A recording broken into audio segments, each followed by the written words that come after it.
bona fide sports-mad Australians. Snakes alive. Is that the time? Yes, green and gold freaks, it certainly is. It's time for the Sporting Probe. With two diamond pythons twirled around the tree of knowledge across the nation. Boys and girls. Well, a young man ain't got nothing in the world these days. The Sporting Probe leading the charge up the eucalypt. With extra chili on the stick is the in-and-out maestro, rampaging Roy Slaven. And coming from behind is the heavy lifter with both feet on the ground, H.G. Nelson. Unleash the grunt and poke H.G.? Yes, TF Much, gentleman Jim Daniels, the golden guy in the TSP soundproof booth in downtown Launceston this morning. I think it's the first time we've been to the Upper Isle, and if you need chili this weekend, if you need sticks, if you need what I call TSP merch, then he's the man to see. He's got a whole new T-shirt range, and we're moving from winter hoodies, etc., into singlets for spring. And the people of Tasmania, the Upper Isle, this week have been nude swimming in the middle on the shortest day of the year, and all they want is a singlet, really. They're that tough. And Probe-sters, patriots, pilgrims, partners and punters. H.G. Nelson getting the Sporting Probe away. Thanks very much, Bruce McAvaney, for another set of 7. Well, what a week. What an incredible week. A week when too much sport is barely enough, and tremendous to have you with us as we prod forward and push through the stoolage of the week's sporting action. A week, obviously, of massive collects. Confed Cup collects. There was some terrific value there. Russia, they certainly understand the football punt. And we've joined again by our charity partners, the Blinken Knights of Balaclava, who this week announced a multi-million-dollar partnership with the JB Glorious Foundation to continue their great work for victims of the punt, now moving offshore and taking on board those troubled souls in China who become victims of the punt.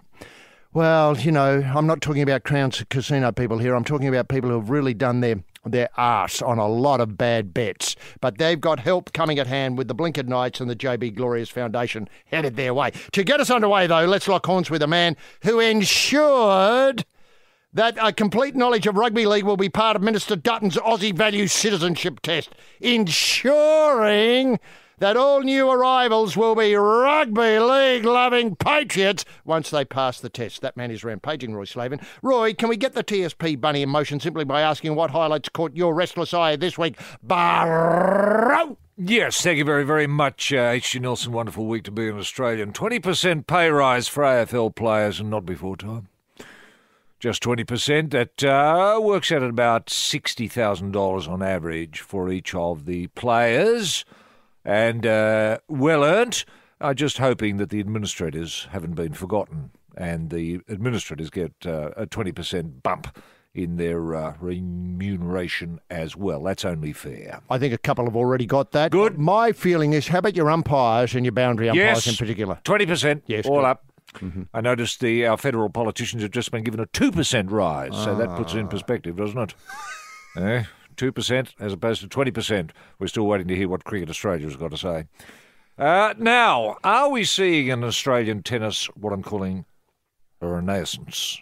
A tennis renaissance happening here in Australia, with Special K and Tomo starring at Queen's, with Tomo taking out Andy Murray and Special taking out the Canadian superstar Milos Raonic. Terrific news. And, of course, on the other side, in the women's, we've got Gavrilova and, of course, Ash Barty just blowing people away at the moment. I mean, Australian tennis, it's the talk of the world. Talk of the world, as it should be.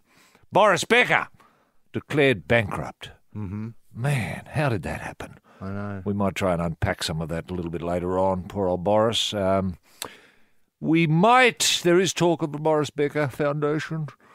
We might ask people to kick the tin for the bee. Maybe. Benefit concert to begin with. I know Shannon Knowles' interested. Yes, indeed. Now, Afghanistan and Ireland awarded test status in about bloody time. This is by the ICC. They are the 11th and 12th test playing nations. Afghani cricket, who knew? I know. Who knew? I mean, thank God we've been doing something up there for the last 20 years. We've been planting stumps by the looks and getting a bit of interest. And the Afghanis are taken to cricket. My God, it's fantastic what's happening. It's in their DNA. It's in the DNA, of course it is. Now, the Hornet That's the fighting primary school teacher, Jeff Horn. He's, quote, unleashed hell, unquote, in a sparring session. Unleashed hell. Can you imagine? No. Can you imagine what that must have been like for those there watching? With all that smell of sulphur and... The devil and... 666. All of that. Anyway, he's taken possession, HG, and listeners will be very interested in this. The Horn has taken possession of a new pair of orange and black Everlast Hornet boots. Orange and black Everlast Hornet boots, especially designed for this fight. Wow. A one-off. A one-off. I know. Just what those boots can do, I'm not too sure. I haven't seen them yet, but I'm looking forward to it. Now, state of origin. Glasby. The unsung hero for Queensland. Glasby. Now, it was a historic win over New South Wales, of course. But remember, it was history for the Glasby family as well. This is the first Glasby ever to represent at any level of rugby league, let alone at its upper echelon. And for that Glasby family, I mean, I was disappointed for the Blues, of course, but I stood to attention and saluted the Glasby family. And I just said to myself, I wonder how proud that family is tonight. It's an incredible thought, isn't it? Isn't it ever? And imagine if New South Wales had had a Glasby. I know. Where's our Glasby? That's what I said. And I was going to say, instead of the stupid old Jared Hayes. I know. Make of that what you will. Yes, this is the Probe with Roy Slaven and H.G. Nelson. I love to love and my baby loves to probe. Well, she's at the right place. She's at the right place with Roy and H.G. Now, can I point out, Roy, that this citizenship test, there's a national conversation going on. There is. It's a national conversation that involves terms and phrases that people from overseas need to understand to be part of it. To be part of it. Yeah. You know, it's all very well if you're coming from, let's say, Afghanistan and somebody bails you up and said, buddy, you should go into the room of mirrors and have a bloody good hard look at yourself. You know, you might draw back if you're a new arrival and think, what the hell's going on here? You know, boot up the date. Common phrases that we use like that every day. Unless they're part of the test, people are just going to be wandering around across another ball, scratching their heads, wondering, what the beep am I doing here? Exactly. You know, it's got to be sensible. Yes. It's got to be organised. It's got to deal with modern Australia, modern Australian idioms. We talk Australian here, not some version of English that was brought out in the boats with the convicts. No, that's exactly right. And really, Dutton has got to get serious, hasn't he? I mean, it's all well and good to talk the talk, but he's got to walk the walk now. We've got to have a look at this test. I know certain things have been released about the test. I think you're right, though, knowing Australian sporting terms and when to use them. It's all well and good to know how's that, but if you say how's that after someone's just kicked a goal for Hawthorn, you should be frog marched straight out of the country. Yeah. For being stupid. Never to return on the passport. Never to return. Thank you very much. You should be able to use the word, and I'm talking historical words here, HG, like cobber. You should be able to use the word cobber in context that reveals you know what it means. Ditto with, say, cracker fat. Where do you use that? What's the context? Ditto with, say, franger. Franger. You know, I bought a lovely box of frangers. Did you? And the conversation can go from there. You should be able to explain, for example, the Optus mobile phone plan. How does that work? Yeah, how does that work? Exactly. I'd be all ears to our would-be citizen being able to explain it to me. They should be able to explain the difference between, say, a boxhead, a pinhead, and a dickhead. I mean, it's not that hard. No, it's not hard at all. Is it? No. Now, once we get a test like that happening, then we're going to have citizens that can blend in. Yeah, fit in. That's exactly right. Fit in. And correct usage. Not draw attention to themselves with the silly nonsense that they might have used back where they came from. Now, all of that sort of yabba that we don't get. if you lived in, say, Victoria, South Australia or Western Australia, an understanding of prior opportunity is crucial to any conversation, except while the game's on, probably. But it's absolutely that's a given. Yes. That you couldn't live in those states without it. You'd be baffled. You'd be completely at sea. Yeah, at sea. Unless you understood locked out. You're locked out of the conversation of the community. That's right. Because this is so important. Yeah. They should be given a map, say, of the MCG and asked to put where would Silly Mid-On stand. And they've got to put a little mark there. Okay, well, that's all right. If that's Silly Mid-On, where's the ball being delivered from? Perfect. What end? Perfect. Yes, that's right. So you've got a choice, city end or punt road end. And why is it called the punt road end? Yeah, and distinguish between silly mid-on and silly mid-off. Yes. And don't be embarrassed if a cricket commentator says third leg. Yeah. Do you know what I mean? Because that can cause offence in certain, I suppose. What's he doing at third leg? Third leg, deep third man. Yes, Probe on punters with Roy and HG. And not long now, Roy, the big primary school teacher v Manny Pacquiao next weekend. Wow. I know. Licking the lips in anticipation. Now, there are still a few seats. There are, and it could be a record crowd for a sporting event in the Southern Brisbane, Hemisphere? In the Southern Hemisphere. That's what I'm hearing. Those extra seats. And, of course, you'll be able to go to Brisbane and see in, less than a fortnight, the climax of the rugby league year with the third state of origin and, of course, this magnificent fight, or fout, as I was going to call it. Now, you were lucky enough to be in Brisbane this week when Jeff Fennick took Jeff Horn, that's the Punchin primary school teacher, aside yesterday for a private chat. Jeff and you stressed that, the Hornet shouldn't be the nice guy anymore. Oh, no. I think I paraphrased Jeff when he said, just bash the bloke in close. It's no more Mr. Nice Guy now. This is Jeff Fennick talking. I'm not saying break the rules, but you have to rough Manny up. You have to show him who's boss, do everything to hurt him, close. Twist him, twist his knees, use your weight advantage, bully him, bang your shoulder into him. Manny can punch at a distance, but Jeff, close the distance. That's so crucial, closing that distance. Yeah. Stay on his chest, make him feel all of his 38 years. The guy can't punch when you're going backwards. Now, as mentioned, I think Jeff Fennick holds the record at something like 38,000, but we're up to 44,000 tickets have been sold for the big one, the WBO organisation welterweight title. Now, Horn said it's awesome to receive the backing from Australia and people like Jeff Fennick and so on. Yes. According to Fennick, who had a bit of luck with Skinny Hussein in Brisbane and Pacquiao, in the Philippines, in a place called Antipolo City. I'm not sure where that is, but anyway, in the Philippines with a bout against Pacquiao. Anyway, Pacquiao leaps in with his punches and leaves himself open. Jeff Horn, the Hornet, the primary school teacher, is top-class pressure fighter with a lot of power. To win this fight, he has to take Pacquiao somewhere where he hasn't been for a while. I love that talk. I mean, I'll tell you where he's not been. He's not been to Mackay in Queensland. I don't think he has. No. Getting the Hornet to take him to Mackay, 90% sure that the Hornet will win. Now, the big thing is he really has to put pressure on him and hurt him. Jeff, again, I believe an upset is in the making. Jeff, the bigger guy, a few kilos heavier. He's great timing, great reflexes. Jeff believes himself and he believes he's going to be a world champion, and I believe it too. And Jeff Fennick said to you afterwards, and I don't want to take this out of context, he's smelling an upset. Yeah, he's smelling an upset. Yeah, and by an upset he means a Horn win. And I'm smelling that too, actually. I think Were you impressed by the chat? I was impressed with it. I mean, Jeff didn't muck about. I mean, I mean, Jeff just came right out and said it. You've got to twist his knee. Bash the bloke. And bash the bloke. I thought that was part of boxing. Yeah. I don't know how you twist the bloke's knee, though. I mean, what do you do? Do you get him down? Do you grab his knee with both of your knees and sort of jam him in while you got him in close? I suppose that's how it works. And he's trying to work his way away from you and twists his knee. Is that it? While you punch his head. While you're punching his head. Yeah. Getting him close and chesting him and all of that, I suppose, and unleashing hell.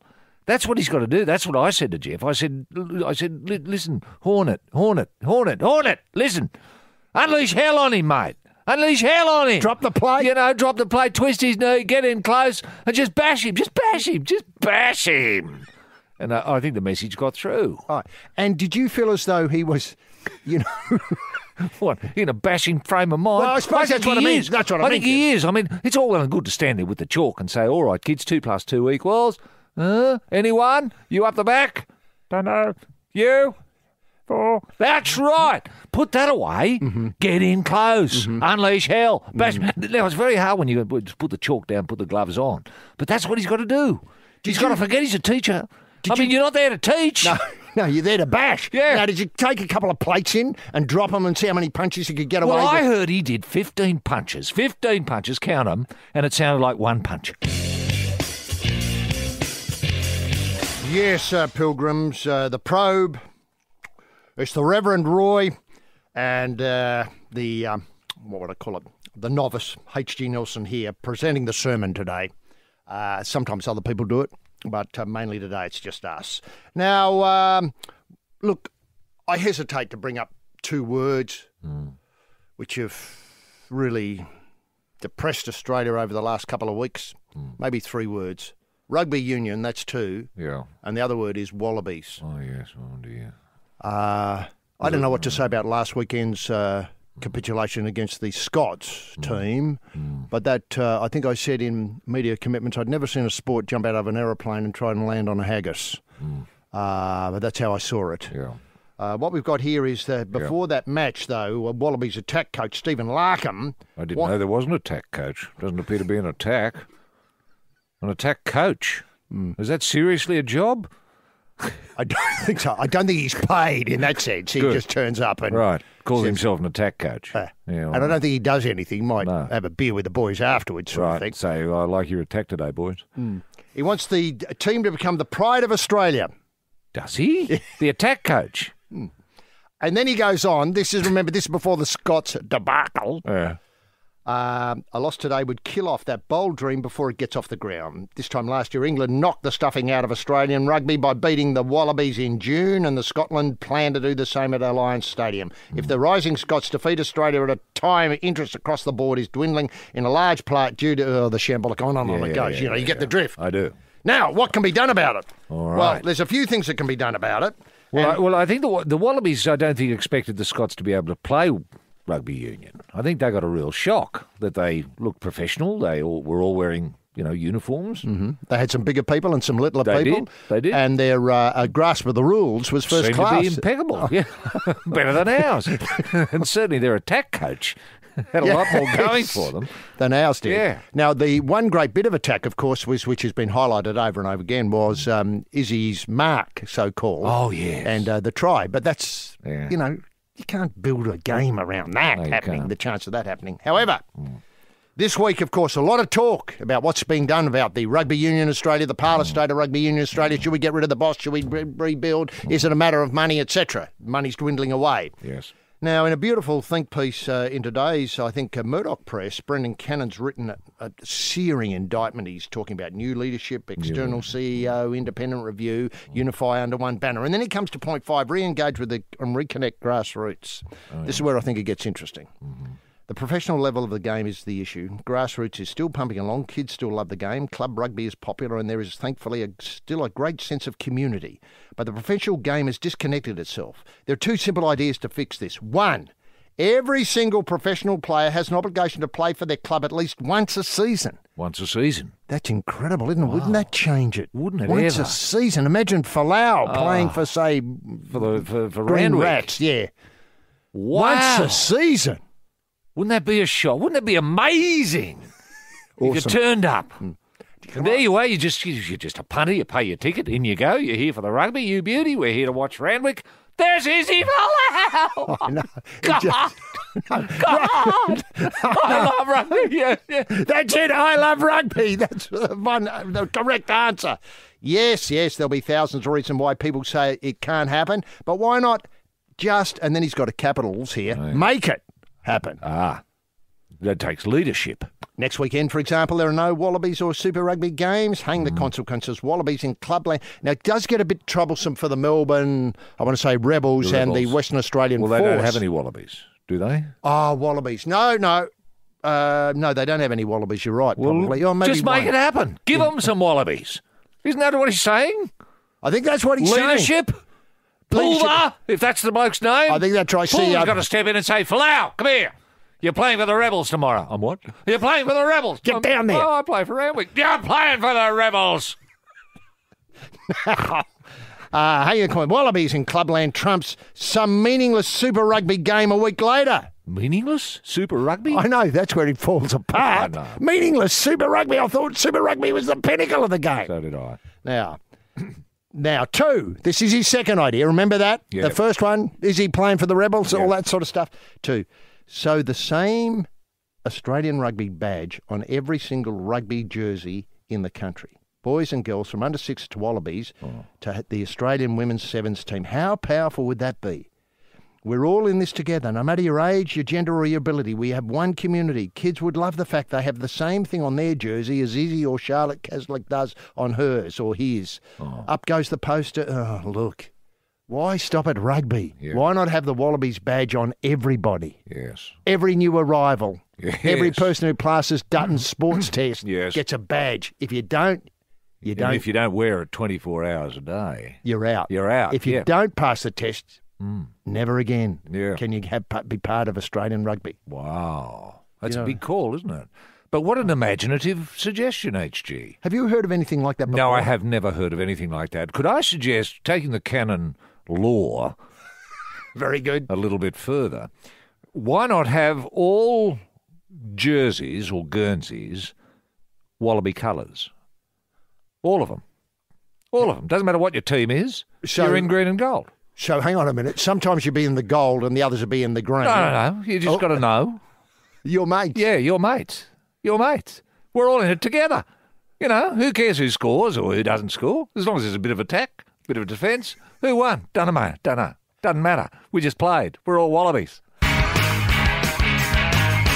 Yes, this is the Probe with 2 of the pilgrims in the house, rampaging Roy Slaven and H.G. Nelson. Now, look, I'll leave the problems of rugby there for a while. We might come back to them because, let's face it, there's nothing funnier, is there, than a sport. No, Just they're trying in trouble. I'm wondering, actually, if Down to the all numbers. migrants could be given a Wallabies Guernsey. Maybe by John Eales. John Eales could present it. Once they pass the test or Yes. before they pass the test? Once they've passed the test. What the a test. lovely idea. The laws of rugby, I think it's 126 pages. That might be wrong. I might be wrong about that. It might be more than that. Right. Well, there's no reason why they shouldn't be across the laws of rugby. Well, that's what I mean. Is Well. could they also get a Could they set of... explain truck and trailer?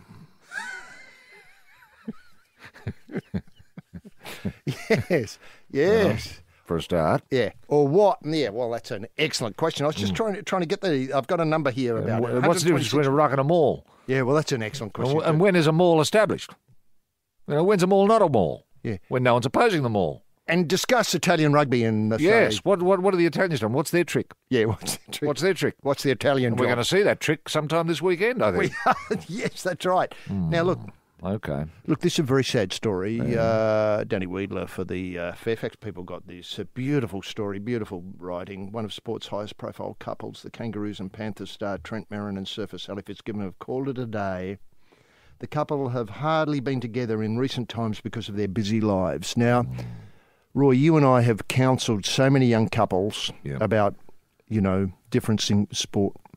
Yeah. Sporting difference can ruin. You can hear me cheering up I know. while I'm talking about it. I know. Sporting differences can kill romance. Can. Here we have, Trenty Merrin, Trendy Marin, yeah. Panther, having to deal with, obviously Gus. That's Gus Gould, having to deal with coach, Yep. having to deal with problems with the team, not going so well, and Sally Fitzgibbon on the world tour. I mean, he's stuck in Penrith, centre of excellence, occasionally gets to, say, go to New Zealand. This is for a large part of the year, while Sally Fitzgibbon's out and about on the ASP tour. Yeah. I mean, when did they have it time? Can't work. It can't. It can't work. Dan goes on, I've been told Fitzgibbon's called off the engagement. According to those who know, Merrin is coping well. His form with the Panthers in recent weeks has been excellent. I tried to contact Merrin to talk about it, but he did not want to respond to me, etc. This column revealed the pair, but that's Danny got the scoop that the pair were a couple in 2014. Yes. Apparently, Fitzgibbon is a South Coast, to use the sporting parlance, product. Oh, yes. And he's very keen on the rugby league.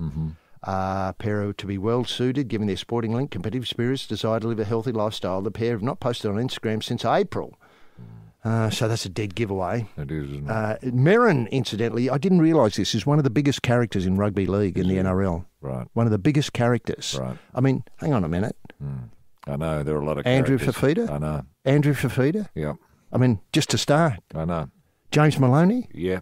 I mean, I'm not a bit chronolocentric here. Glasby. Glasby. Yeah, I know. I know. They just go on There are and characters everywhere, aren't there? Characters everywhere. We're living through a golden age of characters. Characters, yeah. And then you've got Jonathan Thurston. How big a character? I mean, Fafita shot great. Yeah.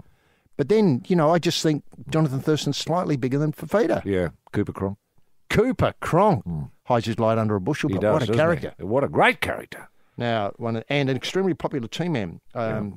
Danny got to see firsthand the Kangaroos tour late last year. There was no more welcoming and accommodating player, along with the likes of Josh Mansour, Aaron Woods, David Clemmer and Jake Borovich. Yeah. All great characters. Merrin would go out of his way to include people. And then one of Dan's enduring off-field memories, I have Merrin, was the night Mansour did his knee in the Kangaroos tour. Well, who can forget that? Oh, great night. Mansour, a health nut who only eats the best food. He does. It's incredible, isn't it? Yep. He just eats really good food. Was depressed and he sent his roomie, that's Trenty Merrin, the character, remember him? Sally Fitzgibbon and so on, out to search for junk food. Merrin came back with a stack of chocolate bars for his buddy. How about that? Isn't that funny? I mean, what a character. What a character. Who'd think of that? I mean, who would think of that? Rugby league. Yeah, I know. I mean, talk about a way to promote the game. Yeah. You can see why rugby union's falling apart. They don't have anybody like that. Well, they don't have characters, do they? Aussie Patriots, if you've just arrived, this is the show for you. You can learn more about Australia by listening to this program than any other program on the dial. It's a big call, I know, but the people who can guide you through it are Roy Slaven and H.D. Nelson. We're here with the Probe. Now, for instance, you've arrived, you've just unpacked your bag. The big talking topic is Thomas Bugg and Instagram posts. You're scratching your head already, aren't you? Because you haven't got a clue what we're talking about. Well, let me fill you in. Last weekend, obviously there was a bit of social media chat about Western Bulldog Jason Johannesson. It became a bit of a talking point. People got involved, and the simple Bug position was, "You ready, Jason Johannesson?"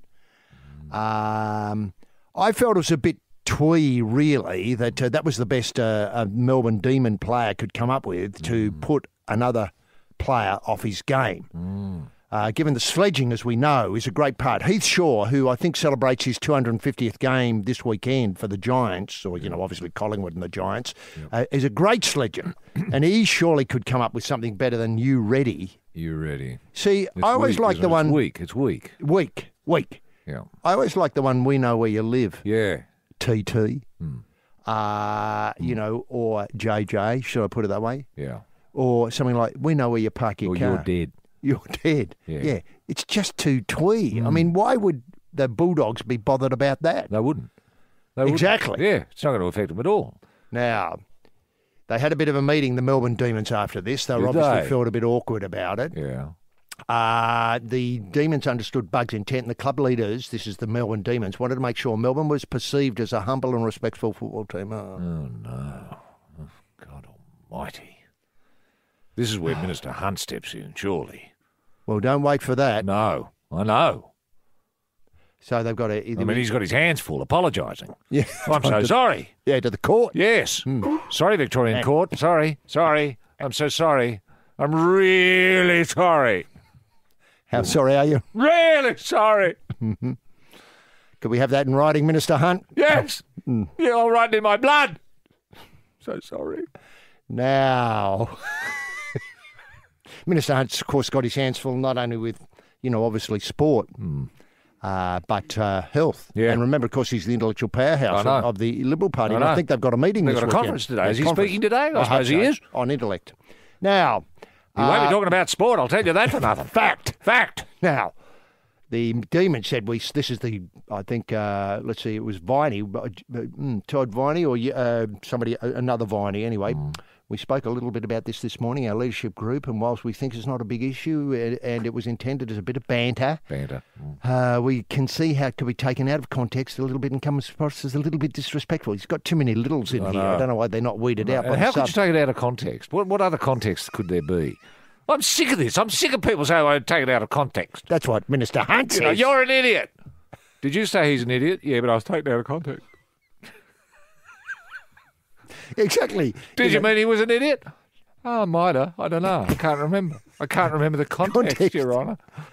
Yeah, Henderson, it was playing Bulldogs v Demons. What other possible context could there be?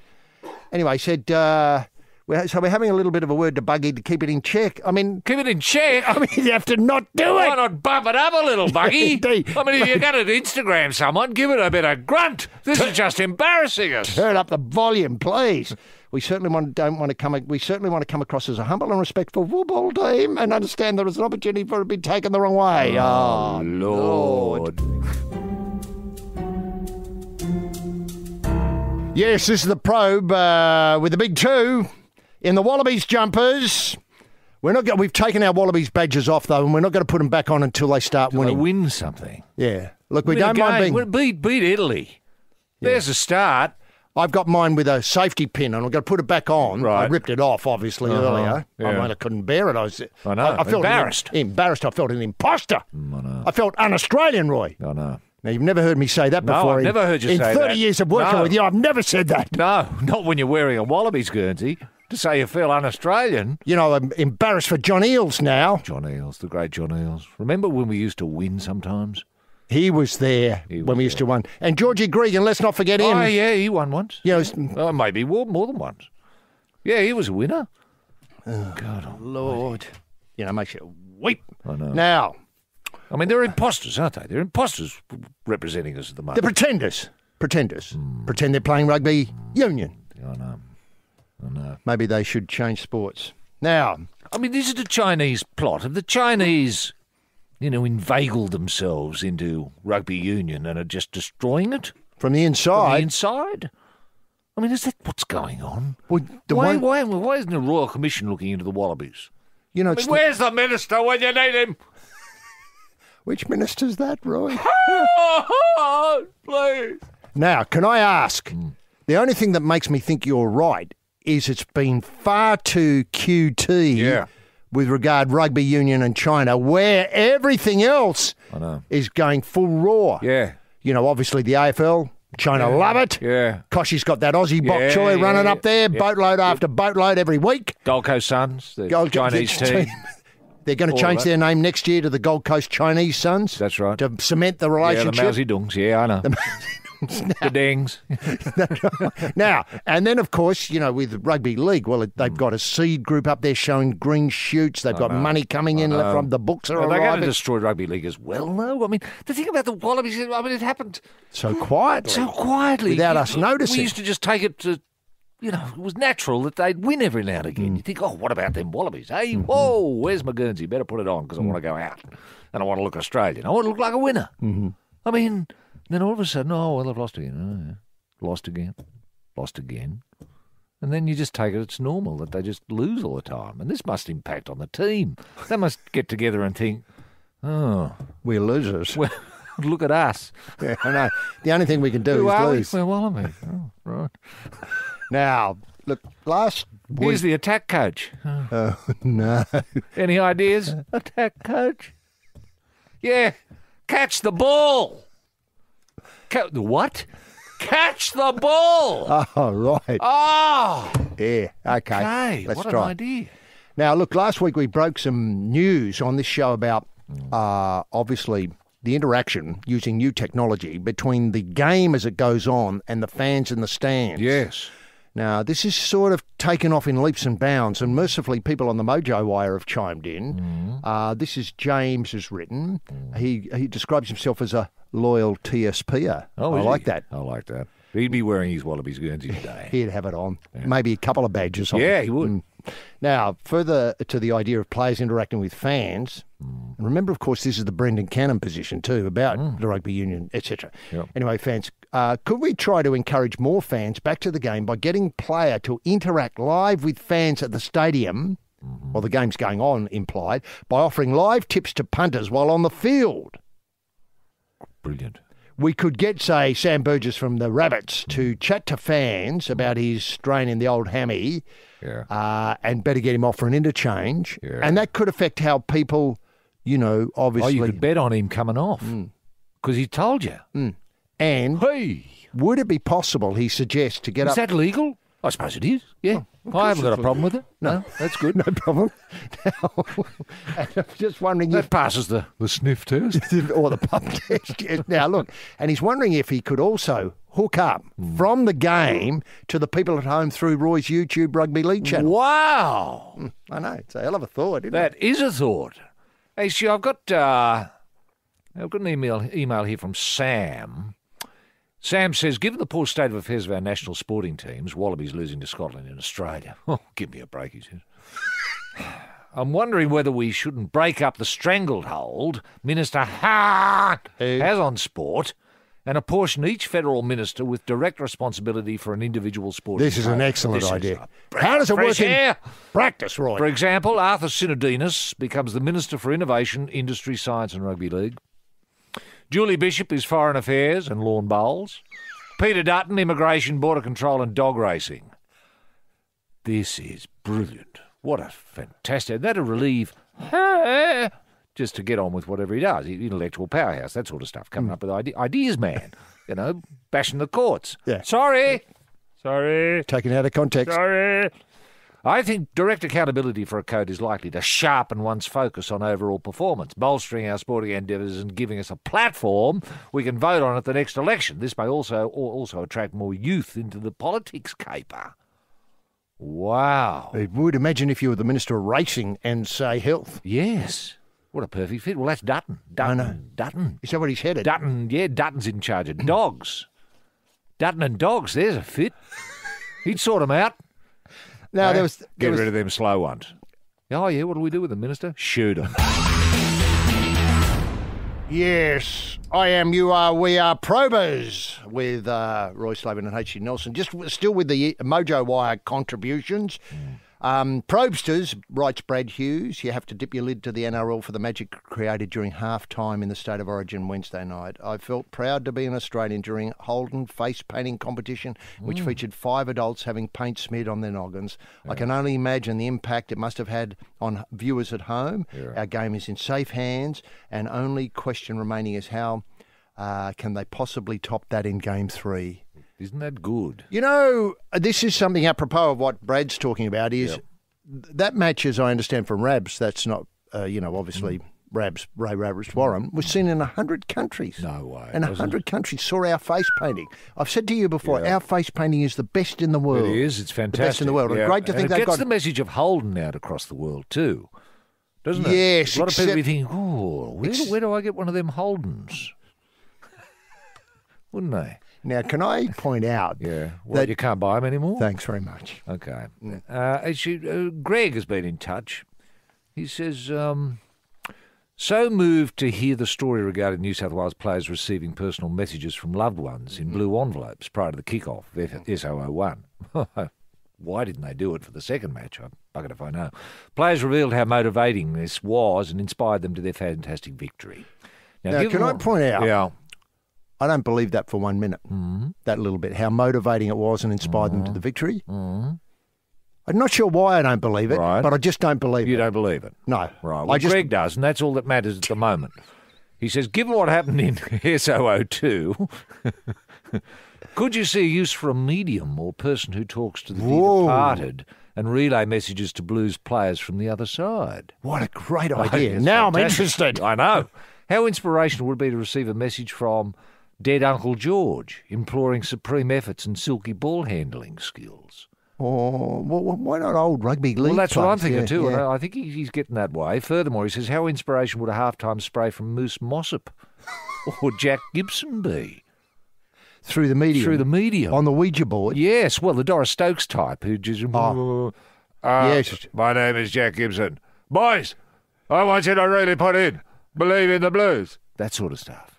Wouldn't that be amazing? He says, and surely Margaret Court has the right connections to get this totally underutilised form of coaching happening in time for SO03.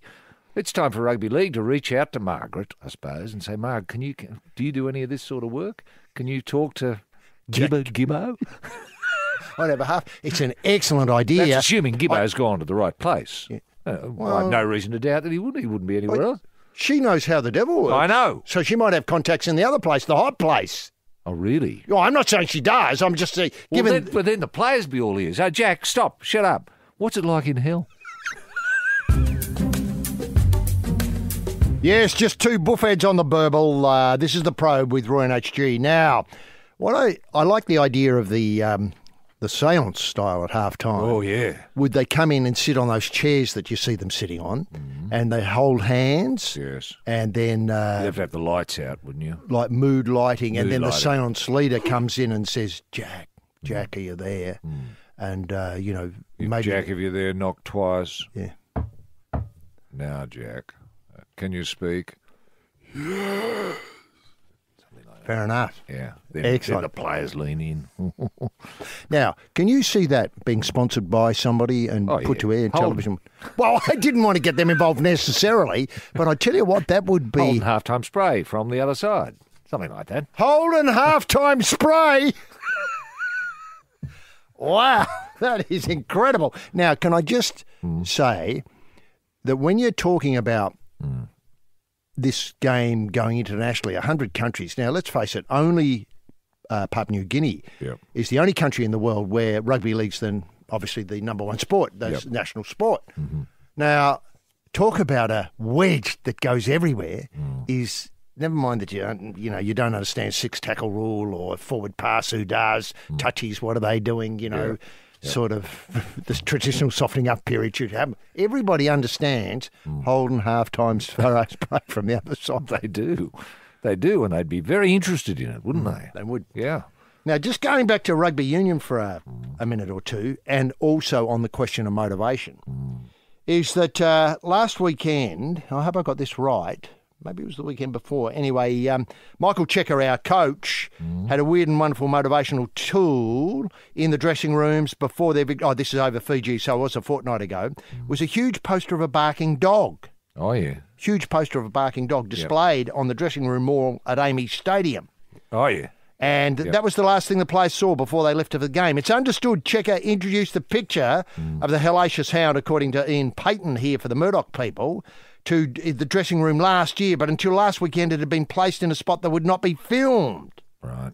Like the poker face picture used by Checker at the Waratahs in 2014, it appeared the poster was caught inadvertently by Fox Sport, but it's believed the coach was aware it would be in the public view and didn't move it. Right. Now, former Checker charges say that while his dressing room technique may sound comical, there are effective psychological triggers.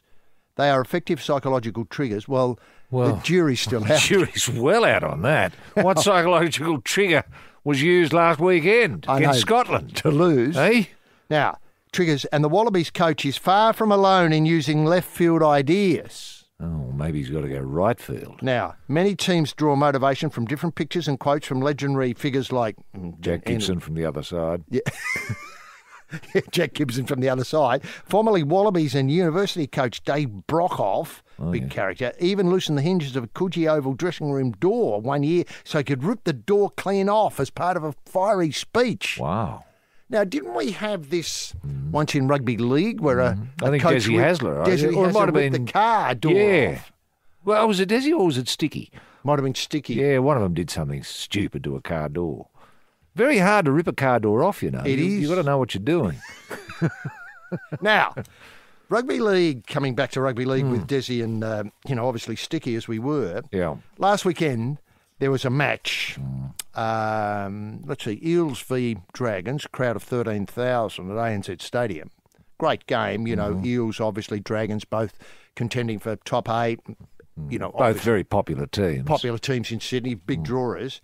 Sadly... this was outdrawn by something right alongside the stadium, and that was a comic book show.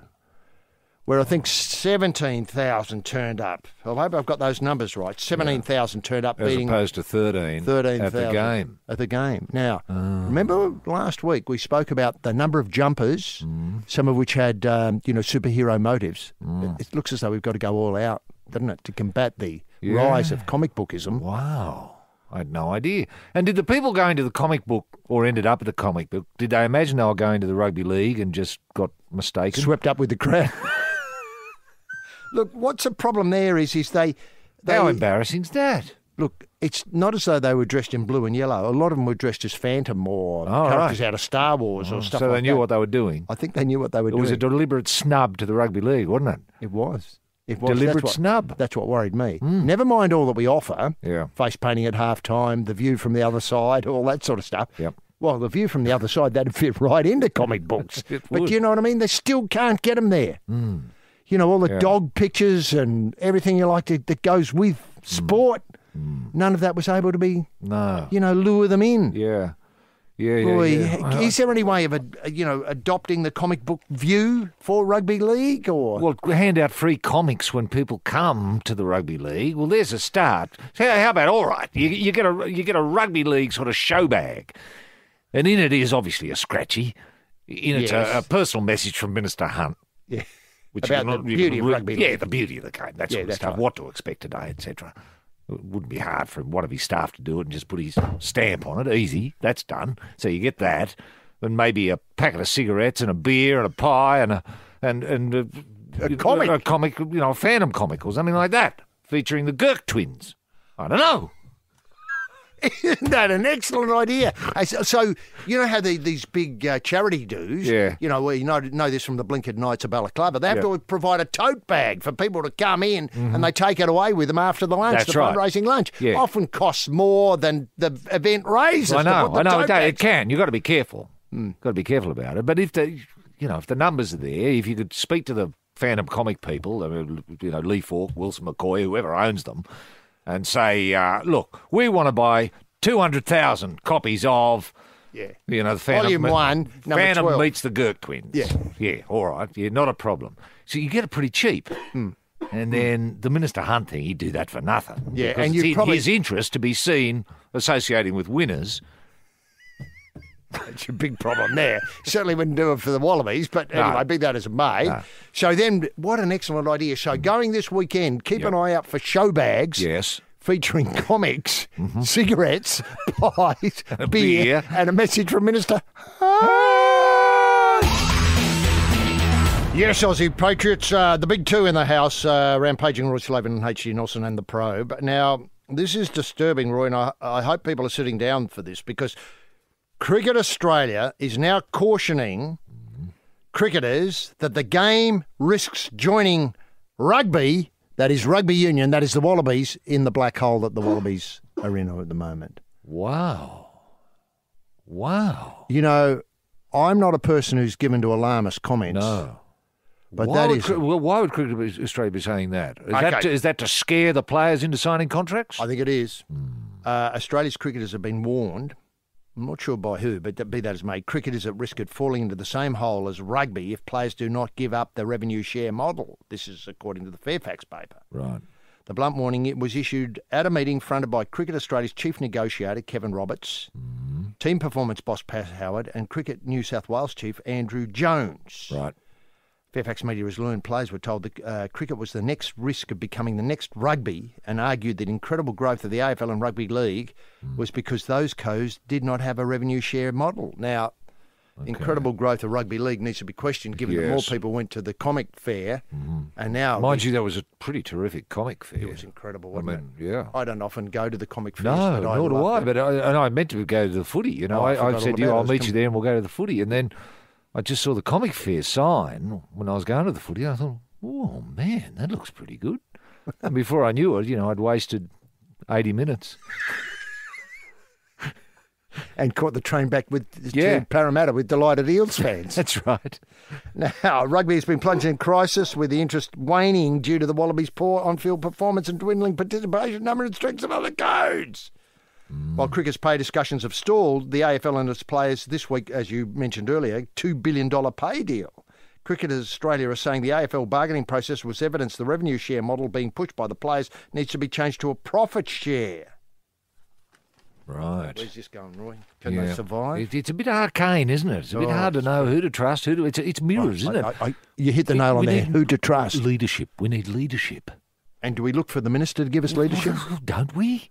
Normally? The highest person in the land with sport after his name. Yes. And he's missing again. Minister of Sport. And we've got pictures. Shouldn't he be there with a peace pipe and the mull? Yes. Mixing it up? Darkened room. Yes. Yes. Maybe Pink Floyd playing in the background. Mm-hmm. What do you think now, boys? Yeah, come on, boys. Let's bump heads here. Let's have a bit of common sense. Now, players, what do you want? More money. Okay. And now, Cricket Australia. Got any money? Yep. Okay. Now, can you give some of your money to them? Yep. Okay. Can we sign on that? Yep. Do you want to strike a match, Minister? Yep. Now, we've got pictures. Perfect. We've got pictures. That's leadership. I know. We've got pictures being beamed in here from the Liberal Party conference, and we haven't seen Hunt at all. No, we haven't. And as sure as eggs, they're not discussing what is uppermost in everyone's mind. Yes, the cricketers. Paying the cricketers a fair amount of money.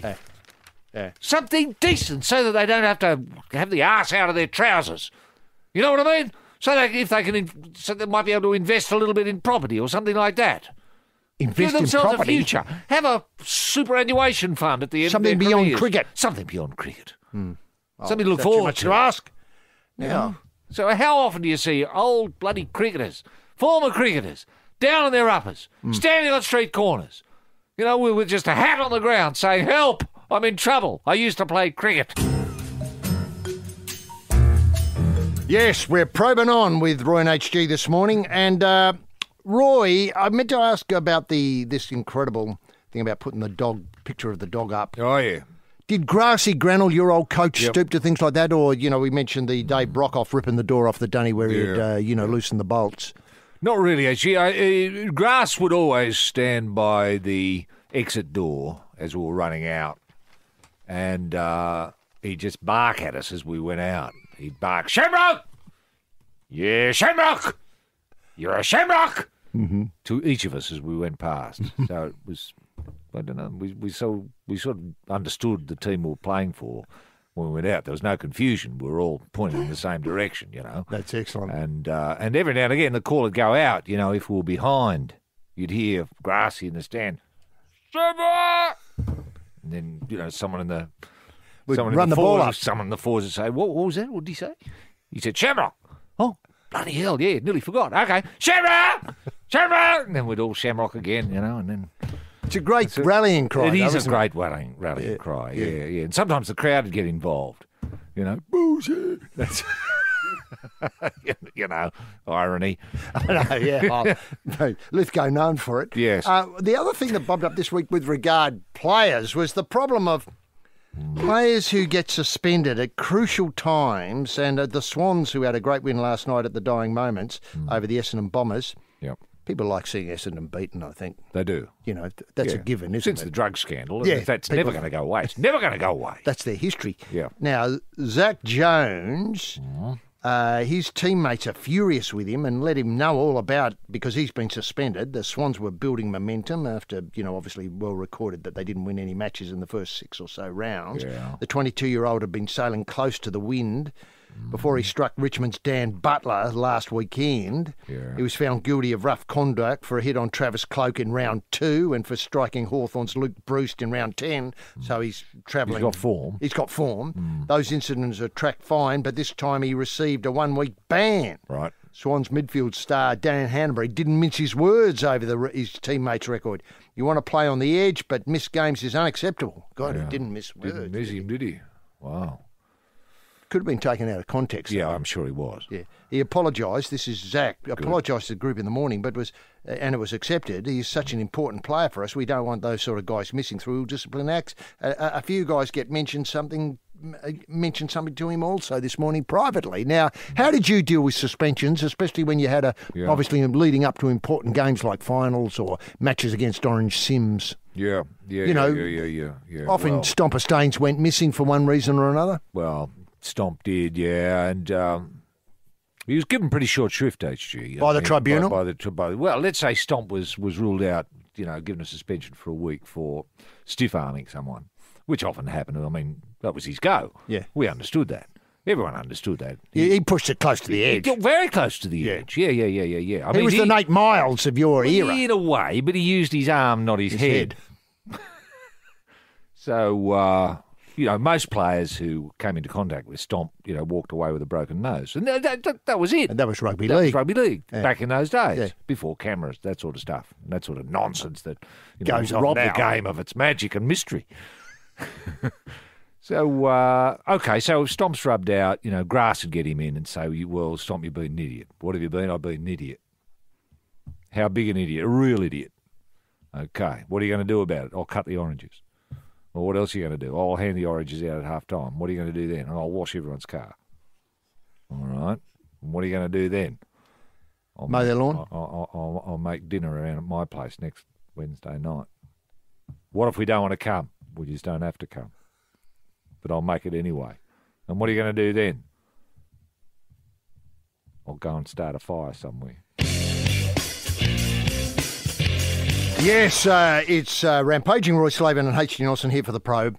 And Pilgrims, you're more than welcome to hang in there with us. Now, just one small thing before I go on, and I don't want to dwell on this, is we've seen the Socceroos in Russia playing in the Confederations Cup. It's been tremendous to see, the one loss and the one draw. Yep. But Ange Postecoglou seems a bit down in the dumps. Yeah, he is, isn't he? I'm not sure what's going on there. He may be, picked up a virus and isn't feeling great, but it just doesn't feel like the Ange we've come to know and love over the years. No. I'm just wondering if you've got any insights. Has he spoken to you at all? Is he? Well, no, he hasn't. But he looks to me as if he's lost a bit of confidence. HG, this whole new attacking idea, concept, philosophy he was bringing to the Socceroos, which excited a lot of fans. This 8-2-1 lineup that we've got. We have 8 blokes in attack, always loitering around the goal mouth, ready to pounce. Trouble is, the ball's not getting up there. Because you've only got 2. Yeah, we've only got 2 at the back to get it up there. Yeah. And at the same time, the Australian tradition used to be just get the ball and root it up the other end as quickly as possible and see what happens. Route 1. Route 1. Instead, we've got this passing game. We pass it to each other all the time. And when you only got 2 blokes back there passing it to each other, opposing teams are not stupid. They sort of twig pretty early. Hey, there's only 2 of them here passing.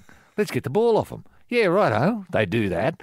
And there's the goal mouth. Oh, well, let's have a shot. And so it's backfiring a little bit. Yes, and can I point out that Australian supporters of the World Game are very prone to want to get involved in every aspect of the game, which is fair enough. I mean, they really own it. They're the greatest fans, the great supporters. Emotional investment. Emotional investment, that's right. And Ange's great rave was to have your local footy club, might be the Green Rats or the, I don't know, the Wollongong Wolves or wherever you were, South Melbourne Hellas or wherever it is. But then as a national team... The Lithgow Bludgers. That's right, or your rugby league or your AFL. But then above that, to invest in the national team being the Socceroos. That all seems to have come unstuck. And I'm just wondering if the 8-2-1 needed a bit more sort of either easing in. Do you think Andrew's got to come back and call a conference and get every coach in Australia... On the 8-2-1 page. ...to come for a meeting, for a powwow, and plug in to Ange's thinking and maybe come up with some, give him some advice. On how to make the 8-2-1. Of Ange, it's not working, the 8-2-1. What can we do about it? Well, or the other way round. Yeah. Why not What about a 7, well, 3-2? Exactly. Or I was going to suggest maybe just start with 4-4-2 and the 1 in the goal. Do you understand what I mean? And then go to 5-3-2. That's fresh thinking, yeah. Do you know what I mean? Build it up. Or a 1-7. I mean, throw a lot of these things at Ange and just see if something sticks. Is that what you get? I think that's right. Yes. I'm thinking to take the nation with him. Yes. Rather than just But if turn up. Ange comes to this meeting, to this powwow, this soccer powwow, with 8-2-1 in his thinking, and he's not open-minded about Open-minded, 7, he's that's got to it. be open-minded. 7, whatever it is, 3-2. Whatever it is, 3-2, I think I might have given him one too many. Just 7-3-2. different Bugger numbers. it. Play 12 and the goalie. Yeah. Be 13, I know. Somebody would twig eventually. Yeah. But And couldn't we test these numbers maybe in Lotto? in Lotto, Say, Ange, I've got a funny feeling about this. these numbers, man. Mm-hmm. Could we maybe get a lotto ticket, put those numbers on, and see which numbers win, Ange? You're 8-2. You see what I mean? I understand. Yeah, no. Ange Wow, knocked that on the head pretty quickly. You'd have to say, well, don't be so. The main thing is I just hope he's not losing because of the criticism. Yeah. And let's face it, the criticism has been fierce from a lot of quarters who want him to do something else. Yep. I hope he's not losing confidence. Well, he is that the losing nation. confidence, yeah. That's, I suppose, your but thesis. the nation's got to reach out and say, Ange, Yeah, I know, exactly. we're not losing confidence in you, dude. You know, we've lost confidence in the Socceroos, but not you. Mm-hmm.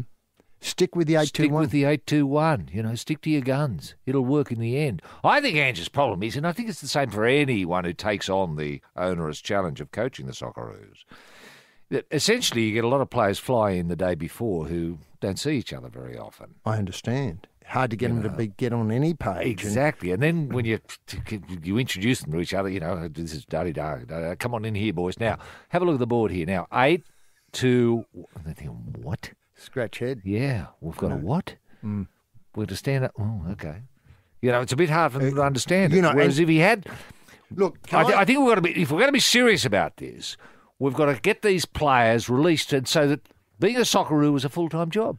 Well, it's not a part-time job. No. At the moment, it's a part-time job. Well, less than a part-time job Less because they've than got a part-time other job. jobs to It's go a to. casual job, Casual. 3 or 4 times a year. Yeah, it's got 0 hours contract written Exactly. all about it. Now, the great thing I think is this is the failure of email. Oh, yeah. Because in emails, you don't get any sense of, you know, sure you can use capital letters and all that sort of stuff, but it comes across so much more with the person. The person who is invested in the 8-2-1 is Ange, who explains it better than anybody else and much better than a crappy old email saying we're going to play 8-2-1. Sure. Well, you know, football players don't have time to deal with that, given that they're playing for, you know, Well, they're not interested. Eindhoven. Well, they're not interested in reading, and you can't blame them. Now, today, of course, we have a couple of great things going on, or this weekend, there are a couple of great things going on. The Wallabies v Italy, 3 p.m. at Suncorp. Suncorp, remember, that's the place where the school teacher's going to be. Oh, right. You know, so you could look at that and imagine where you might be going to sit. Now, of course, they're playing Italy, who are very creative. Yeah, they are. Very creative. Yeah. Italian players, played, I think, England a little while ago and seemed to be positioned in an offside past the English rucks and made impossible for the halfback to make a clear pass. Yes. So, you understand. The people who know the game will understand and remember this with some. Yeah, I don't know how it works. I just don't. I don't get it. Do you? Well, I can only read the report in the paper. Yeah. O'Shea reasoned that by not contesting possession after the Italian tackler had rolled away, no ruck had been formed. That's right. And so no offside line existed. Yeah, so they can wander anywhere. They can. The French referee... Are they going to do that rubbish here? I think they're going to try and do that rubbish here, but I understand at least somebody's spoken to the English referee, Matthew Carley, to judge his view of the puzzle. Right. Has he got a different view than the last bloody referee? I think so. Oh, good. Okay. Yes, I think he has. Yeah. And I love watching creative rugby, don't get me wrong. You just don't see it much with the Wallabies, do you? Despite their attacking coach, whom you mentioned earlier. I didn't realise such a role existed. What a bloody bit of fresh air that is. How long has the role been there, Lo? A couple of days or a couple of days. Months, couple of years? Look, the one thing I'd encourage them to get also is a defensive coach. Yes. That seems to be where they're really They need struggling. an attacking coach, a defensive coach. Goal-kicking coach. A goal-kicking coach, a tactics coach. Maybe they need team leadership. Oh, yeah. They need a fitness coach. I tell you what they need is a photo of the dog on the wall. I hope they've taken that up to Brisbane. Yeah. And I tell you what, a seance at half-time wouldn't go astray. No, it wouldn't. Well, that's it for the probe for this week. Look, on behalf of Roy Slaven, can I thank Felix the DJ and the Mau Mau himself, the only terrorist in the house. That's it for the probe. Remember, of course, football all weekend, right across the dial. You can enjoy it wherever you are, all the time. And dare I say it? Go the Wallabies. Yes, what about them Wallabies, eh? What about them Wallabies? Just incredible. Go you champions! I know. Make us proud! Put the badges on, Australia, and we'll be probing on more next week. Bye now.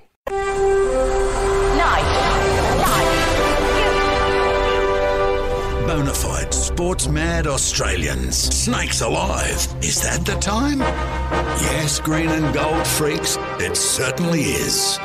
It's time for the Sporting Probe. with 2 diamond pythons twirled around the tree of knowledge across the nation. Boys and girls. Well, a young man ain't got nothing in the world these days.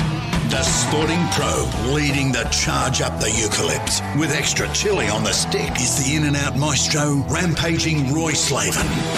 And coming from behind is the heavy lifter with both feet on the ground, H.G. Nelson.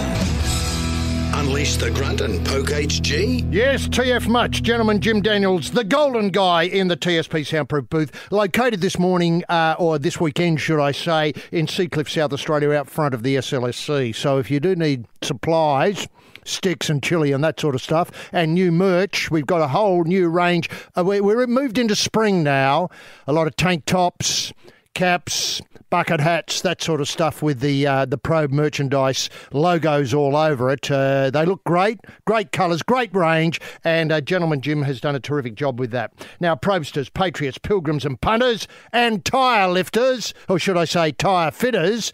Let's not forget the tyre fitting community, who are often forgotten in Australia today. H.G. Nelson getting the Probe away. That is, thanks very much, Bruce McAvaney, for another set of 7. Well, what a week. What an incredible week. A week when too much sport is barely enough. Tremendous to have you with us as we prod forward through the backed-up stoolage of this week's sporting action. Another week of massive collects. And a very big thank you, before I go, to everyone who helped out with the 2017 Knock of Hope, which was on a couple of weeks ago, for the Blinkered Knights of Balaclava. Now, BKB knockers pulled in 78 million. That's right, from the Australian purse. It was a tremendous knock. It's our best knock ever. The Blinkered Knights people got onto me this week and said the final figures are in. Everybody's coughed up. Obviously, the site did a lot of work and people everywhere across the nation were knocking. Have you got a spare quid for victims of the punt? And many people said yes. A lot of this money now will be going up to China. Roy and I were lucky enough to be in China during the past fortnight, putting out the feelers and establishing offices for the Blinkered Knights of Balaclava right across China. No wonder that ship's up there having a look at what we're doing with our weapons in the top end at the moment. Anyway, but to get us underway, let's lock horns with a man who was given 30 million. That's right, 30 million by the federal government this week. The money will be used to keep doing what he does best. I mean, there's no need to change. This bloke's doing it all already. That is bagging Kiwis and promoting country rugby league culture. That's right, country rugby league culture right across the nation. That man is rampaging Roy Slaven. Roy, can we get the TSP bunny in motion simply by asking what highlights caught your restless eye this week, Barrow? Yes, thank you very much, H.G. Nelson. Wonderful to be back. Wonderful week to be an Australian and an Australian patriot, and $30 million. Thank you very much. And I share this $30 million with the Fox Network. And the Fox Network with their $30 million. This is simply to encourage the Fox Network to cover more marginal sports like rural rugby league. And I'm all for that. My only question is to the federal funding authorities, including the Prime Minister and, of course, Minister... and my question is this: why so little? I know. Why so little? God almighty, $30 million. You could hardly take the top off a bottle of beer. That amount of money. Anyway, just let you know what the federal authorities really do think of marginalised sports, i.e. nothing. Anyway.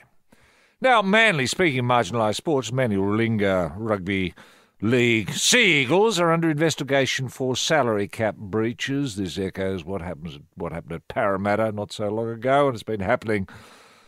Look, and it's going to keep on happening until players are paid enough. Once players are paid enough, there won't be any need for this backdoor nonsense, for this shoveling of cash into the boot of the car, unsightly as it is in the car park, late at night. Players turn up, open the boot, in goes the bag, off they go to buy a pie. Now... moving on, Greg Norman has become a nudist. No surprises there. I've known Greg for many, many years. I spend most of the time talking to him in the nude. Sometimes it used to surprise me that he'd ever bloody bother to put on a pair of bloody pants when he played. So unused to wearing pants as the bloke, I'm surprised he was able to perform as well as he did. You should see him playing in the nude. Bloody hell, he's a world beater. Now, Dugan and Ferguson, those names are going to be etched in infamy, criticised for having a private beer and bet bonding session. God almighty, has it come to this where a couple of players can't have a few bets and a few beers during the day? Eh? Is that what the world's case is? PC gone? Bananas? I tell you what, the time to worry is when you don't see players having a beer and bet bonding session. That's what I fear. And I can see that day, that horrible dark day, bearing down upon us when players are ashamed to go out and put a bet on.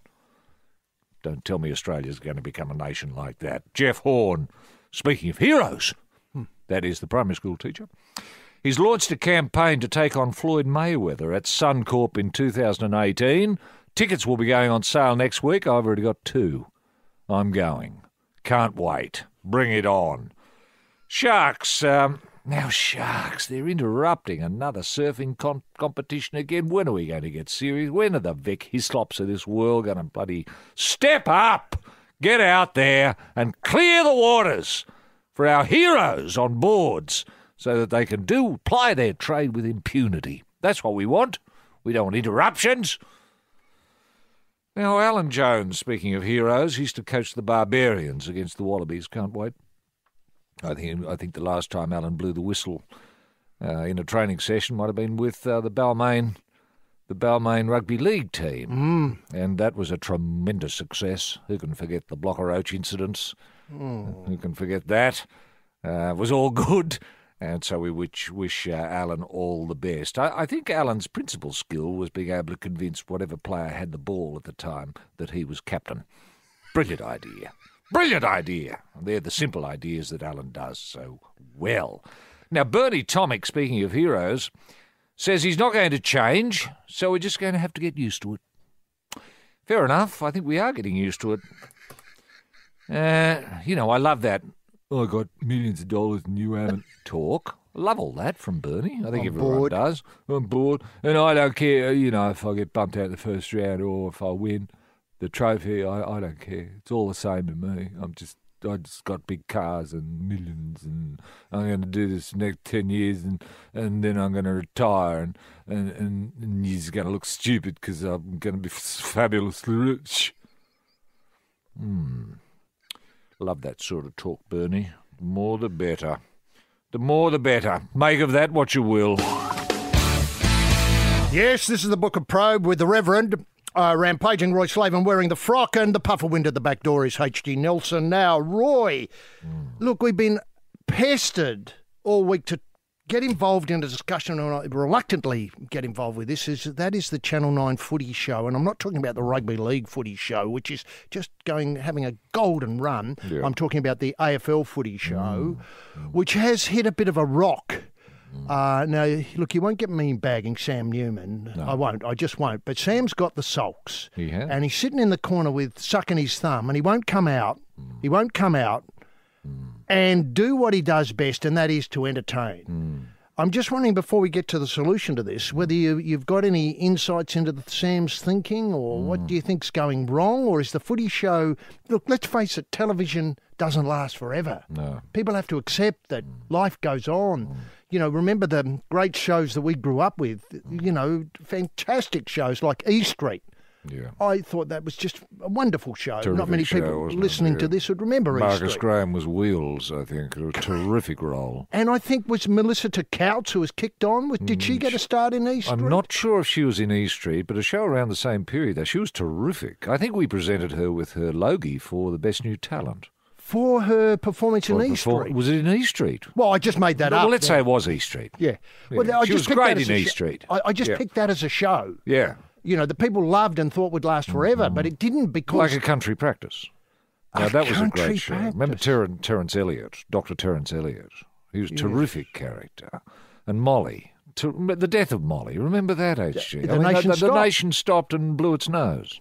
Now, can I point out the Don Lane show didn't go forever? No. Sadly, because Don moved on. That's right. Had other issues. Yes. But, again, I thought that would be something that would last forever. Yeah. How about Daryl Summers' show? What was it called? Was it Hey, It's Wednesday? Hey, yeah. Yeah, well, that was a great show, and that went for years and years. So what I'm suggesting is The bus comes along, you climb on board. Yeah. You people eventually, for one reason or another, don't want to catch that route anymore. Well, that's true, but the bus that's been picking up the footy show each week has been getting smaller and smaller. Now, the bus is almost now just a push bike that can't fit Sam on the crossbar to double him. And when Sam turns up with a lot of equipment, like dresses to wear and nappies to wear and all sorts of other paraphernalia that's guaranteed to raise a laugh, he can't fit them on the bike anymore. No. So, people have got him aside and said, well, listen, Sam, you're going to have to trim down the act. It's just you, and we don't want you dressing up and being stupid anymore. And that was the show. So Sam, quite naturally, has decided, well, buggy is, I'm not getting on this bike unless it's a bus again. Now, mercifully, Channel 9 appear, we've learnt today, have seen sense and reappointed the bus. Well, we'll come to that in a minute. Yep. I know before... I personally speaking, I think Sam's done enough. Yeah. And I would say to Sam, listen, bro, no one could be funnier. No one, Retire on top. Yeah, thank you very much. And let's get some new blood in. Okay, you read my mind perfectly, as often is the case, because I think before we come to the solution, let's cast the net out. Who could come in and step into Sam's shoes? Bernard Tomic. Wow, that's Bernard Tomic where your thinking's going at the moment? I think he'd be fantastic. He'd come with Tude.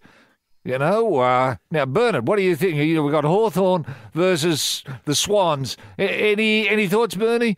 Oh, I don't care. I don't care who wins. I hate them. Yeah, good on you, Bern. Let's go to a break. Let's go to St Kilda versus Port Power. Any thoughts? No. There's your show.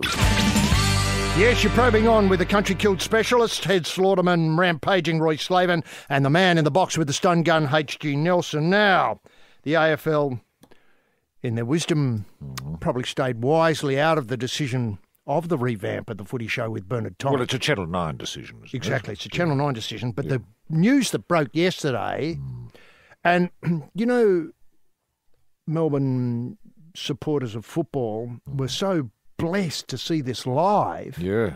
That the announcement that Eddie Maguire is coming back to the footy show stopped not only Melbourne but the world. Mm-hmm. I know people. I know Sean Spicer at the White House was very disappointed that he got the bump before he was able to announce that news. It stole his thunder, didn't it? It certainly did, and he felt as though somehow he could have gone out with a slightly bigger bang if he said, "By the way, just before I leave, Eddie Maguire is back." Imagine. What? Exactly. Yeah. Now, Collingwood boss Eddie Maguire, this is the Murdoch press, has vowed to bring fun back to the AFL footy show. Good. After answering an SOS from desperate Channel 9 bosses. Wow. Yep. Now, I remember, of course, at one point, I think Eddie was the Channel 9 boss. He was. I'm not sure who's taken over the helm since he's left, but they're obviously very well credentialed. Hugh Marks, someone like that? Could easily be. Yeah, let's say it is Hugh. Let's say Hugh. Is in the top chair. Yeah. So Hugh rang up... the underpant Marks. Now, the underpant rings up Eddie and says, we're desperate, what can you do? And he said, well, let's bring the fun back. Eddie, you've got the job. Yeah. That's how it works. Now, this is Ed. This is the rebirth of the footy show. Now, I take your point earlier that the footy show bus is now reduced to a bicycle. Yes. Which they can't get Sam onto the front. Not with the equipment. No, not with the equipment to dink him. Now, sadly, this has been a long, slow decline. As I pointed out, these things don't last forever. No. But the rebirth of the footy show, I think they've tried this a couple of times. So the rebirth of the footy show is on.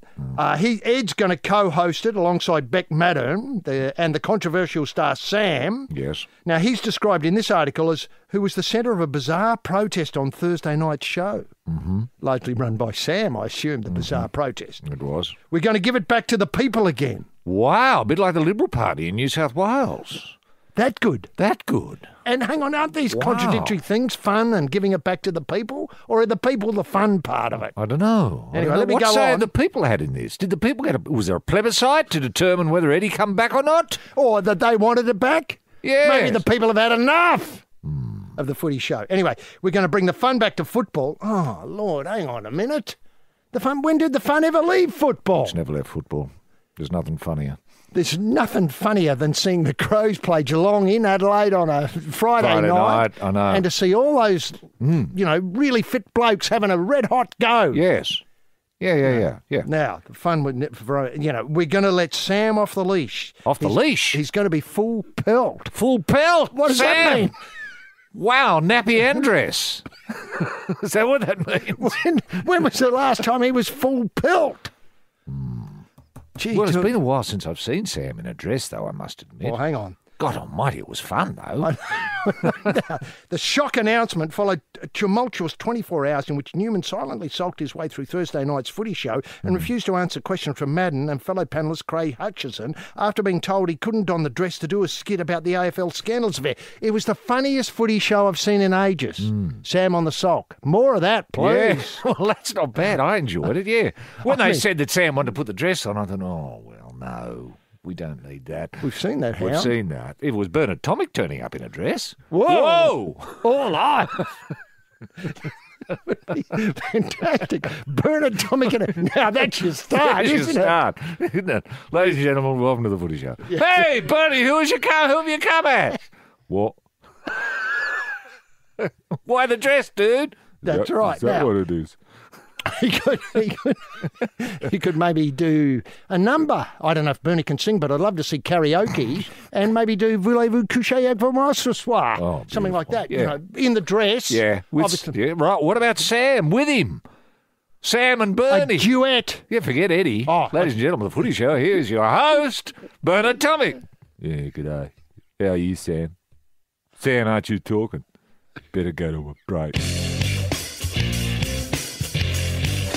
Yes, we're probing on with Roy and HG again this morning. We're deep into a discussion about the AFL Footy Show and what can be done about it. We've already suggested Bernard Tomic step in a dress to start the show on this week, and we think that people are already, let's face it, working out where they'll be, how they'll cope with this incredible... Setting their recorders. Yeah, exactly, or their IQs or whatever it is. Now, look, the fallout from last Thursday night, I mean, this article in the Murdoch Press, and I see no reason to disbelieve this or doubt it.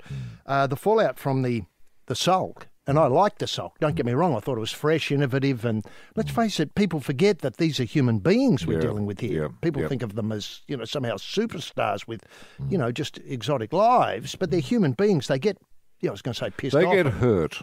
Like everybody else. Exactly. Thanks very much. So the fallout from Thursday night's show sparked frenzied calls to Eddie Maguire from Hugh Underpant Marks, the Channel 9 Supremo. Yeah. How frenzied were they? And, was it just one call or did he... No, it would have been hundreds. Would have been hundreds. If I know the underpant, would have been, Speed dial. Yeah, your speed dial. Hey, Eddie, is that you? Eddie, answer your phone. Wait, hang up. Yeah, ring back. Eddie, get on the phone. Eddie, Eddie.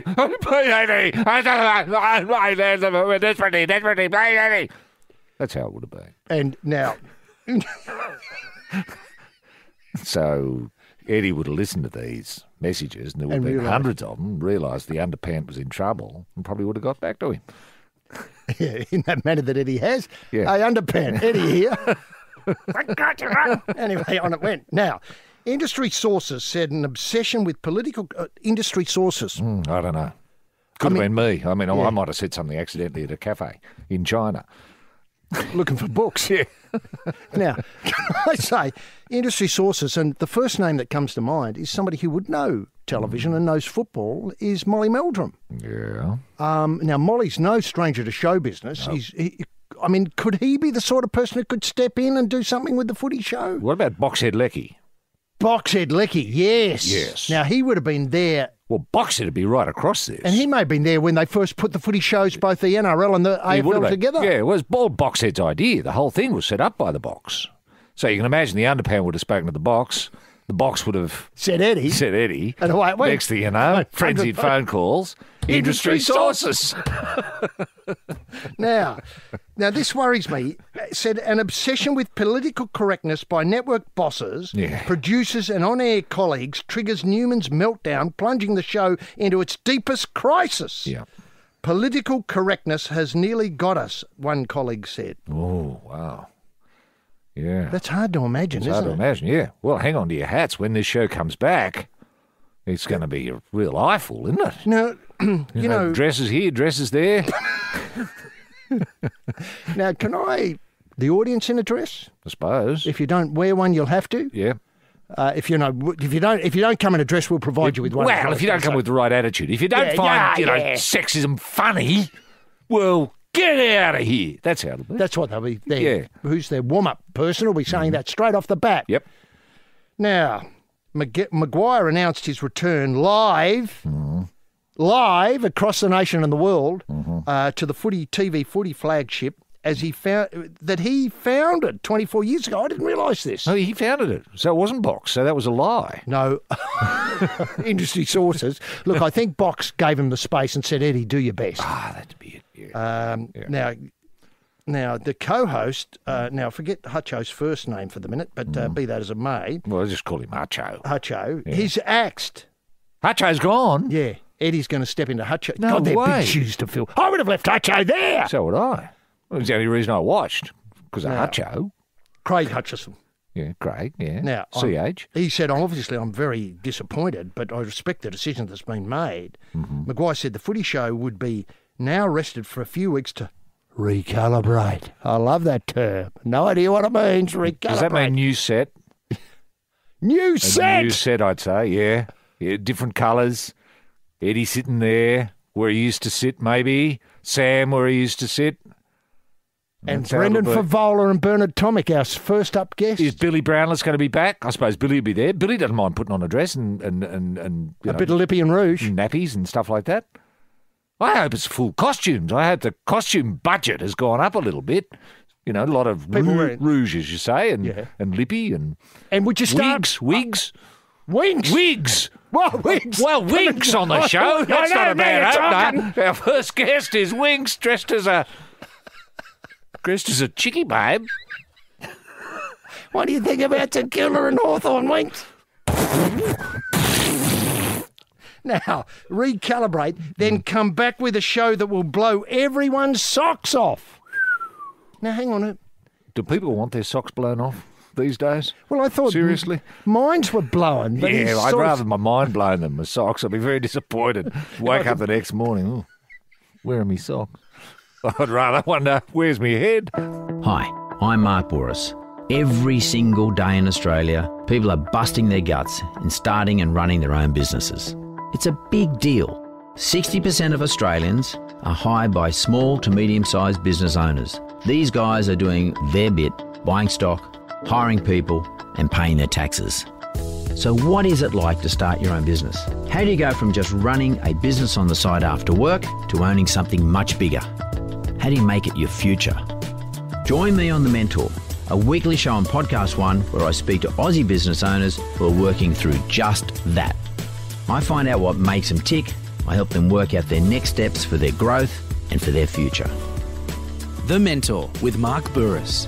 Listen now at podcast1.com.au or download the Podcast One app. Yes, this is the Probe with the hatted chef and, cravat wearer, rampaging Roy Slaven and the underwater panel beater HD Nelson. Now, Roy, we're still with the footy show.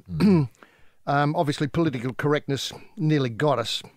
How close was it? Well, it must have been very close. Well, you saw Sam. Sam wasn't game to say. Sam hasn't been game to say anything. For months. For months, about what he really feels. About what he really feels. And I think people want to know what he really feels. You know, do you feel as though the show's become too focused on football? Now, I know foolishly it's called the AFL Footy Show. Sure. Do you Shouldn't it be called something like Focus on Caroline Wilson? Or... Wouldn't that be a better show? Certainly as a title, it'd be more, Sam, any thoughts? Caroline Wilson, anything to say? Stop me! Now, look, could I say that recalibrating for a month, I mean, how much... It's a month. Well, that's what I suggested before. I think... A month calibration? You'd only need half an hour, wouldn't you? Well, let Sam off the leash. How long does that take? Come on, Sam. Come on, pants up. You're on. Now, look, can I point out that a month It's too long. People are going to forget. Exactly what it was. Now, can I also point out, we're almost at the end of the season already. A month is going to get us to the finals. Then there's only 4 weeks to bed it down, the concept down. And then we've got a long layoff. I mean, sure, the footy does start earlier, unless they're going to push through. Do you think they could push through and do the draft? I hadn't thought of that. And then make it a 52 weeks a year sort of show. Well, and then, of course, they've got AFLW, women's AFL, starting up earlier now. And so they could go to that. Is Sam going to be interested in that? Well, I think he could be if the money's right. I suppose. I mean, is the money a problem, do you think? I don't think the money's a problem, no. Sam's happy to be let off the leash going full pelt for the money he's on? For the money's on. I assume so, yeah. He just wants to be unshackled. See, I just think the footy unshackled. Look, the footy issues does worry me a little bit. But the other thing is, would you start, say, the recalibrated footy show with a series of Sam's greatest hits done again? Oh, I hadn't thought of that. What a great idea. Done again, so as there might be... What reenactments? Reenactments. Other people playing Sam. Oh, I hadn't thought of that. I thought Sam playing himself, but, all right. Put out a website. What are your top 10 favourite Sam moments from the footy show? And Sam will do them again. Well, what a good... See, that's giving the show back to the people. And isn't that what the philosophy is coming from the underpants? Didn't the underpants say we want the people to take control of the show again, not us? Well, we're going to give it back to the people. Or am I making that up? Am I just a saucy... No, the quote says we're going to give it back to the people. We're going to give it back to the people. Yeah. Right. So who took it away from the people? The underpants, didn't he? He did. That bloke when he fired Eddie and all those other people. Yes. I think Trevor Marmalade was involved. Did Mick Malloy have a go on the footy show for a while? I'm not sure. When they went, the people left. Yeah. And Gary Lyon, he was part of it. He's part of it. He was great. Billy Brownless. Billy Brownless was great. Well, he's still there. And he's still great. Now. Well, they haven't lost much there. Although he's been a bit shackled. Can I ask the people? The people. People, yeah. Are they going to, What, plebiscite? A plebiscite? What questions would the plebiscite ask? Do you want the footy show back? Yes or no? And then there'd be other questions. Do you want Sam in a dress? Yes. Do you want Sam in a nappy? Having jokes at the expense of women? Yes. Do you want Sam making women look stupid? Yes. Do you want Sam with lippy and rouge? Yes. Do you want Sam with mannequins, female mannequins, mucking around with them? Yeah. Yes. Yeah. Do you want more of Sam? Yes. Mm-hmm. Do you want a little bit of Eddie with Sam? Maybe. Yes, you're probing on punters with Roy and HG this morning, and I'm just wondering if the people, Roy, could decide if they're giving it back to the people.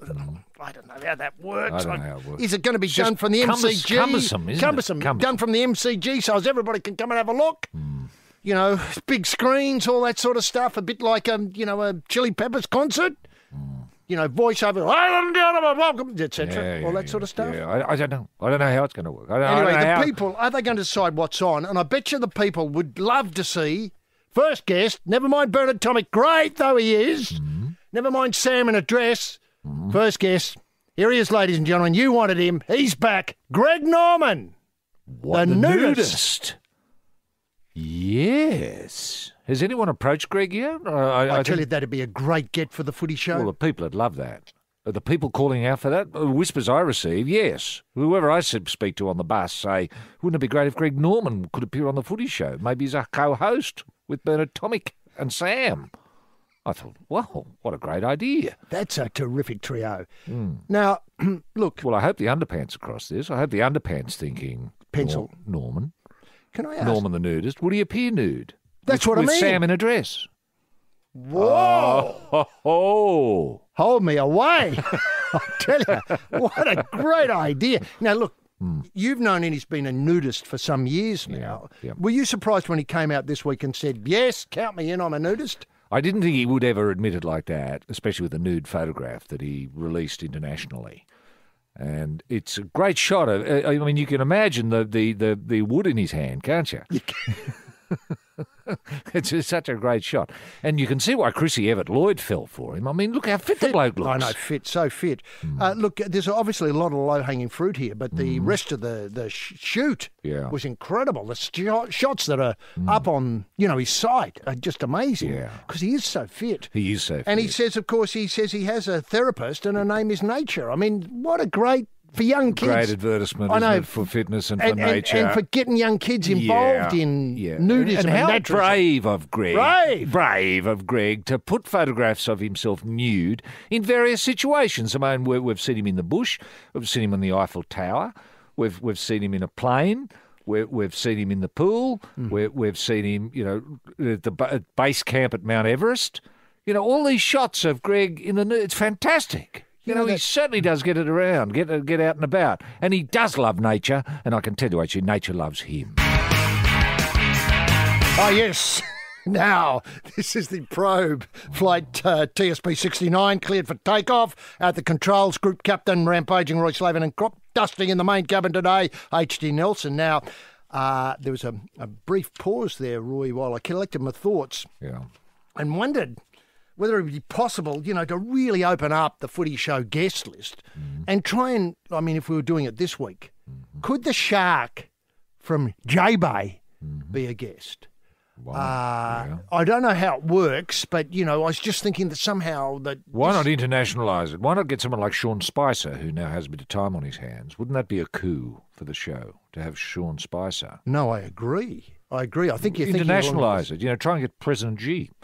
When we were in China, it was all President Xi and everyone loves him. That was terrific. And he's really reaching out. He's in a reaching out stage. Now, if the underpant approached the Chinese government... Through Julie Bishop, well, why not? Yeah. Why not? She knows him very well. Of course. And just say, look, there's a window of opportunity, terrific, in a month's time. The show's being rebadged, etc., etc. Recalibrated, I think. Recalibrated.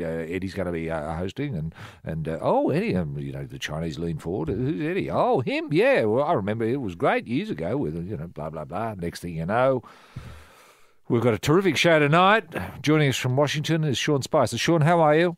Pause, of course, with the international ding, ding, ding, ding, ding, ding, ding. Yeah, hi. And then, joining us from China, President Xi. How are you, President Xi? Great. Now, Essendon versus St Kilda. The next thing is, and after the break, Beyonce. Is Beyonce on? Is she performing with the twins? The twins are coming. Twins are coming out? Yep. Or why not the twins themselves, without Beyonce, just the twins? Hi, twins. What do you think of Swans v Brisbane Lions? Well, Sam could get involved with... Oh, maybe not. Oh, hang on. Now, look, the other thing that happened this week in the AFL, and I know people have put enormous pressure on us to commentate on head office problems, which we won't. We're not that sort of show. We deal in facts. We deal in facts, and we do not in innuendo, not in scuttlebutt. We deal in hardcore facts. And last week was Rural Round. Oh, yes. You and I were lucky enough to get around to most grounds, and we were disappointed. And I don't mean to criticise the AFL because, let's face it, they've got their hands full with other things in head office. Yeah. But I thought Rural Round was a lost opportunity. I thought it was an occasion to bring a little bit of the country to the city, or the city to the country, and meet halfway. Obviously, it was a great opportunity lost. We could have played all the matches in regional centres, rural and regional centres. I thought that's what was going to happen. Well, it didn't really happen in that way. Didn't. And I've got to say is that I had, I won't name their names because they don't need to be named on this program, but I had a number of people approach me and said they didn't like it because it just made farmers look silly. Because when you dress up Jason Dunstall and, say Danny Frawley with a hat and a hayseed and, hanging out their ear and all that, riding a mechanical bull, it just says stupid like their show. Doesn't look And I just thought they're making fun. But I thought your contribution, Roy, was a terrific contribution. You brought out at Spotless, you set up a terrific area where people could come and see Rooting King. I wanted to ask you first up, how sedated was the King? He didn't look like himself. There was a touch of Sam about him. He was sulking, for sure. And I think he expected, so when it was mentioned, acknowledging country, Australia, he thought the game was going to come to his paddock, literally. So he was sort of looking forward to that. Great, going to see who's playing. Oh, the Chinese Suns might be coming here, to play here in my paddock. That's how we sold it. And, of course, in the float, 4 hours later, he found himself, spotless. It's spotless, and he wasn't happy, and he sulked. He did. He sulked. I thought it was good when you asked him to demonstrate his in-out work, and the kids were very impressed by that. Well, they were. You can't stop him with that sort of stuff. Even on the sulk, he's brilliant. And then alongside the Rooting King, you had Sick Cedric there, and I think that Sick Cedric, because obviously with still we're getting over the problems with Sick Cyril and etc. But anyway, Sick Cedric was terrific. People wanted to know where Healthy Harold was, and we had to say, well, he's somewhere else. We had to gild the lily there. Healthy Harold wasn't the slightest bit interested in being part of the rural round for the AFL. No. Your three-quarter time greased pig, I thought, went over terrific. Did. That was People always love that. I mean, people say, oh, well, how often does that happen in the country? Well, I can say not often. But to see a greased pig running around with kids trying to catch it, with their little knives in their hands, ready to do a little bit of stabbing work, people love that. Look, it's great entertainment. And then when you have the utes come out and you have a mini ute muster and people doing donuts in their utes and that sort of stuff, people love that. And they love seeing things hit with axes. So when we brought out the logs, kids had to go with axes. That's great. And it shows real country life, that country life is not just sitting around in a tractor. It's much, much more than that. It's getting in your ute, it's picking up your axe and it's stabbing a pig. Now, speaking of stabbing a pig, the highlight at the end there where people were drifting out, and I think, I don't want to put crowd figures on it, but I think at least 50 people stopped to look at your home slaughtering exhibition. Yes. That was just wonderful. Kids were saying to me, I didn't realise lamb chops came from a lamb. Yeah. They thought they came from the butcher, and that was how the butcher invented them somehow. Yeah. 3D printed like an alchemist. Just conjured them up. Yeah, exactly. But to see the lamb to be able to fiddle with the lamb and relate to it in the pen much, but just look at it in the pen, pat it on the head and that sort of stuff. And then leave with some mince. Lamb mince for Mum, can you make? Say a bit of bolognese. Yes. I'm not sure. Well, you wouldn't, I suppose. Yeah, no, lamb mince. You make some sort of hamburger. I suppose you would. I don't know what you do with lamb mince. Yeah, but the chops. Feed it to the cat. Yes, this is the Probe punters with Roy and HG, and I'm just wondering if any of those ideas, Roy, you talk about giving the footy show back to the people. Yeah. I wonder if any of those ideas, that you brought up. I remember, I think I don't want to give the AFL footy show ideas, but once the rugby league footy show, I'm pretty sure this is right, had Christopher Pine on as a guest, and they persuaded him to change a tyre on a car. Right. And they might have had somebody else there to help him on, a tyre fitter. A tyre fitter who did it professionally. Yeah. Now what a good idea. Normal things, like I was just thinking of that terrific home slaughtering exhibition that you had out there at Spotless last week. Yes. To try and get real people involved. The Minister for Sport comes on and slaughters a pig. Is that what you mean? That sort of thing? I mean, that on paper looks like a tremendously entertaining show. I suppose it depends on how you cover it as to how graphic it... Can I point out that's Sam's problem, is how you cover it. Yeah. He's incredibly funny in the right context, but take him out of context and he falls flat. Yeah, sure. Falls flat. He needs a bit of recalibration. Sure. Yep. But I agree with you. I think the Minister of Sport, if he came on, that's Minister Hunt, came on and said, ladies and gentlemen, I'd like you to meet, say, Donker the pig, and we're going to have fun with Donker, and when we've finished fun, we're going to eat him. Yep. Yep. There's your show. There's your show, isn't it? There's your show. That could be a regular segment on the footy show, say your third break. Minister Hunt? I don't know about Minister Hunt, but you could get someone else in to slaughter just compare styles. So it might be Minister Hunt this week. Next week, Luke Hodge. Luke Hodge, yeah, why not? Why not? Or Ricky Ponting, someone from the past. Or say, I don't know, Minister Dutton. See how Mr. Dutton does it. I bet he wouldn't muck about. Minister Dutton. No. Mr. Dutton had come in with a hand grenade, stick it in the gob and stand back. Now, I'm just wondering if, the idea that the footy show needs to think about moving amongst the people in a different sort of way. Now, in the past, I think Sam had a street walk or street tour. He did. Where he went and bailed up people in Yeah. various shopping centres around Melbourne. I hope that's right. Yep. Don't think he moved much out of Melbourne, but might have gone down to Geelong every so often. But if he could get out into the country areas and really bring the city-country thing, which could work for the footy show. I don't think it's been tried. Right. Maybe every so often, if they knew Sam was going to be in town, say, Wednesday, that Wednesday at 3 o'clock, we could let a greased pig go, say, in Warrnambool, and all the kids of the town could come and have fun. Yeah. Look, I think that all of that's great, but you're not suggesting Sam's not in the studio on the night of the show. No. So it'd be Eddie saying, well, Sam, where were you this week, mate? Yeah. Oh, I was in Ballarat. Let's go to the pictures now. That sort of thing. I think you did that with too much enthusiasm. I know. But it was a brave attempt. Now, look, just before we go on, terrific news has just broken that Prince Charles and his wife Camilla are going to fly the royal flag at the Commie Games in the Gold Coast next year. Are they? I tell you what's happened. Camilla Parker Bowles? She's here coming. in Australia? She's coming. No way. She's coming. With Prince Charles. Whoa. Commie Games. Now, has footy she show. been here before? I don't know if she's been here before. She may never have been here before. Does she know about mosquitoes and stuff like that? I suppose he's been here. And snakes, times, spiders, sharks. Sure. Now, look, what I'm interested in, could they be Thursday night? On the footy show, ladies and gentlemen, well, Sam had fun with her, wouldn't he?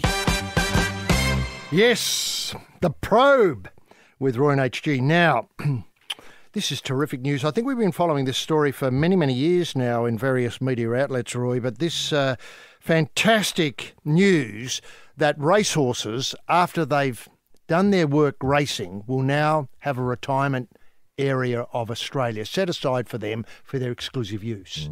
So a story again in the Murdoch Press, beautiful Matthew Ben's article. He's described as the editor-at-large. They race for fame and glory and the riches for their connections, but some are simply put out to pasture once their best galloping days are over. Now the state's thoroughbreds are guaranteed a decent life away from the track, with Racing New South Wales expected to unveil this week a $5 million, 1,050-hectare racehorse retirement home. Isn't it fantastic? It's about time, isn't it? It is. It's about time. I mean, the Blinkered Knights of Balaclava have been a sole, charity donated to all the various animals they've put in so as you could take out. Yep. Looking after them in their retirement. So there's an area set aside at Bandonora. It's an equestrian centre between Lithgow and Mudgee to, wait for it, retrain and rehouse retired racehorses. Brilliant. The retraining worries me, but anyway. Chris Waller said it's important that horses are well looked after from the day they're born until the day they die. This goes an extra step beyond what is already being done. Racehorse retirement stamps out any comparison by animal rights groups between the thoroughbred industry and the greyhound racing, which is being reformed after a string of scandals, including reports that dogs are being killed when they could no longer race. Yep. I don't think there's an issue in horse racing. He doesn't think that's an issue, but we need to make sure there never is. Now, in September, obviously, the Racing New South Wales announced the Welfare Fund. They're going to take 1% of prize money. That's about $2 million a year, put it towards racehorses in New South Wales. Peter V'landys, the boss of the racing industry, said, I believe that thoroughbred horses are one of the best looked after and cared for breed of animals by their owners, and this program is just another initiative to continue the great work already being done. Now, retraining. On the new property, wait for it, a state-of-the-art dressage arena, or Olympic-sized dressage arena. Stable complex. They're being used to train and retired racehorses for active careers. Wait for his show jumpers, dressage and eventing horses. Others will be retrained for new lives at the polo field or paddock mates for other horses. Some will become clerks of the course, police horses, etc. And in some instances with, Godolphin horses, they are being retrained, as mentioned, to join the police force. Although the property can happily house up to 500 retired horses in its vast paddocks, it will become a permanent home to a very select few, with others just passing through on their way to new lives. Wow. Now, Roy, look, I've got to ask, you know the horse better than anybody else.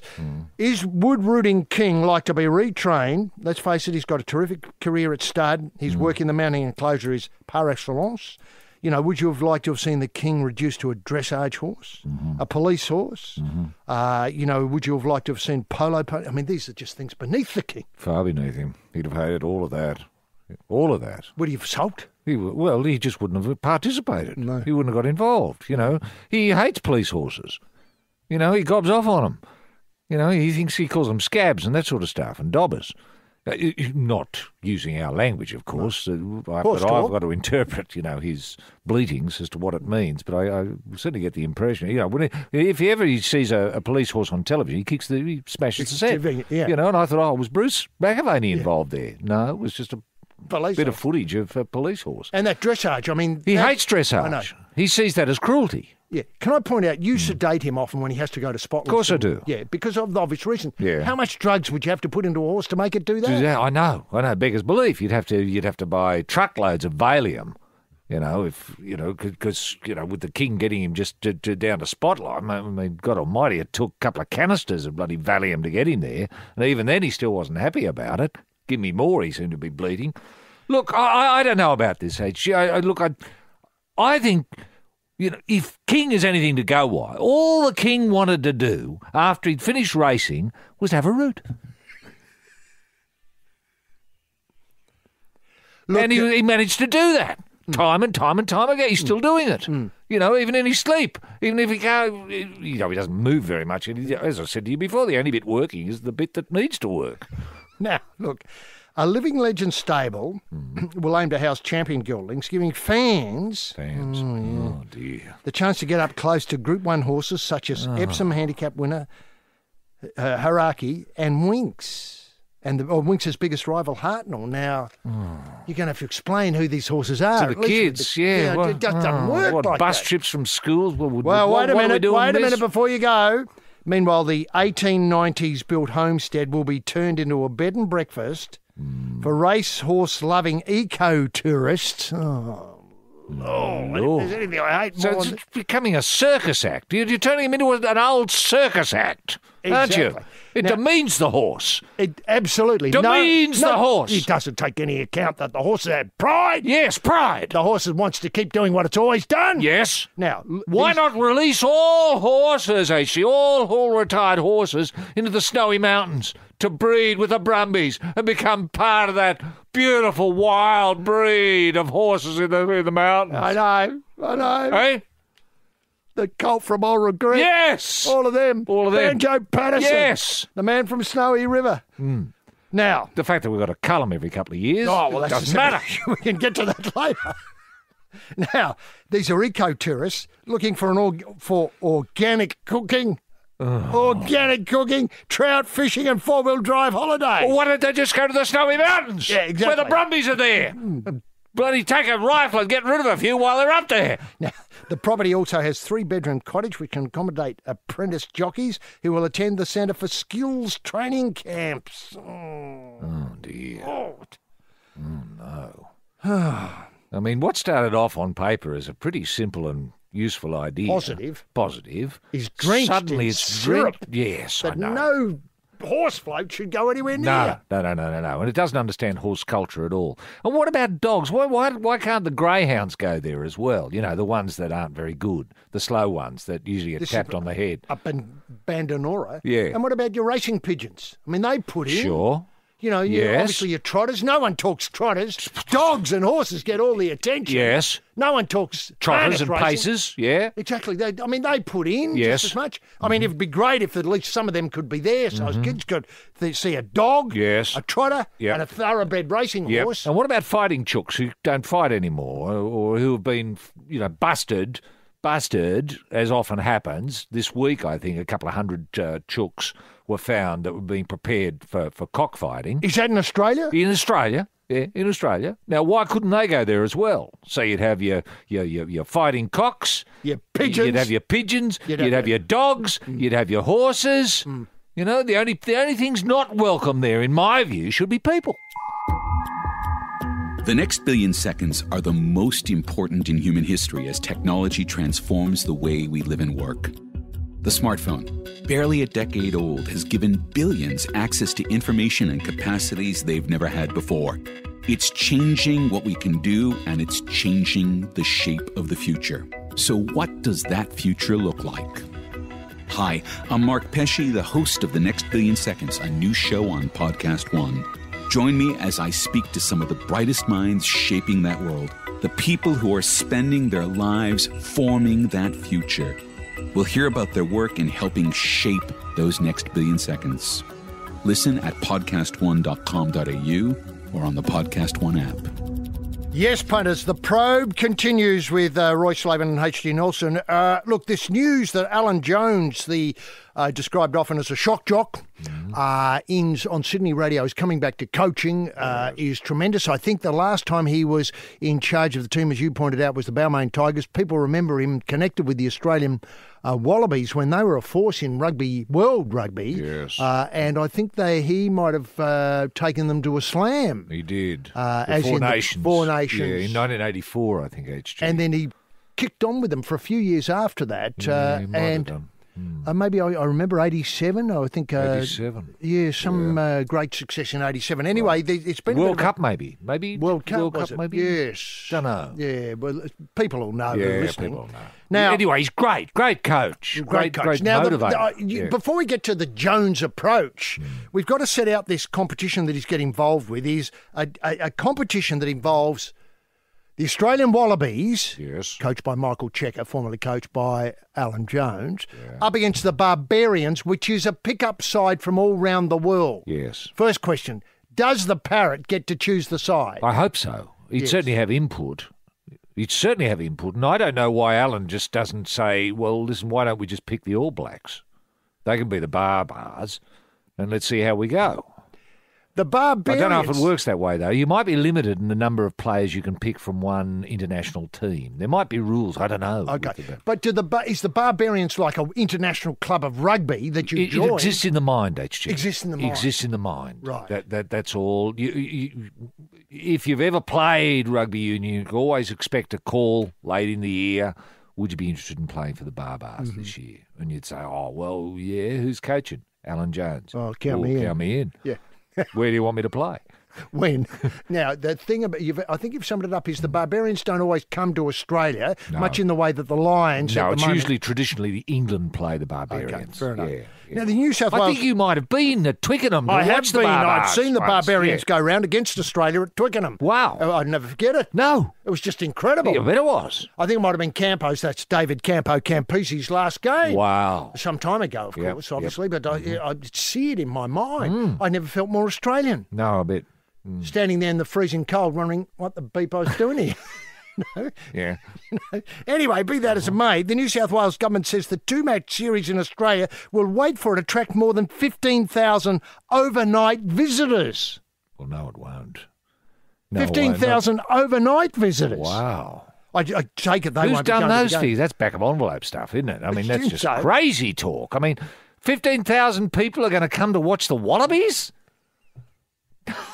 Really? It would mean that the crowd, you might have to have a venue bigger than, say, I don't know quite where we play this with 15,000 overnighters coming in, because lots of people would come for the week. Yeah. Probably people would make a month of it, knowing there was a couple of matches involved. Yes. I mean, you could be looking at several 100,000 by the end. Yeah. Obviously, no Wallabies supporters there. Anyway, 15,000 overnight visitors to the state to bring in more than 8.2 million to the local visitor account. How does that work? 8.2 million? Can you do the maths? 15,000 into 8.2 million? It means that every one of them is spending, well, over $1,000. Oh, well, that's easy to understand 500. if they're here for a month. I was thinking overnight they're describing. Oh, just overnight. Yeah. You're going to have to shell out an awful lot of money. Anyway, the government has worked hard to secure these high-profile rugby matches, knowing it will be a significant boost to the visitor economy. Right. Well, it's only high-profile if high-profile players are prepared to put on the Barbarian uniform. Jumper.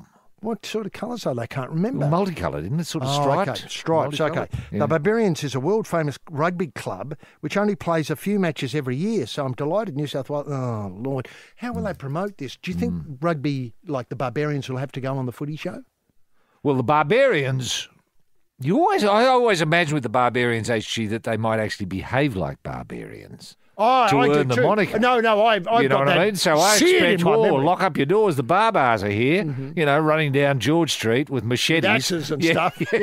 Off the Just boat. that attacking they've rowed people, in. Blowing up buses and, breaking into David Jones and stealing stuff and going into jewellery stores and saying, "Hand it all, I'm a barbarian," and giving them one to go on with, even if they give you everything. You know what I mean? Barbarians. People are going to turn out to see that lot shackled, coming out, let off the leash. Hey, with Alan Jones saying, go for it, boys, go for it, go for it, boys, go for it, go for it, boys, go for it, go for it. Yes, this is the Garden of Probe with the head botanist who's always brutal with begonias, rampaging Roy Slaven, and the boxhorn rolling down the road, H.G. Nelson. Now, one interesting button in this Barbarians game is that the parrot, Alan Jones, has been very critical of the Wallabies. For many years now. For many years, and particularly in recent times. Yeah. And I think I'm right in saying is that Australian rugby hasn't had the best year. I don't want to kick a sport when it's down. No. I'm more than happy to when it loses to Scotland. But apart from that, I think of the 15 sides playing in the Super Rugby competition, Australia filled the last 5 slots. Pretty much, yeah. And their only team that made the finals lost last night. That's the Brumbies lost to the Canes in Canberra. But anyway, there's a lot of criticism from the parrot about Australian rugby. But as I think the Fairfax people said, the thought of Jones going head-to-head with... unfortunate use of word, but be that as it may, with Wallabies coach Michael Checker has those in rugby fraternity excited ahead of what should be a high-quality affair. Is that how you're seeing it, that people will be interested in the coaches going head-to-head as opposed to the game? Are the coaches going head-to-head, or is this just a pick-up team having a bit of fun, trying to squeeze a few dollars out of the Australian Northern New South Wales taxpayer? That's what it's about, isn't it? Thanks. I couldn't have put it better. I mean, that's what it's about. Let's face it, this is to do with economics. It's nothing to do with, promoting the sport of rugby. At the grassroots level. Well, exactly. Exactly. And what does it mean? You could pick the best players in the world and win the match. So what? Exactly. So what? So what? Will you be able to get a bet on? Probably. Ooh, I hadn't thought of that. Yeah, no, well, think about that. Now... Yeah, well, I'd be thinking barbars at this stage. I mean, you wouldn't bet on the Wallabies, would you? No, you couldn't. You couldn't. No. Now, look, the fallout from State of Origin, the third match... Yes. Where the New South Wales Blues fell sadly at the death to the Mighty Maroons, is continuing. And we seem to be blaming everybody. That's the New South Wales people, the New South Wales Rugby League community, seem to be blaming everybody. Yeah. I'm not sure if this is fair. Yeah. I'm just wondering what you're thinking at the moment is. Well, I'm only blaming 13 players and a coach at this stage, plus the backup support staff, of course, and the culture. Can I begin with the last word first, the culture? How toxic is the culture? I noticed Phil Gould, the well-respected Channel 9 commentator, wouldn't it be a great guest, incidentally, for the AFL footy show to get? Wouldn't he ever? Imagine that, starting in a dress. In a dress, coming out and talking rugby league with Sam Newman in a dress. Yes. I mean, that's what people want. Exactly, giving it back to the people.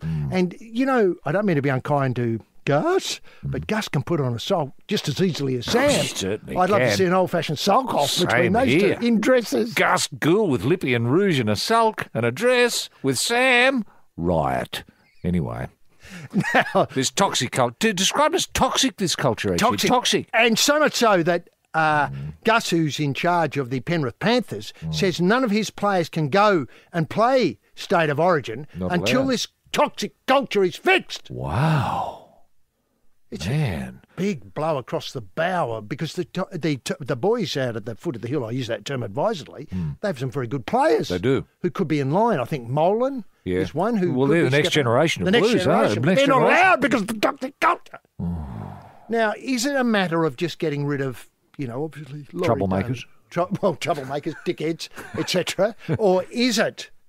Is it something more than that? Yeah. Well, if there's a toxic culture, you've got to look at the head of the top of the tree. You've got to look at whoever's driving this toxic culture. Now, you and I have known Laurie Daly for a hell of a long time, and he's a lovely chap. I know. But it appears, though, that this festering, bloody toxic culture, this petri dish of poison, has been happening underneath Laurie's bot without anyone knowing.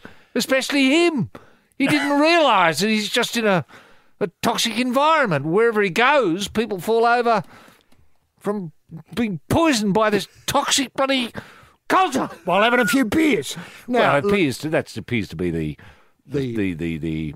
the what? How it expresses itself, this toxic culture. Well, can I point out that the players who normally don't like to, get on the Terps and just bet all the time, once they join the Blues, that's what they want to do. Well, and can I point out that the two who got bitten by that bug most seem to be Josh Dugan and Blake Ferguson. Yeah. Now, I saw a lot of comment this week about, them letting the team down. But how about some of the other bludgers in that side? Yeah, Jared Hayne, I rest my case, cannot step up any longer at this level. He's got to be sidelined. Do you know what I mean? Yeah. Or, Fafita, I mean, what happened to him? Now, there was backstory in the Fafita case because he appeared to have issues that he wanted raised with the media but was denied by the staff. I don't get it. I don't see. No. Look, I've got a rather perverse view of all this, HG, perverse, and I'll tell you why. I've always believed in team bonding. And I think the best way to get a team together, especially blokes who don't know each other very well, just meeting occasionally and suddenly you've got to be a team, you've got to think as one, you need to have a few beers and have a few bets. Yep. Probing on, punters. Now, Roy, just coming to some of the details about the State of Origin fallout, there seems to be a culture developing against tattoos. Oh, no. Now, let me say that rugby league has supported the tattoo industry. More than anyone. Indeed, more than anyone. And my only, as we've talked about so many times before, is the explanation of the tattoos and why they're important. Some of those shows, I know there's a Bondi Inc. version of Miami Inc., which is a version of something else, Inc. And I love the explanations of why people get tattoos. And when you see the tattoo done by, some of the greats with the ink work around the world, you can see why people decide to get them done. Lost my dog, and so I get Fido written on myself and all that sort of stuff. Yes. All that. That's great. That's really good. Yeah. The difficulty that I have with tattooing in the rugby league is not only it's artistic content, which is not explained and understood as part of the culture, which I don't think is toxic unless it's obviously an infection's got into the tattoo, which is a separate issue. That's a medical problem, as I understand, not a rugby league problem, is that they're not explained. No. And well, you don't ever see players with tattoos of goalposts or a rugby league football or a field or say a big King Wally Lewis on your arm or a something bunker like that, or a bunker, or a score, some of their great matches. So obviously the stories being told in the tattoos have got nothing to do with rugby league, and there's your problem, isn't it, as you're seeing it? Exactly. Now, when it comes to the Lennox Head Hotel, I've looked at the CCTV footage. There was signs in the foyer up, obviously saying we're expecting rugby league players, we can't be sure, from the New South Wales team to come at some time during the afternoon. Please be mindful that rugby league players bring with them a certain toxic culture, and if you're not interested in being part or infected by that, please leave now. Yes. I thought when the lads arrived, this is obviously Josh and Blake, there were PA announcements. Ladies and gentlemen, please be mindful that we have rugby league players on the premises. When rugby league players are on the premises, a toxic culture comes with them. If you're not prepared to be exposed to that toxic culture, on and on. They were serious announcements all there in CCT. I felt that the barman did the right thing, or the bar staff did the right thing in terms of trying to warn people when they bought this. Excuse me, sir or madam. This might be your last drink. Why? Well, rugby league players come in. Oh, thanks for warning me. Whoosh, off they went. Fair enough. Fair enough.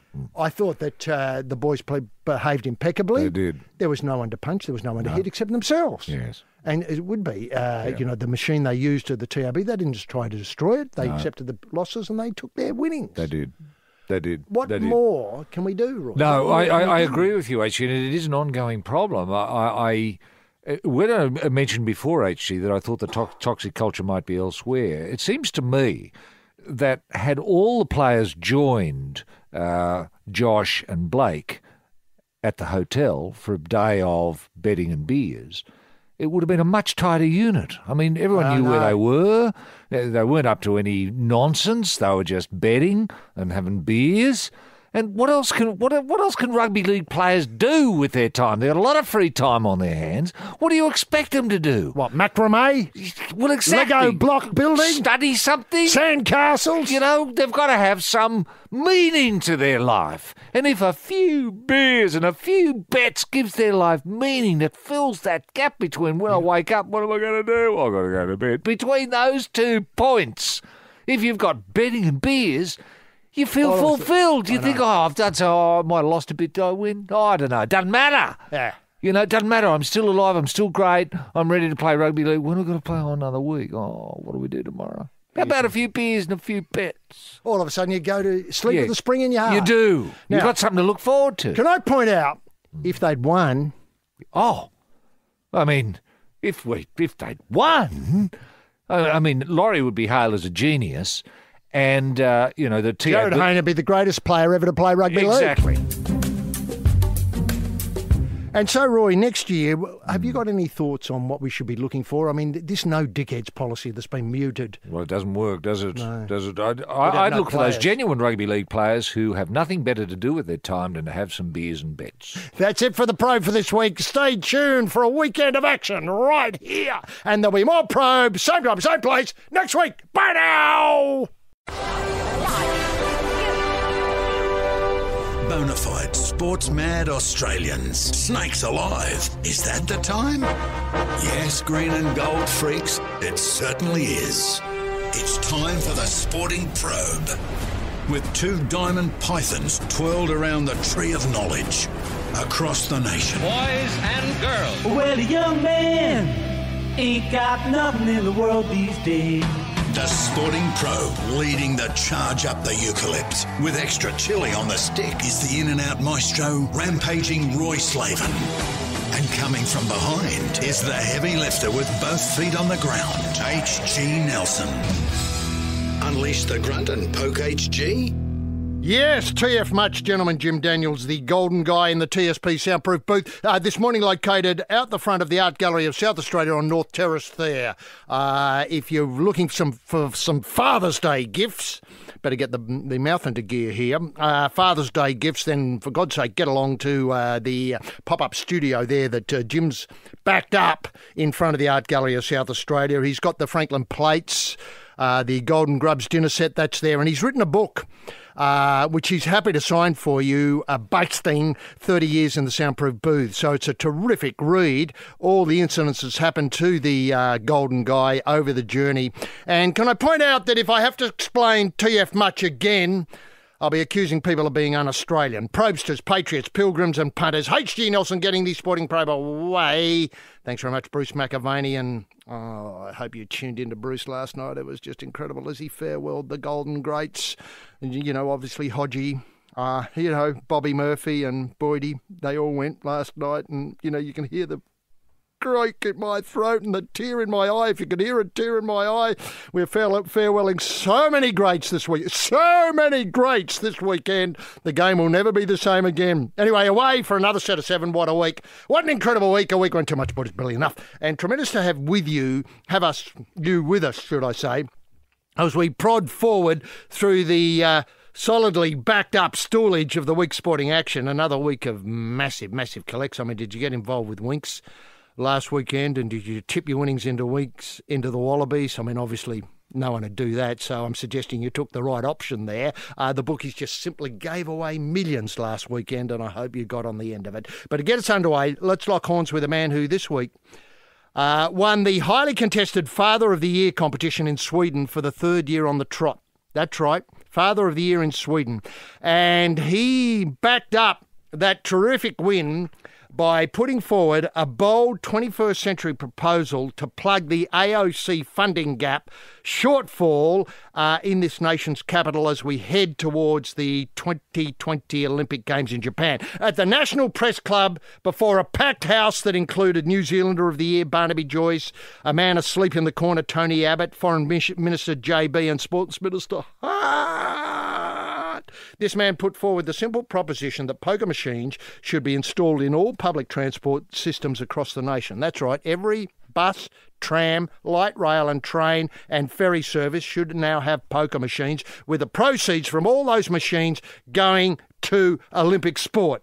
As the crowd stood as one to applaud his vision, and let's face it, this is the only bit of vision Canberra's seen in the last 6 months, he reminded the nation's political class that the sooner we normalise the putting of, or should I say normalise punting on the pokies as a natural part of public transport, the sooner we can ensure, that's right, ensure that Olympic gold is, that is Australian Olympic gold, is sufficiently funded and move on to the next item on the agenda, which I'm not sure which. Anyway, that man is rampaging Roy Slaven. Of course, no surprises there. Roy, can we get the TSP bunny in motion simply by asking what were the highlights of your restless eye this week? Come on!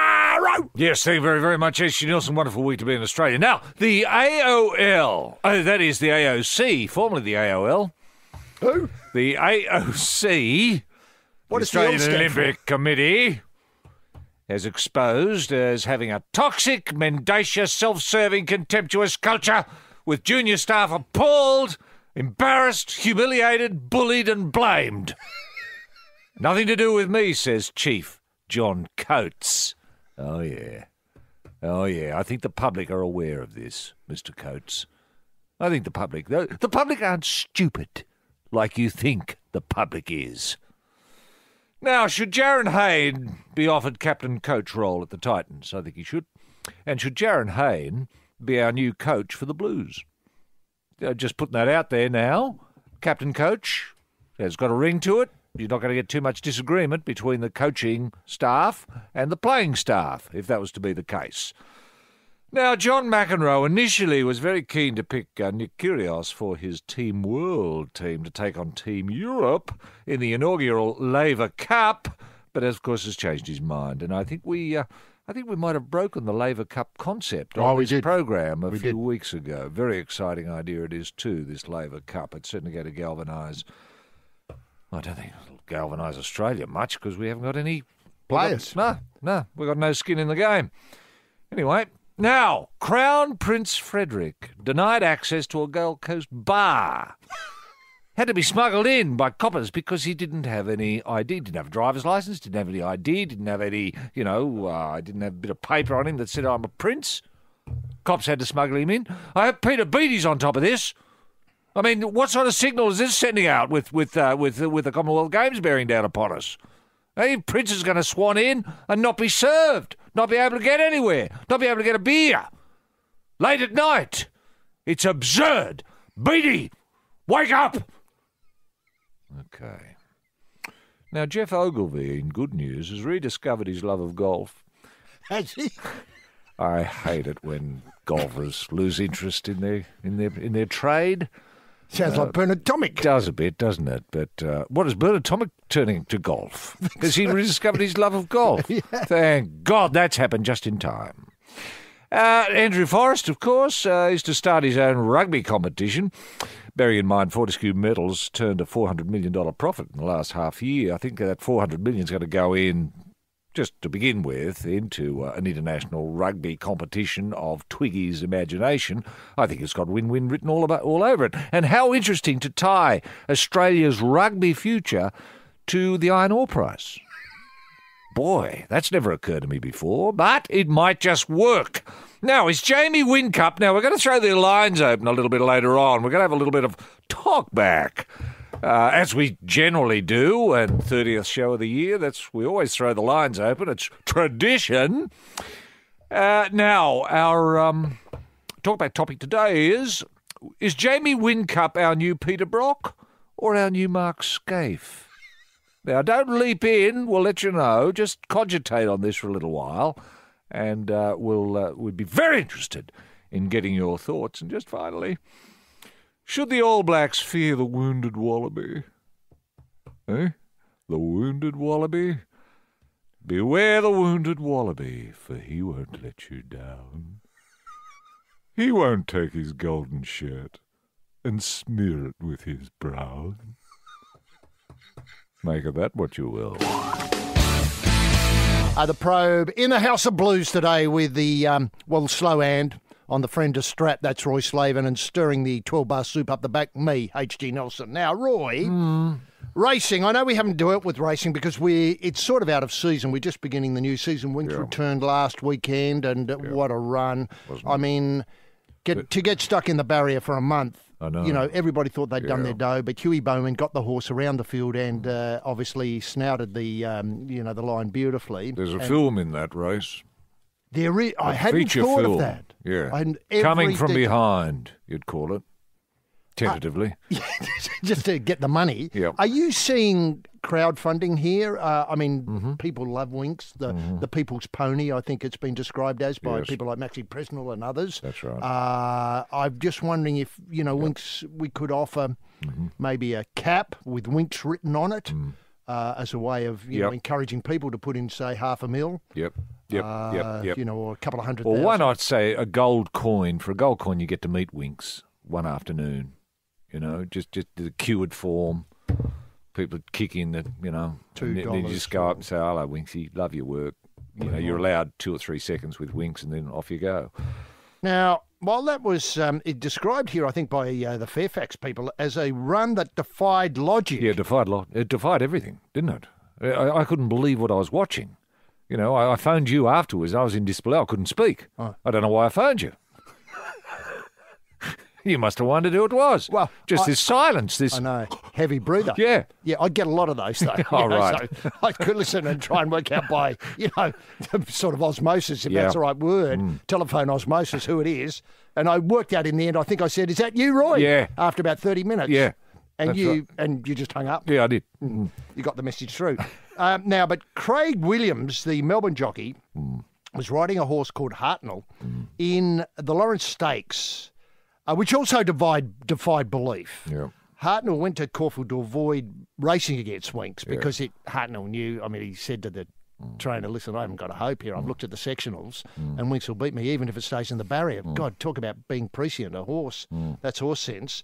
But in the minutes before the win, Williams panicked because the champion hoop realised he'd weighed out in a heavier vest and needed to make up weight.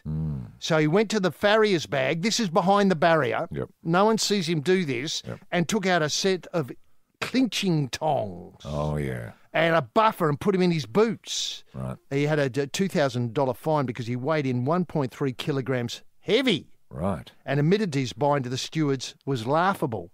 So imagine the nervousness or the panic that went through. He realised he'd worn the wrong gear. Yeah, why did he change his vest? That's no the idea. question, That's isn't the it? baffling thing, isn't it? Yeah, yep. My first thought was that I'd be disqualified. I had to make up weight. The fact that no one reported Williams taking the equipment from the farrier's bag behind the barrier raises concerns, and you raised them with me.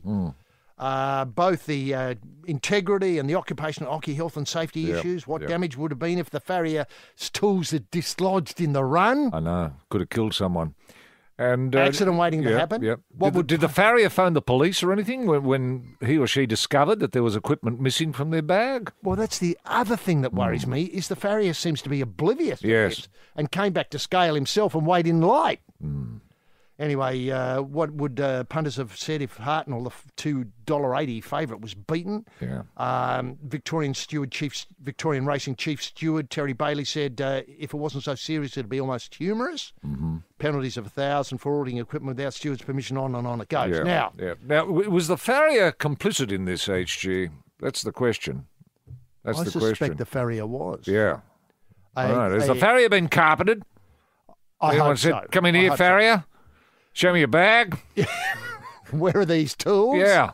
Now, look, it raised that time, I think it was Canamble, when you took the Rooting King out there and you realised that I was strapping that day and took the horse down to the barrier and I realised that the Parrot, I think it was Peter the Parrot Penrose, hadn't had any lead in the saddlebag at all. I know.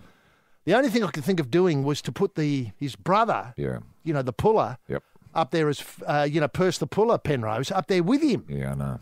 And mercifully, the combined weight was exactly the right weight. It was. But that was extremely worrying, extremely concerning. Yeah. I think it's the only time the two jockeys supposedly have been on the one horse in a race where the horse won.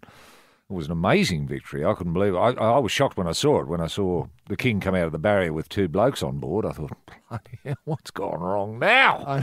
Because I think it was his first win. Yeah, it was, because the king can be sort of particular. If the king doesn't want to race with one, he'll demand 2.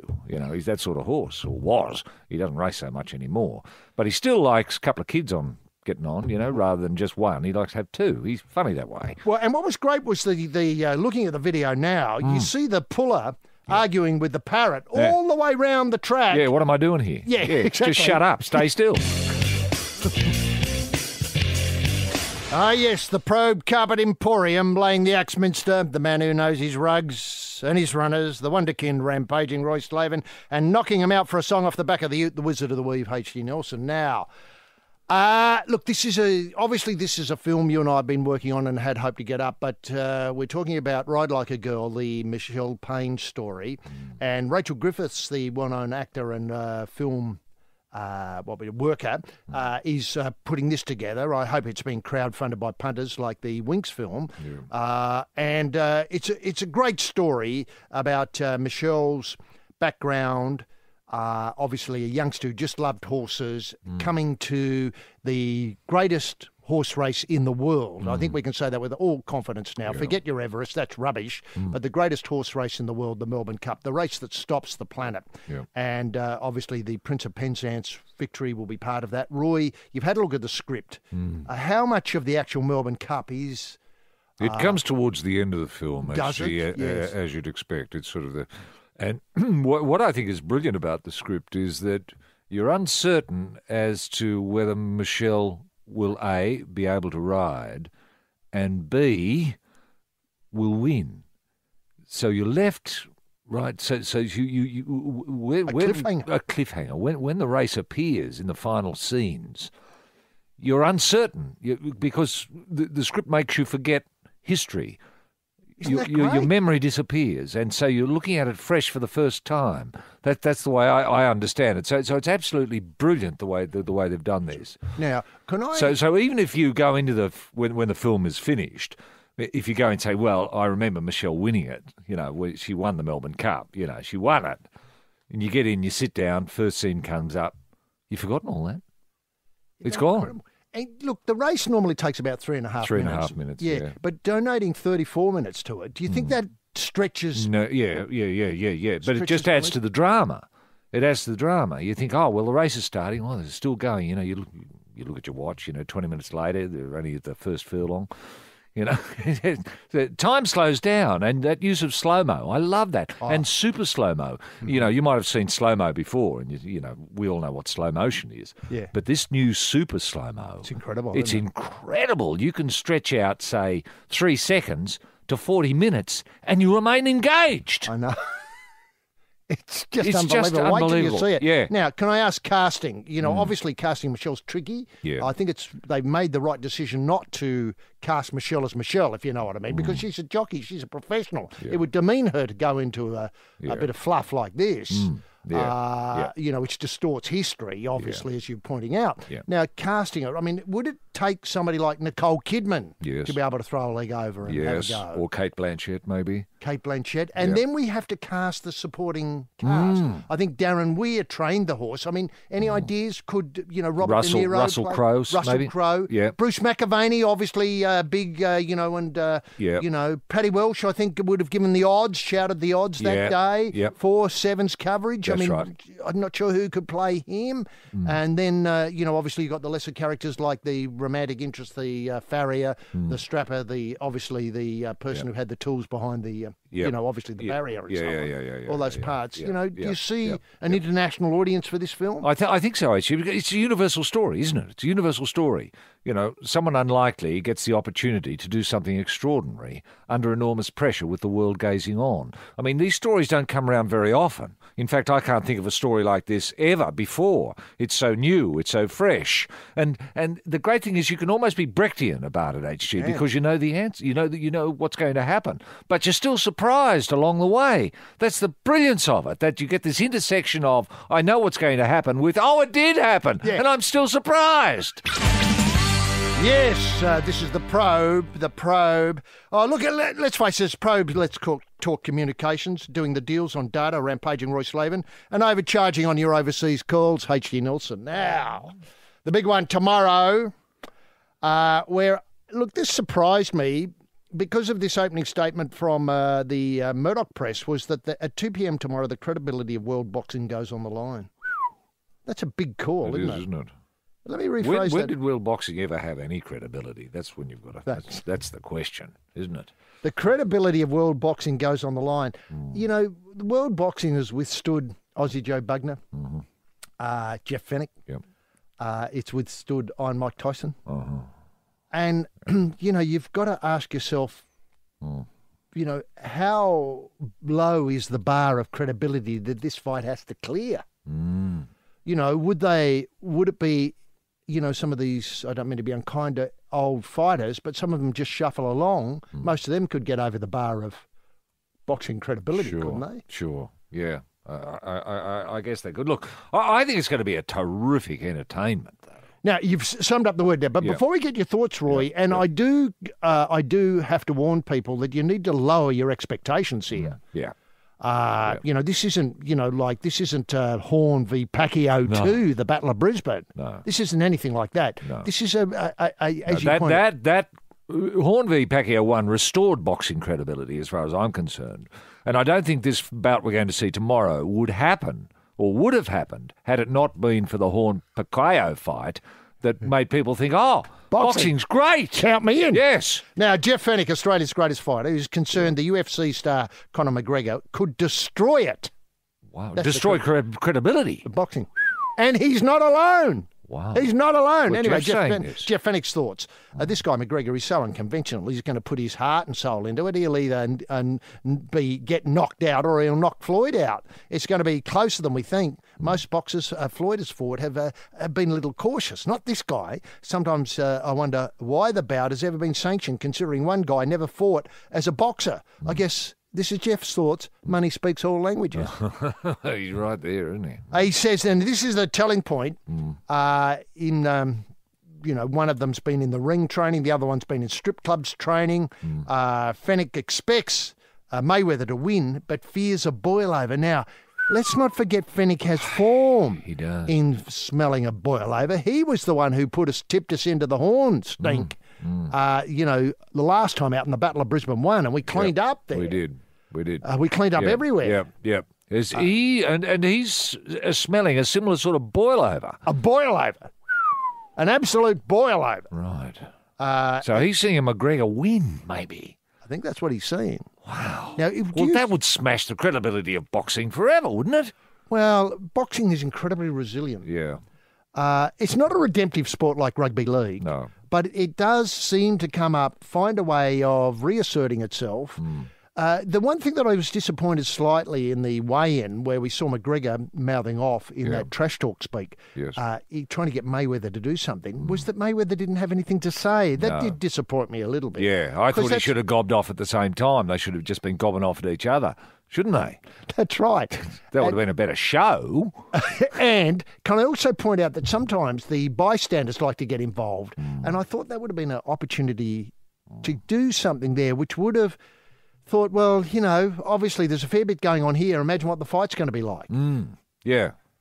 Sadly, another lost opportunity. Do you think... I hope McGregor doesn't go stupid and lash out with his feet. That's what worries me. That's what worries me, because he'll be disqualified. It'll be disqualification. It'll be a tight corner somewhere. He might be up against the ropes. Mayweather cunningly puts him on the ropes. Yeah. All of a sudden he whacks him with an elbow or something like that. Yes. Or bites him or... Yes. Returns form. Yes. That would worry me enormously. Gives him a Chinese burn or something like that. A Chinese burn?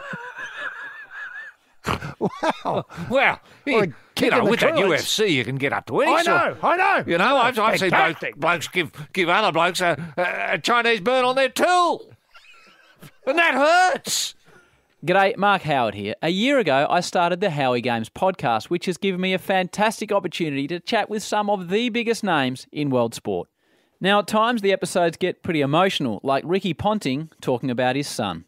Two lots of 3 weeks at a time in intensive care where you're just not really sure what's going to happen. But, he got through the first one fine, and then when he got to 6 months of age, he had another pretty serious infection that we didn't know anything about, the doctors didn't know much about, and yeah, that was the scariest one because he was sort of shut down he was, I think, sedated for about 4 or 5 days at one stage with where he couldn't open his eyes, and yeah.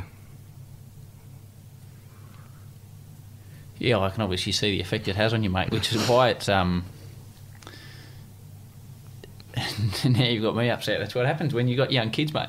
Fucking deep breath and get on with it, eh? You can listen to the Howie Games at podcast1.com.au or via the Podcast One app. Yes, you're probing on this morning with rampaging Roy Slaven and H.G. Nelson. And, well, let's face it, this weekend, Australian rugby, Well, is it a laughing stock? Is it a laughing stock?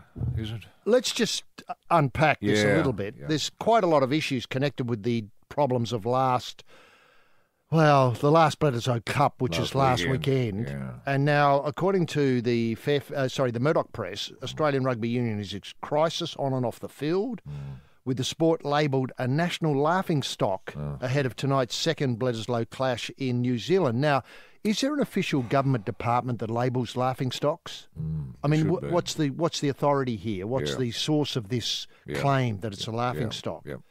Now, on the back of the Wallabies drubbing, and I think it was about 50 points before the Wallabies realised that... Before they woke up. Yeah, they woke up Yeah. and realised they had a game on their hands. And they claw their way back to, well, sort of more or less a respectable thing. I think people are claiming that in the last 30 minutes of the game, Australia won. Yeah, if you looked at the second half in isolation, I mean, the Wallabies were fantastic. I know. I think New Zealand, to be given their due, though, lost interest in the match. Appeared to, Yes. Yeah. Well, you do, when you're kicking the buggery out of a dog, after a while, you just think, well... Yeah, time to go. You lose interest, yeah. Now... Rugby Union Chairman Peter McGrath told the... Well, that's the first I've ever heard his name mentioned. Peter McGrath, he's kept himself quiet, hasn't he? He says Australia rugby is in the worst place it's been since the 1970s. It's a debacle. Fans are voting with their feet. Saturday night's crowd was 54,846, the lowest ever turnout for a Bledisloe. Now a headhunt is on for a new executive who will be tasked with one of the biggest rescue missions in Australian sporting history. Wow. That's a big call, isn't it? Yeah.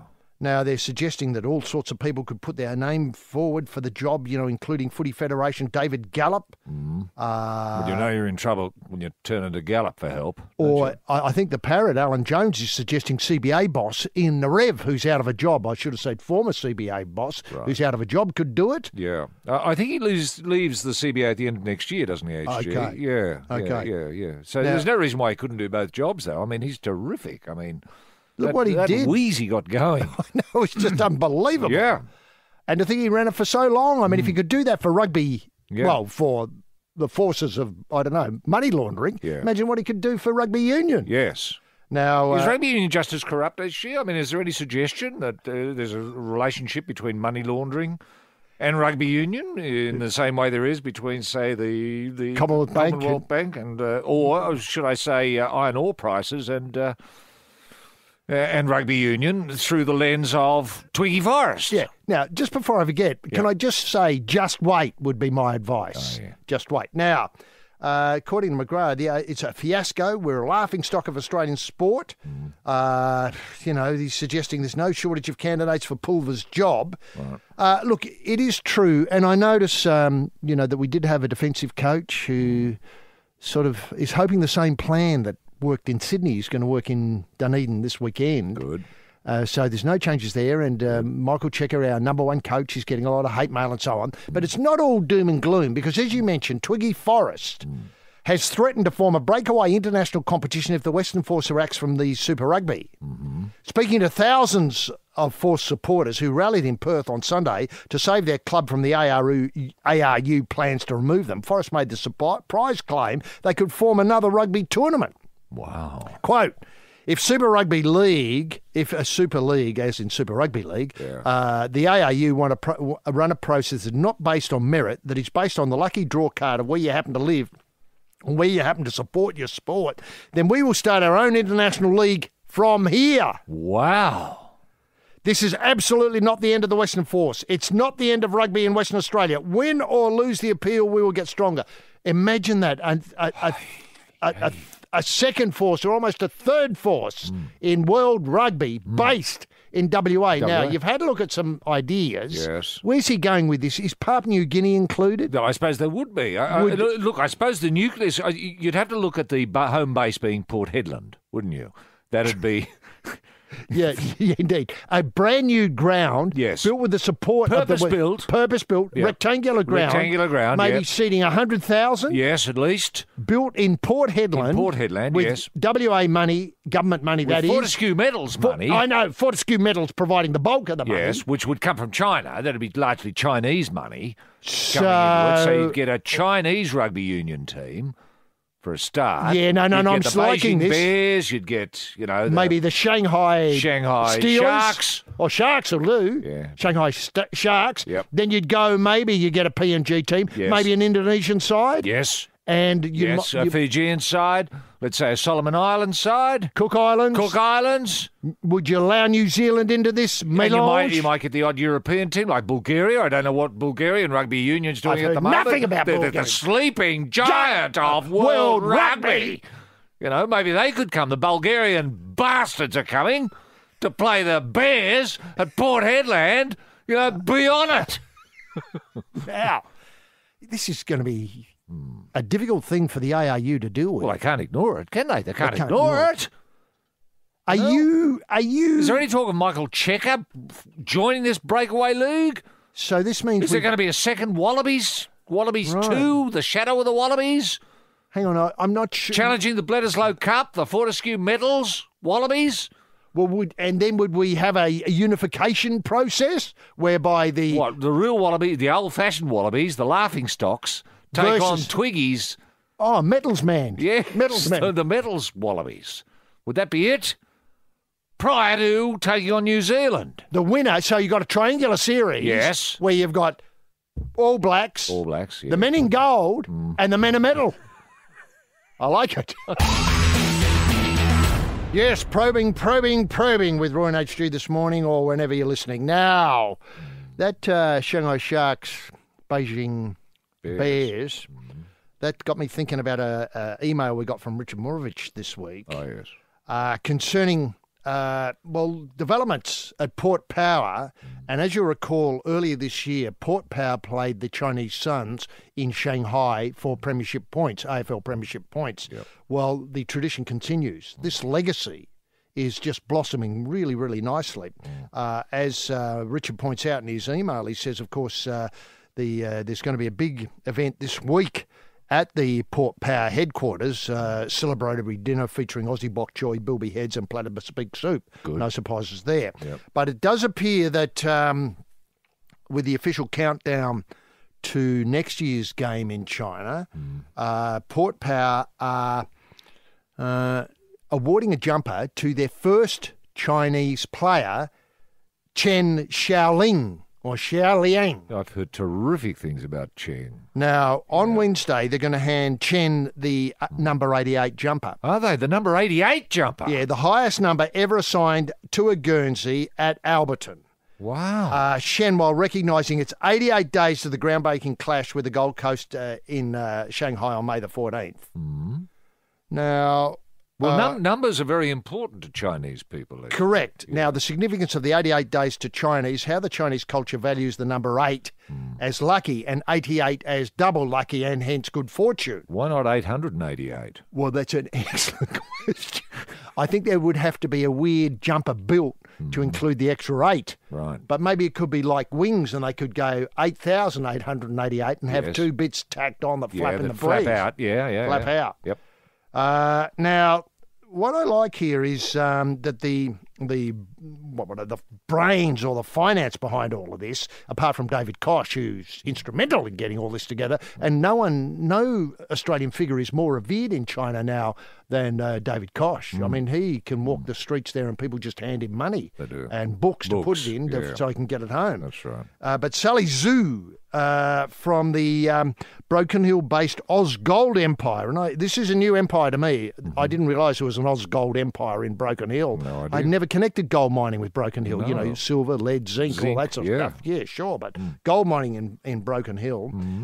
Sponsor the Shanghai game, but also buy signage rights at the home games. Right. Now, so there's a combination, sort of link between Broken Hill, China, and Alberton. And Port Power. Port Power and the Adelaide Oval.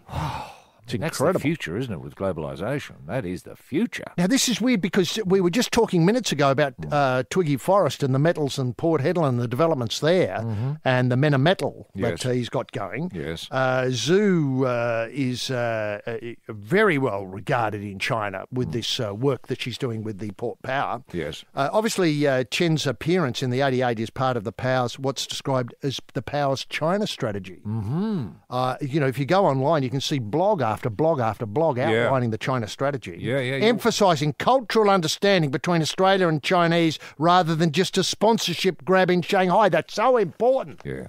The understanding about Australian and Chinese, and so the development of the 88 idea. So to explain to Australians that 8 is good, 2 8s is better, 3 8s even better, and 4 8s, well, you're rolling in clover. Yeah.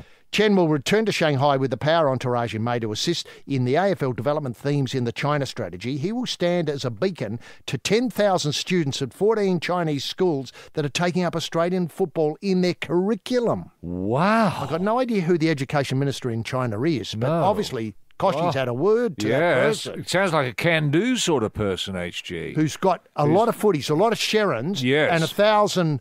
notes tacked inside them and distributed in the PE teachers across Shanghai. Now, this has taken some doing, and I speak of a little bit of personal experience here, actually. I have been to Peking University and looked at the Australian Studies Department. Now, the Australian Studies Department I would describe as modest. I had a look at the library there, and they appeared to have 2 volumes. One was The Thornbirds. Oh, yes, The Thornbirds. Colin McCulloch. They love that. They love That's that a book. great story. Yes. And they got probably a DVD of the video with, I think I want to say Richard Chamberlain. Richard Chamberlain, a very young Rachel Ward, That's I think. right. Yeah. That's right. They love that.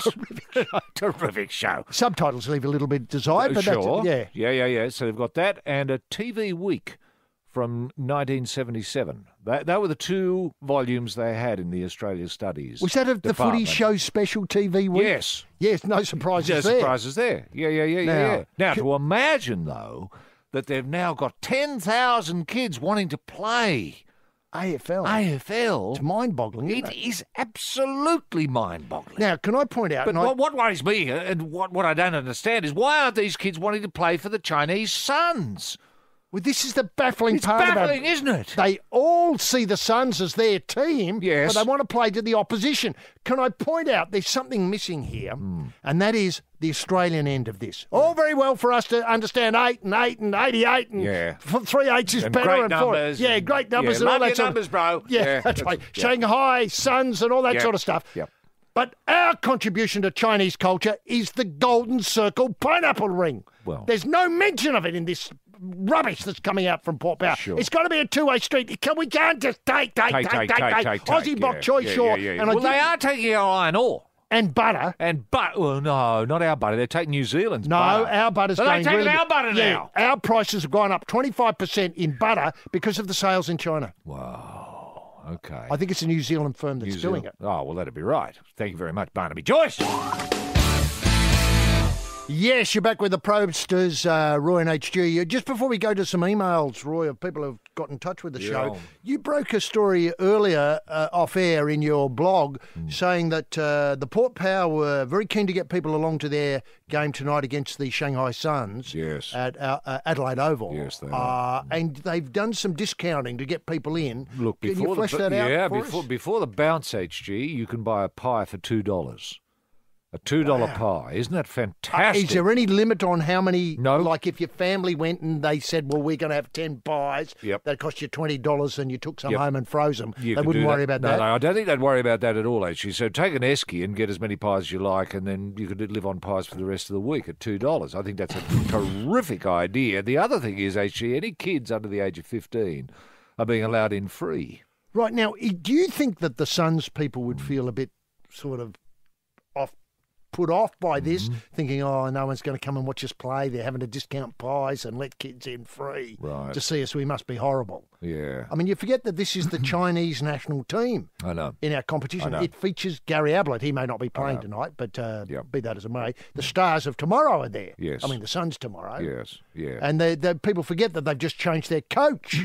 That's right. Which often indicates an improvement in the team. Look, I don't think they have a problem with crowds, actually, because I know a lot of people from the Chinese mainland will be flying directly to Adelaide and then going straight to watch the match. To get their $2 pies and what have you. They'll love all that. That's terrific. Terrific. And I think the more lures could be made for sport in general. I mean, I've often felt that with professional sports, say like your rugby league, that often you could pay people to come, because it is a TV show you're making, and the crowd are really like extras. What they should get paid as extras. Now, would that money go, say, on their their card that allows them to travel on public transport? Maybe. Meaning, you've got a tight synergy between arriving on public transport, yes, earning money while you're travelling on public transport, yes, and then being able to get into the game discounted using your public transport card. Well, you could do that, actually, but I'd like to see people actually get, say, $10 put into their hand as they walk through the turnstiles as a lure to ensure that people turn up. Plus, some sort of, I don't know, like a box that has a couple of beers in it and a couple of hot pies. So you get your beers, your pies, your hot chips, your little tub of gravy maybe, plus your $10, and you're escorted to your seat. And the kids get in free. Now, can I ask, everyone gets in free. In fact, adults are paid $10 to bring the more kids you bring, the more money you get. So if you can get a busload of kids coming, all under the age of 15, let's say you've got 40 kids that you've managed to piper there, you could get, say, $1,000 for getting them there. You see what I mean? The lure. Ensure. To ensure. I'm good. Yeah. Now, can I ask, is this message getting through to China? Can I say that I know? Totally wait a minute. It's up to someone to pick up the bloody phone. It's up to a minister. Someone to take charge. Yeah. Now, can I ask, the plane lands and on the way down they show a video of where people are going to the Adelaide Oval, how to behave. They get money, obviously $10 and all that sort of stuff. That's all great. But the pie eating, you see, this is what worries me. The cultural exchange seems to be all one way. People in Adelaide are asked to use chopsticks to eat meals. Well, surely to goodness it's our game. We should play with Moscow rules, meaning the rules that happen here, not the rules that are happening in China. It's all very well. I don't mind when the game goes to China to use the chopsticks. But here, the idea, the concept of eating the pie with two hands, of drinking the beer in between hot and cold together, all that sort of stuff, that has to be explained. Yeah. Well, that's sort of mandatory. I mean, they're not going to be given chopsticks when they arrive. That's not going to happen. They're not going to get any bloody dim sum or anything like that. That is not going to happen. They're going to have to eat a pie, either one-handed or two-handed, and learn to sip a beer cold on a freezing night or afternoon and say, "This is great." The following is an official announcement from the Australian government. Over the past few years, thought crime has reached record levels. Subversion is rife. Our enemies are everywhere. Trust no one. Luckily, there is an answer. Peter Dutton. No, not Peter Dutton. Thank God. Introducing a new series on Podcast One that interrogates the real threats to Australia, like John Safran, Rob Sitch, and children's author Andy Griffiths. Oh, God, I love those Treehouse books. Who will survive? Who will fail? Introducing Extreme Vetting with The Chaser. The Chaser. The only show with the power of life and death over its guests. Listen at podcast1.com.au or via the Podcast One app. Yes, this is the Probe. The Probe Butcher Shop is open. The country killed specialists are here. Head slaughterman wearing the metal glove, rampaging Roy Slaven. And the man in the box with the stun gun, H.G. Nelson. Now, Roy, those emails, and if you did want to get in touch with us on the email, simply get in touch with us at royandhg@thesportingprobe.com.au. That's royandhg@thesportingprobe.com.au. And I noticed that Lisa Badman has got in touch with us. Yeah. Now... Actually, somehow... No, it might be Phil. It is. From Phil. Yeah, I know. Yeah. But that's a curious thing there. Obviously, am I a detective here and suggesting that Phil has either two personalities or is using somebody else's email account? Something like that, yeah. Anyway, it's a terrific idea. Remember last week we broke the story that Buff Lehman was looking for ideas about Australian cricket to help Australian cricket. Never mind how out there they were. That's right, from former players. Now, he'd written to everybody. Yeah. This is Buff. Is the suggestion that Phil could be a former player? I imagine so. Yeah. I think you suggested everybody take 1,000 tabs of LSD was the best thing that in terms of an idea and out there. Anyway, Phil via Lisa has suggested batsmen try not to lose your wickets and make some runs. That's a bloody out there idea, isn't it? Bloody hell, that's cut through, isn't it? Bowlers try and get the batsman out. Fielders try not to drop catches or misfield. I know some of this might seem like crazy talk. What do you think, says Phil? Lisa. Look, they're refreshing ideas that we're quite happy to pass on to Buff for you, Phil/Lisa. She Esme. God, that's not a name you come across all that often, is it? Esme. That's like 19th century name. Anyway. Hang on, I'm where not are we? knocking the name. No. It's a great name. Yeah. You know, Esme. I haven't thought about an Esme in a long time. Now, wasn't there an Esme in A Country Practice or something like that? Or one of those shows? There was. Sort of Daffy sort of figure? Daffy always getting in glasses, yeah. And, forgetting where things were and that sort of thing. I might be wrong. Slightly out there, sort of person that should be advising Buff Lehman, that sort of person. Anyway, it might be that Esme. Anyway, Esme says, I'm a long-time listener and especially grateful for your podcast and helping me keep up with Australian sporting life while living in Rhode Island, USA. Wow! The burden some people have in their lives. Imagine that, Rhode Island, USA. Yeah, Esme living there. You feel for her, don't you? Yeah, morning, Esme. What? Hey, morning, Esme. Anyway. Sorry. listening to quality Australian podcasts like yours. Wow. Oh, well, hang on. Quality's the word I worry about. I mean, Esme's got to bloody cast the ear a little wider, could I suggest. Anyway, listening to quality Australian podcasts like yours also helps ward off any nasty Yank accents I sometimes pick up. Oh, poor old Esme. She's talking like an American now. That'd be the end, wouldn't it? Yeah. Rhode Island. Yeah, Rhode Island. Fitting in. Morning, Esme. Morning, Jude. Yeah. Trying to explain pies to people in an American accent. Give up. Yeah. Loved your scones, Esme. Now, and I caught my American... Can I point out that Rhode Island's nowhere near the south of America? I know that, but sometimes you do get people tourists passing through just to see where that Aussie lives. Isn't there an Aussie around here? Esme! People in Australia, Esme! Anyway. Now, I sometimes pick up, and I caught my American husband practicing your pronunciations last week too. He admitted doing so that he can sound more Australian around the house for me. Isn't that great? Isn't that a beautiful story? That's a romantic story. Why don't they make a film about that? This solitary Australian trekking all the way across. I don't know any other Australians who live in Rhode Island. No. Could we fuse this to Ride Like a Girl somehow, that Michelle Payne goes to Rhode Island? Or the other way, Rhode Island, rode a horse. Yeah, rode a horse. Get this the other way round. Yeah. People in Rhode Island desperate for a little bit of home. Yes. Following the Michelle Payne story. Yes. Two characters, Esme and her husband. Let's say who sometimes sounds American, but then sometimes sounds Australian after he's been listening to a particular podcast.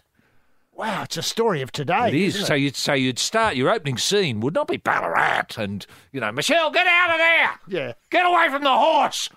I'm not having you anywhere near a horse. Get into your room. You're never going to ride. Never, ever in your life. Got it? Okay, instead of that opening scene, we have Esme in Rhode Island, saying, I don't know. What's the hubby called? Listen, Walter. Walter, yeah that'll do. Walter, have you ever heard of the Melbourne Cup? No, what? Yes, this is the Probe Cafe on the grind, the barista with the beard of the year, rampaging Roy Slaven and smashing the avocado and feta H.G. Nelson. Now, it's footy, a little bit more footy talk, Roy.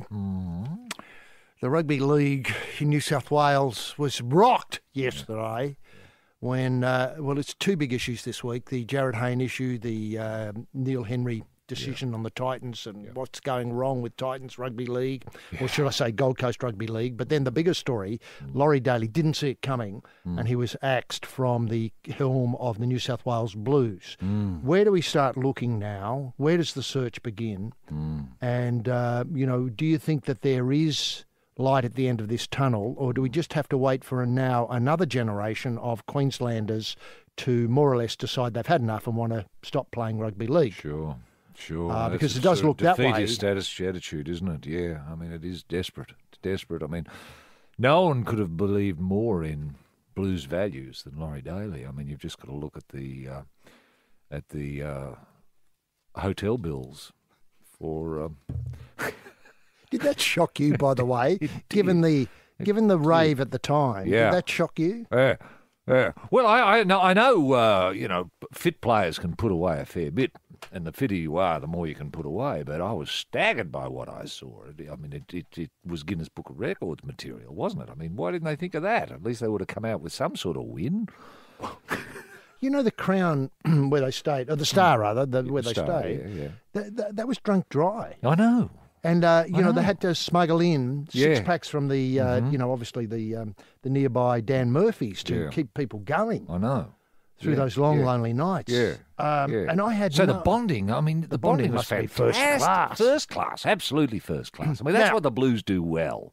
The Blues bond beautifully. It's just that they don't play football particularly well as a result of it. Now, were you suggesting earlier today that Jared Hayne might be the solution here? Was that something? Did you say that on air, or did I read that in a blog? No. I think I did say that on air in earlier comments that I thought that Jared could be captain coach of the Gold Coast Titans and captain coach of the Blues.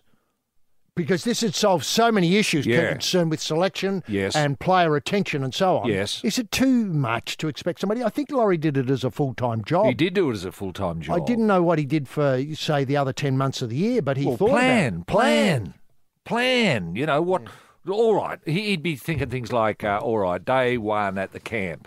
Yeah, drinking. We better get half a dozen cases of, I don't know, some sort of spirit. Tooheys Light.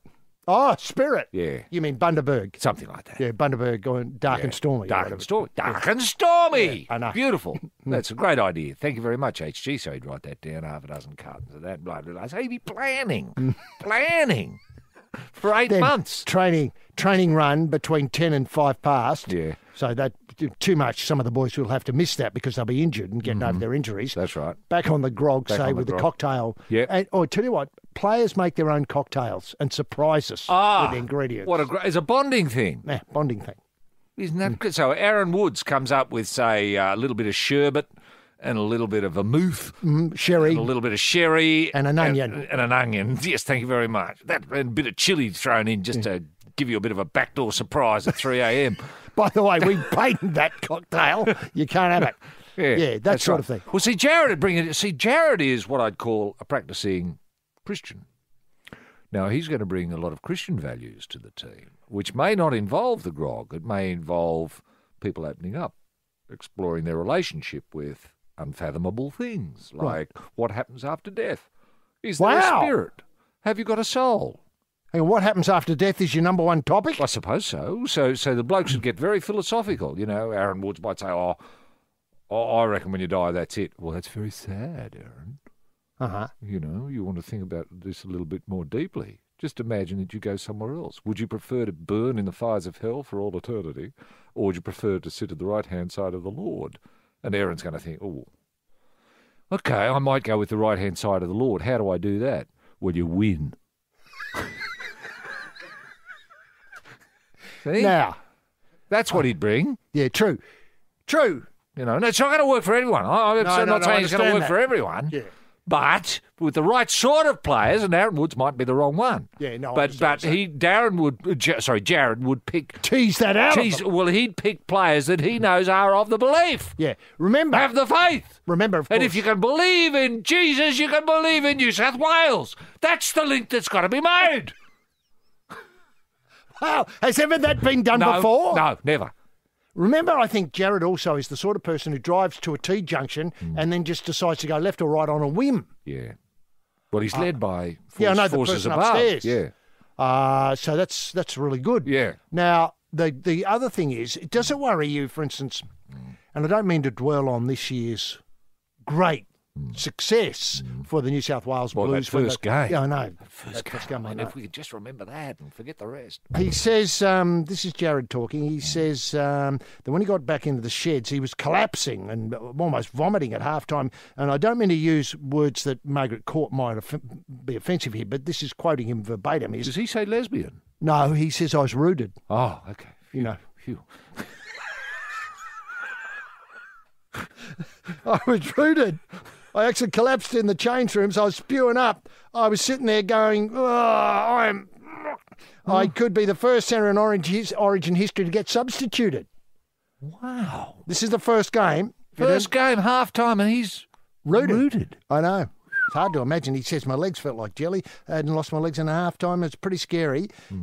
Except that time he's up the cross and somebody shot at him and he had to run away. Oh, that's true.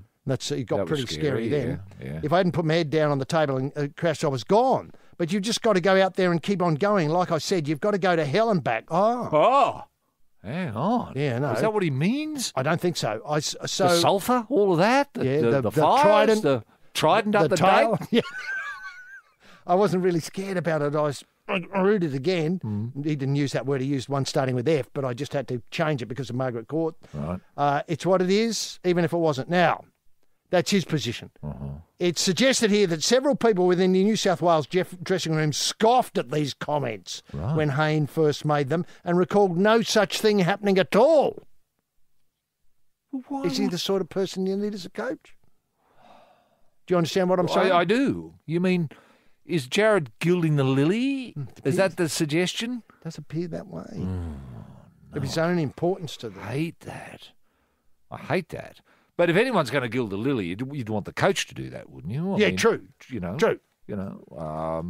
So he could use that as an example. And if he's coaching the team, say, boys, you remember first game last year how rooted I was at half-time? I was spewing. Remember that? I was spewing. Legs with jelly. Couldn't go on. Was going to be the first centre substituted in Origin history. Yeah. Well, that's the effort you got to put in today. Now, who other names have you got in the frame to coach New South Wales? Are you thinking Des Hasler? No. No, I don't think Des is right. I would have thought Peter Sterling. Right. Seriously, I would have thought Peter Sterling to be the finest coach we never had. Yes, the Probe School of Science is in session with the Prof. R.R. Slaven fiddling about with fusion and the inspired amateur on artificial insemination, H.G. Nelson. Now, Roy, it's the last round of the AFL home and away matches this weekend. We've already mentioned the Power v. the Suns.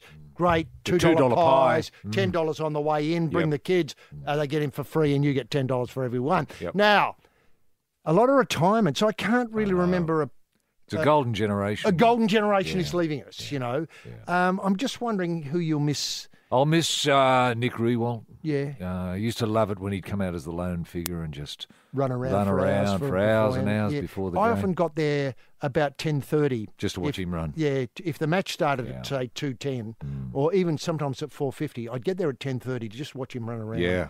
And I used to think, why doesn't he save all this energy for the match? Exactly. I think he cost St Kilda 3 premierships. I think he did. By being exhausted, a bit like Darren Hayne.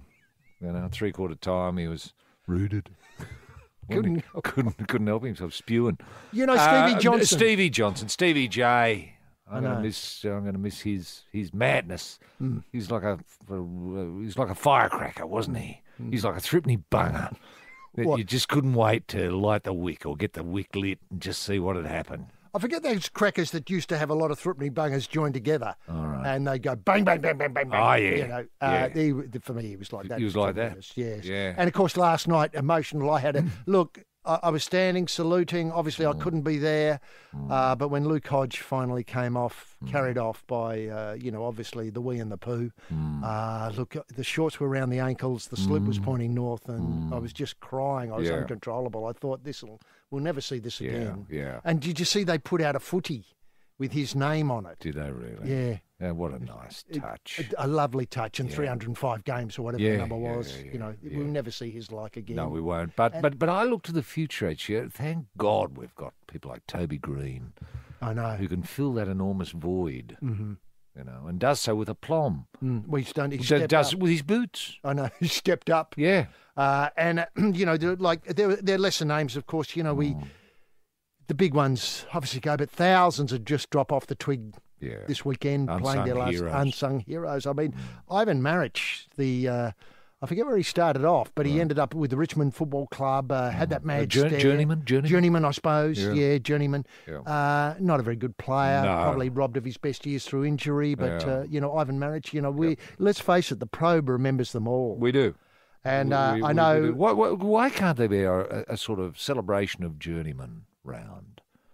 A celebration of those that... You mean like... I tell you what, okay, here's an idea. There's a bye next weekend. Yeah. This laughable gap between the end of the home and away and the start of the final series. Yeah. Why don't we play a game of featuring... journeyman? Well, featuring all those who retired. Oh, wouldn't that So be a sort of skins and shirts sort of idea, where you might have... It'd be a novelty event. Hodgie'd come back, maybe play in the full forward. Or they might play Ivan Maric as a back pocket. It could be done for charity, actually. You might find, say, the Pat Rafter Cherish the Children Foundation would get team involved.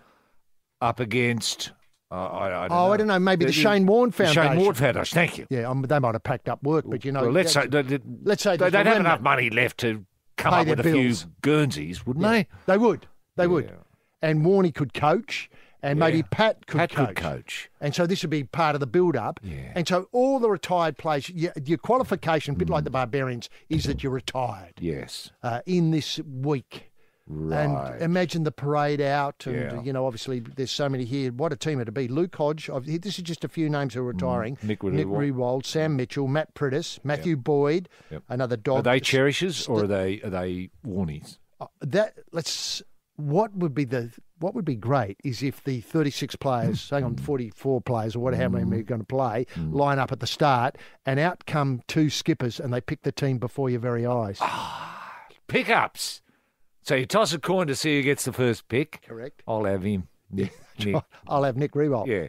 There you go. I'm not sure Stevie J. Come on over. That'd be because you could have drama. Great show. There's a film in it. Yeah, and why you'd have people screaming, "Why'd you pick him?" Yes, Probe Up punters with Roy Slaven and H.G. Nelson. Of course, a couple of my favourite players are retiring, Joe Watson and Scott Thompson. Yeah. And, of course, the weirdest thing is they'll be, by the time that the grand final's here, they'll be completely forgotten. Yes. Things move on so quickly, so very quickly. They will be strangers in the crowd, won't they? They will. And so that match, that idea of a match, the retirees match... would be a moment in the sun. Roy, this idea of having the bye next week, I know it's caused a lot of chat. I did see Michael Voss, no surprises there, agreeing that it was a good idea. But Alistair Clarkson says, the coach of the Hawks, says it's rubbish and that the team should play I never on. like a week off. No. I think if you enjoy playing football, you want to play football every week. Do you know, I did see and it just creates confusion. You get out of rhythm, all of that. And the standard goes down. That's what galls me when it comes to. And is it the same for supporters? People I are looking forward to the finals. They are. Let's say they are, Melbourne Demons, Richmond Tigers supporters. Yep. They're looking forward to the final. They think, why can't we have it next week? Yeah. We're jumping for it. I know. Then the idea goes dry. Well, we might go to Bathurst or something like that. Or we might go to Warrnambool. But the retirees game would give people something to look forward to. And if you couldn't have it next weekend, why not stage it immediately after the grand final? A double header? Yeah. Why, with the excitement and the enthusiasm, what an idea. There'll be more ideas like this next week when the Probe continues to bring you truth from the sporting sideline. Thanks to Felix on the buttons, thanks to Chairman Mao guiding us through the choppy waters, and to my colleague in league rampaging, Roy Slaven. See you next week when we probe on, punters. Bonafide sports-mad Australians. Snakes alive. Is that the time? Yes, green and gold freaks, it certainly is. It's time for the Sporting Probe. With 2 diamond pythons twirled around the tree of knowledge across the nation. Boys and girls. Well, a young man ain't got nothing in the world these days. The Sporting Probe, leading the charge up the eucalypt. With extra chili on the stick is the in-and-out maestro, rampaging Roy Slaven. And coming from behind is the heavy lifter with both feet on the ground, H.G. Nelson. Unleash the grunt and poke HG? Yes, TF Much, gentleman Jim Daniels that's the golden guy in the TSP. TSP, this Sporting Probe in the soundproof booth located today out the front of the Adelaide Oval on the footbridge there as you just walk back to the CBD area in Adelaide across the River Torrens. What a night it was in Adelaide last night, of course. The Adelaide Crows booking a finals berth in the big dance next Saturday at the Granny. So it's going to be a tremendous trip across from Adelaide to Melbourne for many, many people all weekend, especially next weekend. Obviously, Jim Daniels is dealing with a few stragglers who stayed the night in the Adelaide Oval, revelling in that, well, let's face it, that shellacking of the poor old team from the Cattery. And look, I knew it was going to be a great night when Sam Newman waddled on in the frock to sing the national anthem. I knew we were in for something very, very special. And then when Craig Willis came out and joined him for the second verse, it was controversial, sure. And I've got to say, Sam didn't know much, but Craig held him up beautifully all the way through. And, the memories, you'll never take that. Sure. The number 23, the plucky number 23, Cameron getting 4 goals or so. And, of course, Eddie Betts doing what Eddie Jenkins, all the whole team, Laird, the brothers, all that stuff was great.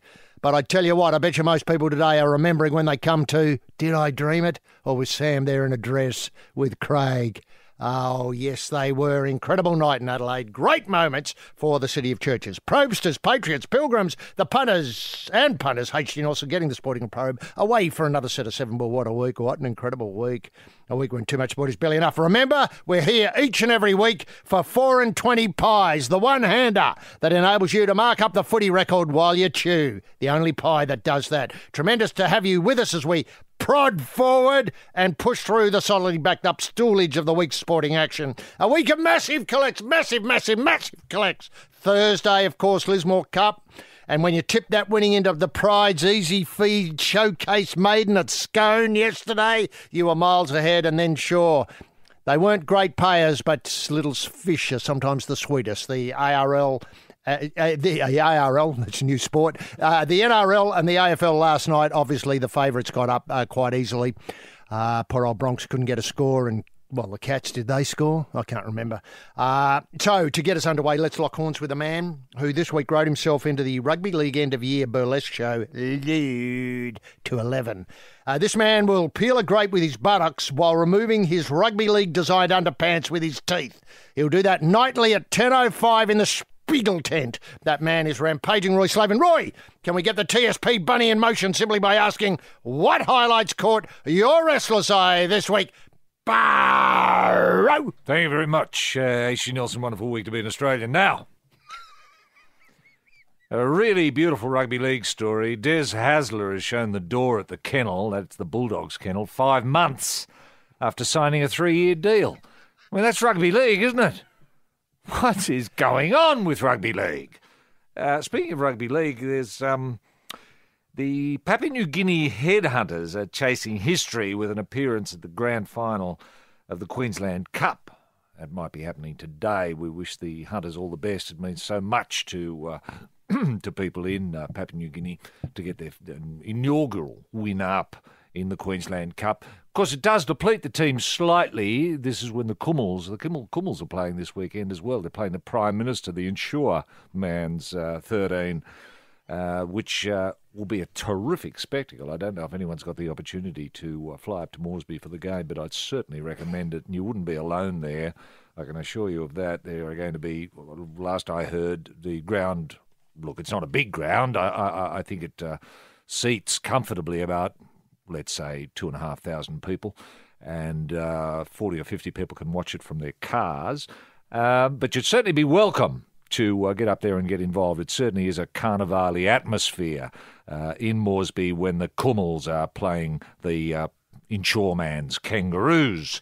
Now, there's an ambitious plan, HG, for Winksy to conquer Europe in 2018. I'm looking forward to this, and I'm sure Europe will fall under the spell of this mysterious, magical mare from down under. That's our Winksy.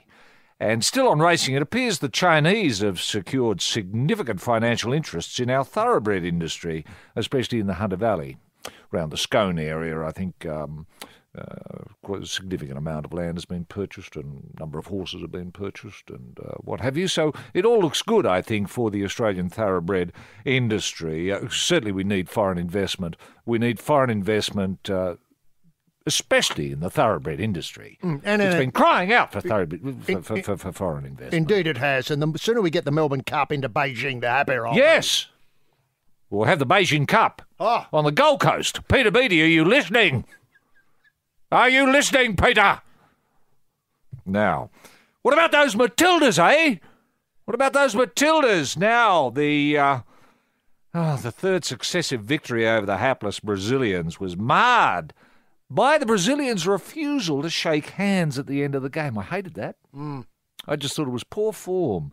I've always associated Brazil with fairness, with sportspersonship, but it was singularly missing. That quality was missing from this particular team.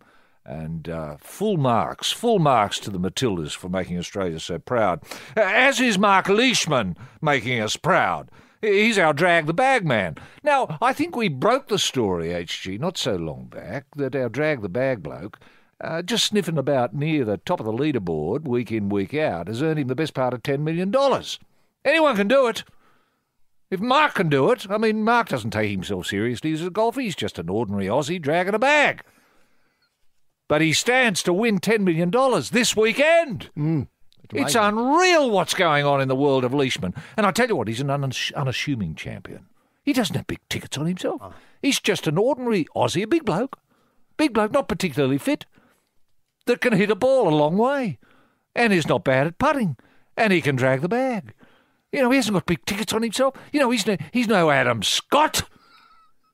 He's not an Adam Scott type, talking himself up all the time with that odd accent and weird impediment. He's not like that. No, he doesn't say a word. I've never heard the bloke interviewed. That's how unassuming he is. You know, people walk up to interview him and can't see him. Don't know who he is.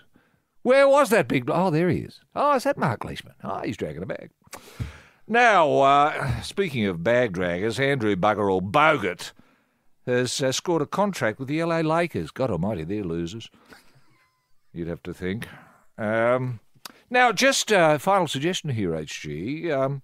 Could Des, that is Des Hasler, who's now been shown the door, as I mentioned earlier, from the kennel, or Madge, shown the door from South's engine room, could one of those two names, or both, become the new Blues Origin coach? Now, if you can get a bet on this, I'd do it. Make of that what you will. Yes, it's the good ship Probe at the wheel with the knife between the teeth and the patch on the eye, the bosun, rampaging Roy Slaven, walking the plank, the peg leg, H.G. Nelson. Roy, big news. This week the Probe will be at the Granny next Saturday. Yes, look for a chance to win a couple of tickets to the big one, the big dance, the big Watusi, the big stomp off.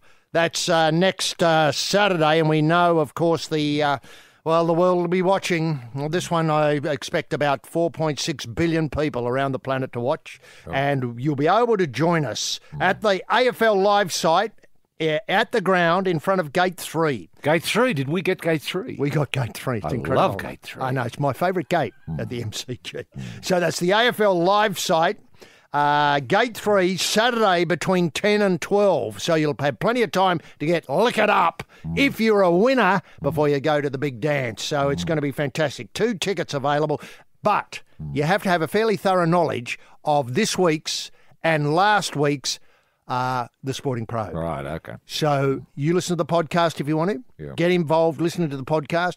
Go to your usual spots for your podcast and listen to last week and this week and study it, because that's where all the questions will be coming from. Right. How many questions do we know? Well, it's an exhaustive process. 400, because, I heard. Yeah, well, you know Chairman Mao, our great helmsman, he's been making notes about likelihood of questions. Okay. Remember last week I suggested the first 4 lines of The Coal Man, written by the Bee Gees. I'm going to tell my troubles to the coal man. Yes, he's an old man, but he understands. Don't give too much away, but that would be the sort of thing that could be a possible question next week. Now, buzzers, obviously, 2 contestants battling it out. I mean, what more does it need? I know. It's exciting, and the siren probably is the hooter. Yeah. I think if we got through, say, I'd be hoping to get through, say, 270 questions. I don't know that we'd ask the whole 400. No. Because I do think that would stretch the contestants. I think the audience would be interested in it, but the contestants might wilt around about the 250 mark. Could we have a question like, why would you tell your troubles to the coal man in the first place? Huh? Are you wanting imaginative answers here? Yeah, I suppose. Is the coal man code for something else? Well, I don't know. Yeah, no, I'm just asking. That's a question. Yeah. Best imaginative answer in 25 words. I tell my trouble with the coal man. He's an old man. He's an old man. But he understands. Exactly. So I think the line is he's a not very, very old man, but he understands. Oh, he's not a very, very old man. I know, it doesn't make sense, does it? They've only put the very, very in there for the scansion reasons. Oh, okay. You know, to make it work as a tune. Man. I thought he was an old man. Well, but he understands. Like most old men don't, but this particular coal man understands. Just a bit of in-depth banter with like-minded people. That's right, the footy's on, which means it's 4 and 20 pie time on the Sporting Probe with Roy and HG. Yes, it's the Probe Centre for Climate Science, dipping another frog into near boiling water. The Prof, rampaging Roy Slaven, and down in the basement stoking the furnace with briquettes, the coal man, HG Nelson. Now, so the short story of the week is, if you want to go to the grand final, join us at Gate 3 on the AFL Live site between 10 and 12 next Saturday morning and participate in the Sporting Probe quiz. That's the annual Sporting Probe quiz for 2017, where 2 tickets to the grand final up for grabs. Now, one thing about the Leishman story, which has been hidden, because as you point out, it's hard to get a word out of him, and no one seems to want to talk to him, Fox Sports or anything like that, or the ABC, that left-wing lynch mob. They don't want to talk to him. But Mark Leishman has been receiving a number of messages, or exchanging messages, with his idol, Greg Norman. Really? That's the Shark.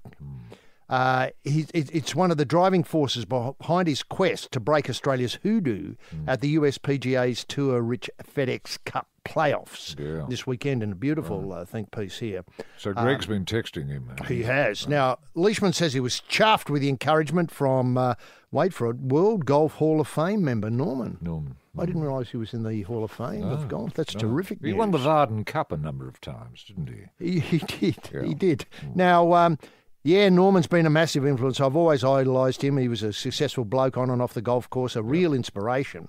He said the one great thing is getting texts from Greg, pretty cool. It had been a few years since the last, so obviously he's done it over a fair period of time. Right. But the Leishman insight was, I had a cardboard cutout of Greg in my bedroom growing up.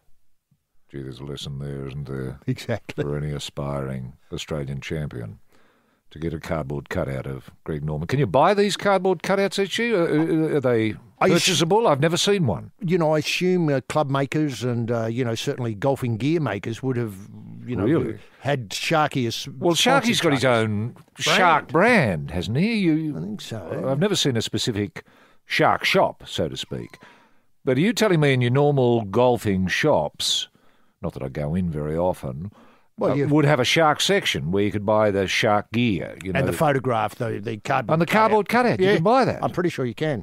But a young golfer, Leishman's not a young person. I mean, he'd be in his late 30s, I think. Now, a younger person may be starting to drag a bag at the age of 13. Might get a cardboard cutout of Mark Leishman, put it in his room. Not bad. Jason Day. Jason Day. Okay. Jason Day. Now, can you buy a Jason Day? Well, A life-size cardboard cutout of Jason Day to put in your room.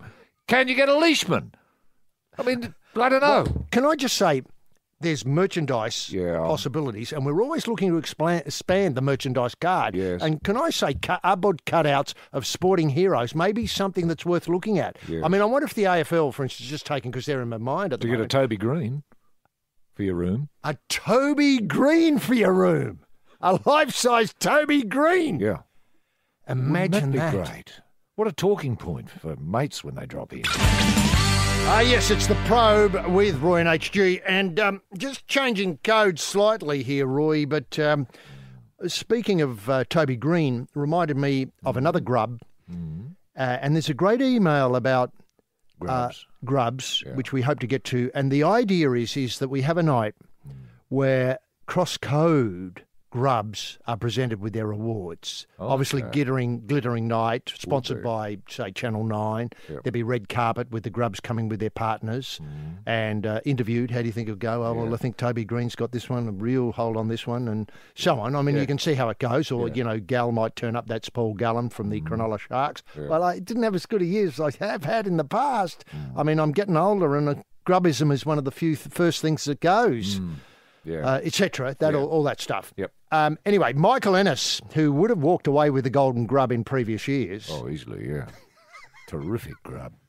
Now, he's going to walk onto the ANZ Stadium on Grand Final Day for the Rugby League. That's next Sunday. Weekend. Yes, next Sunday. Yeah. For the first time since helping Cronulla break their premiership drought. Yep. Despite walking away from the game last year, year's grand final, Ennis will join a list of retirees the NRL will honour in their annual farewell section. Now, for those who don't know the lie of the land, the players who are leaving the game waddle on before kick-off as part of the pre-match festivities. Yes. In the AFL, of course, we'll be seeing them driven around in their utes and sitting in the sedan chairs before the match. Yep. The one thing that I've got enormous problems with is seeing these players in civvies. I know.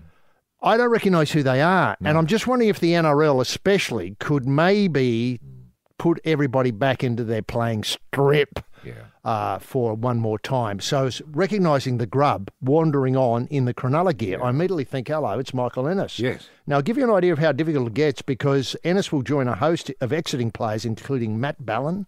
Matt Ballin's leaving. Now, Matt Ballin in a suit. In civvies, I would know him from... Well, Adam. Yeah. Jeff Lima, Ray Thompson, Roy Kostjason. Ray Thompson going? Ray Thompson's going. Wow.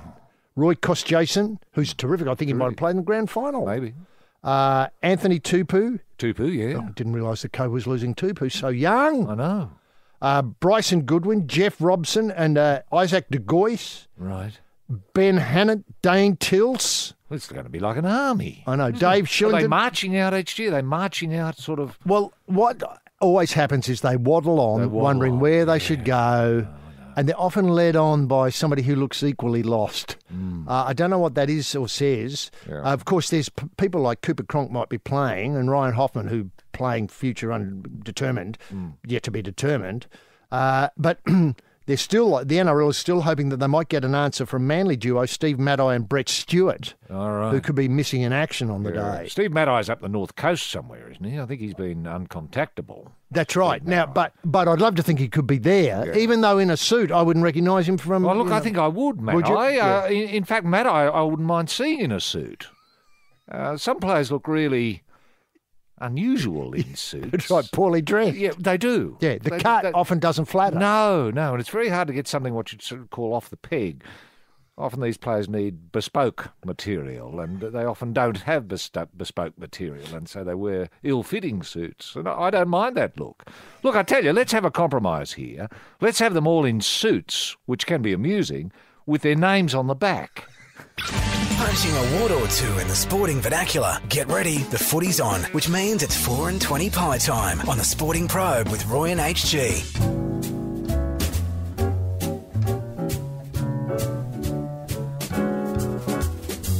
Hi, Hi, I'm Gary Megan, and I do a little show on Podcast One called A Plate to Call Home, and it's about fascinating people all centred around food. This is a show for foodies, but it's more than that. It's a show about the people and the stories behind food. I think you know that I'm obsessed by food. Everything in my life revolves around it, and I love nothing better than to spend a little time talking about people that are equally as passionate, sharing their stories and getting to know what makes them tick. It's called A Plate to Call Home, and it's available on the Podcast One app or on podcastone.com.au. Yes, this is the Probe Philharmonic with the Maastricht variations on What About Me?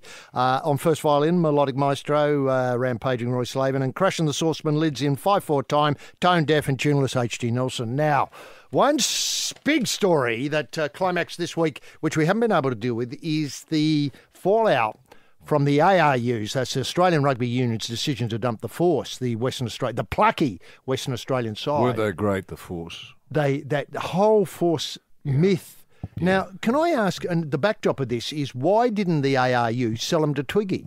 Yeah. Because as I understand it, the ARU owned them, owned the idea, owned the colours, owned everything. They could have sold the thing whole lock, stock and barrel to Twiggy. Yeah. Now, the reason why this has come up has been there's a terrific inquiry in Parliament, and I know you spoke at this, Roy. You went down there with 2 or 3 ideas, which were values, rugby union values. Values, yeah. And the other great thing was you stressed that this should be a royal commission with the power to subpoena people. It was just an inquiry. Whoever turned up had a spray and left. Yeah. But you needed more than that to be satisfied. I think you need a root and branch examination. I think a royal commission to do that. Now, I mean, every aspect of rugby union, its history, how it came about, its rules. Mm-hmm. Rules, don't laws. Get me started. I think they're the laws of the game. Laws of the game, yes. Yeah. Where did they come from? Root and branch. Now, are the laws working? Refereeing standards, where have they gone? Anyway, don't get me started. Waratahs, how hopeless are they? Yeah, Wallabies, etc. Yeah. Okay, originally what was going to happen was this was the sort of terms of reference, if that's what I can put it that way.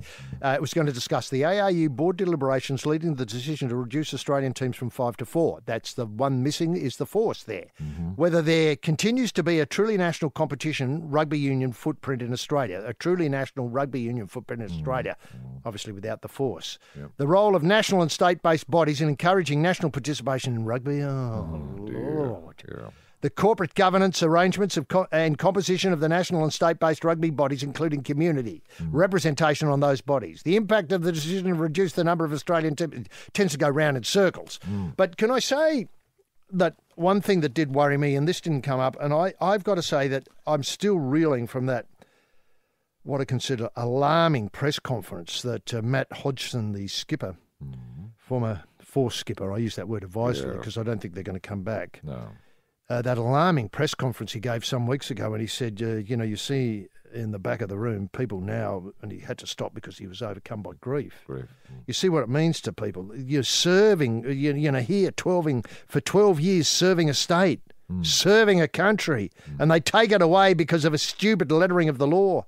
Pity the ARU didn't fight for us. You don't want to hear what I thought when I initially heard of the hearing. Frustrated, angry, annoyed, disappointed. They couldn't be here. We'll fight for this as long as possible. Yep.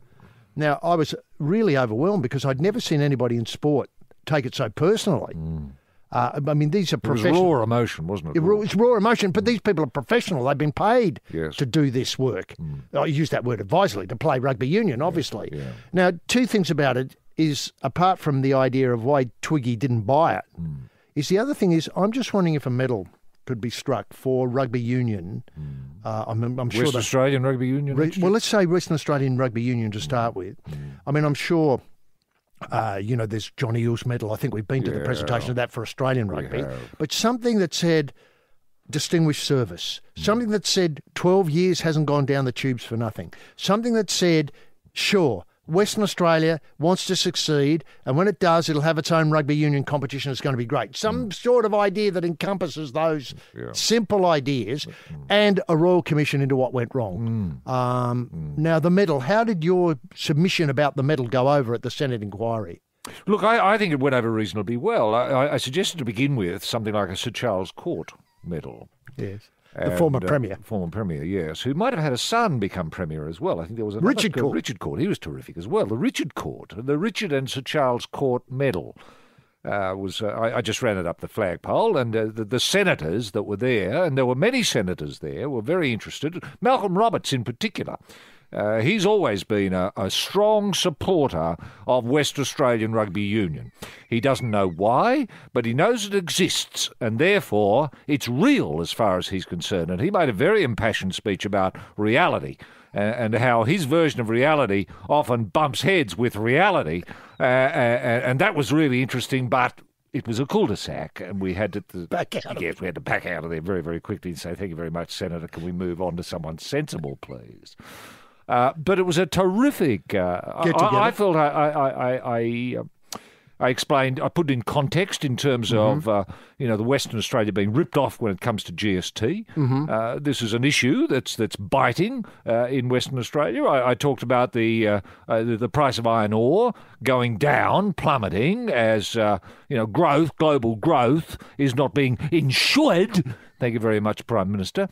And that went over reasonably well. So we had that context. We had the idea of a scorched earth in Western Australia, which is now being denied. The last kick in the guts, the last bit of toilet paper, used toilet paper, being flung upon the faces of West Australian people is to deny them the human dignity and human right of their right to have 14 or 15 players wearing Force uniforms representing them throughout the world.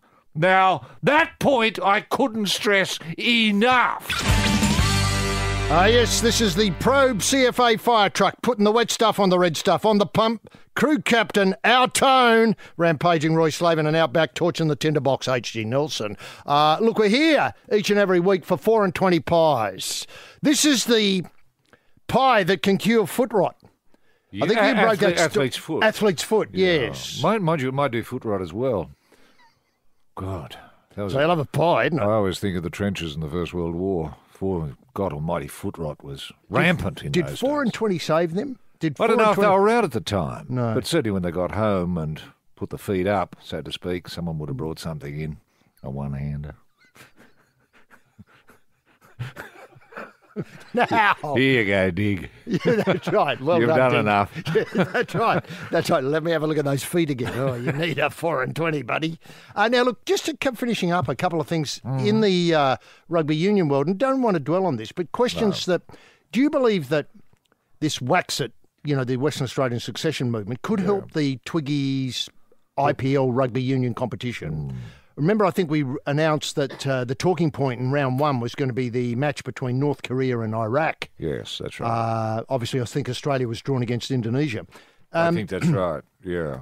Now, the one thing I was going to ask was, is it an opportunity for areas of Australia which haven't, really been on the sporting wise on the stage? I mean, look what's happening in the Gold Coast at the moment. If you'd said to me 6 months ago, is the Gold Coast the future of Australia, I would have had to say no. No, but you know it is now. Exactly, because look... It's go ahead. Yeah, exactly. Look, can do. That story on that Lynch Mob show, Four Corners, last week showed me how go ahead it was. Yeah. Just like the rest of Australia. Yep. And they've got the Logies, they've got the Suns, they've got the Titans. Look, if you get rid of the red tape, HG, people will come. Now, what I'm trying to suggest, though, is will other parts of Australia that don't poke their heads up on the national stage be able to capitalise on Twiggy Forest's IPL rugby competition? Meaning, could you see a Lithgow Shamrocks, I know that's wrong because they played the rugby league, but a rugby union side out of Lithgow putting their hand up and say, we're happy to travel, we got a bus, and well, presumably Twiggy would organise the transport in this competition. See, the exciting thing about Waxit is here we have West Australians, whom we love.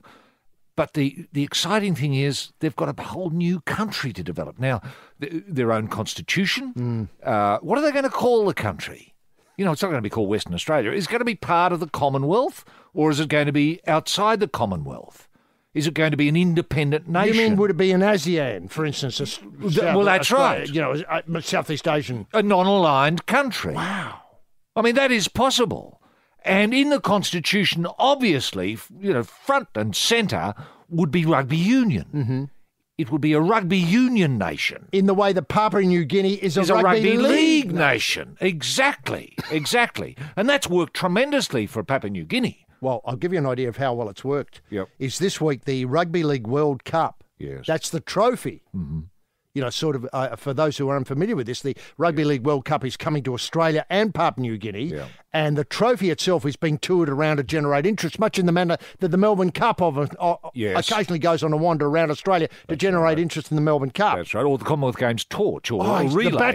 baton. Yeah. The Queen the put a message in excitement that generates. I know, it's incredible. I know.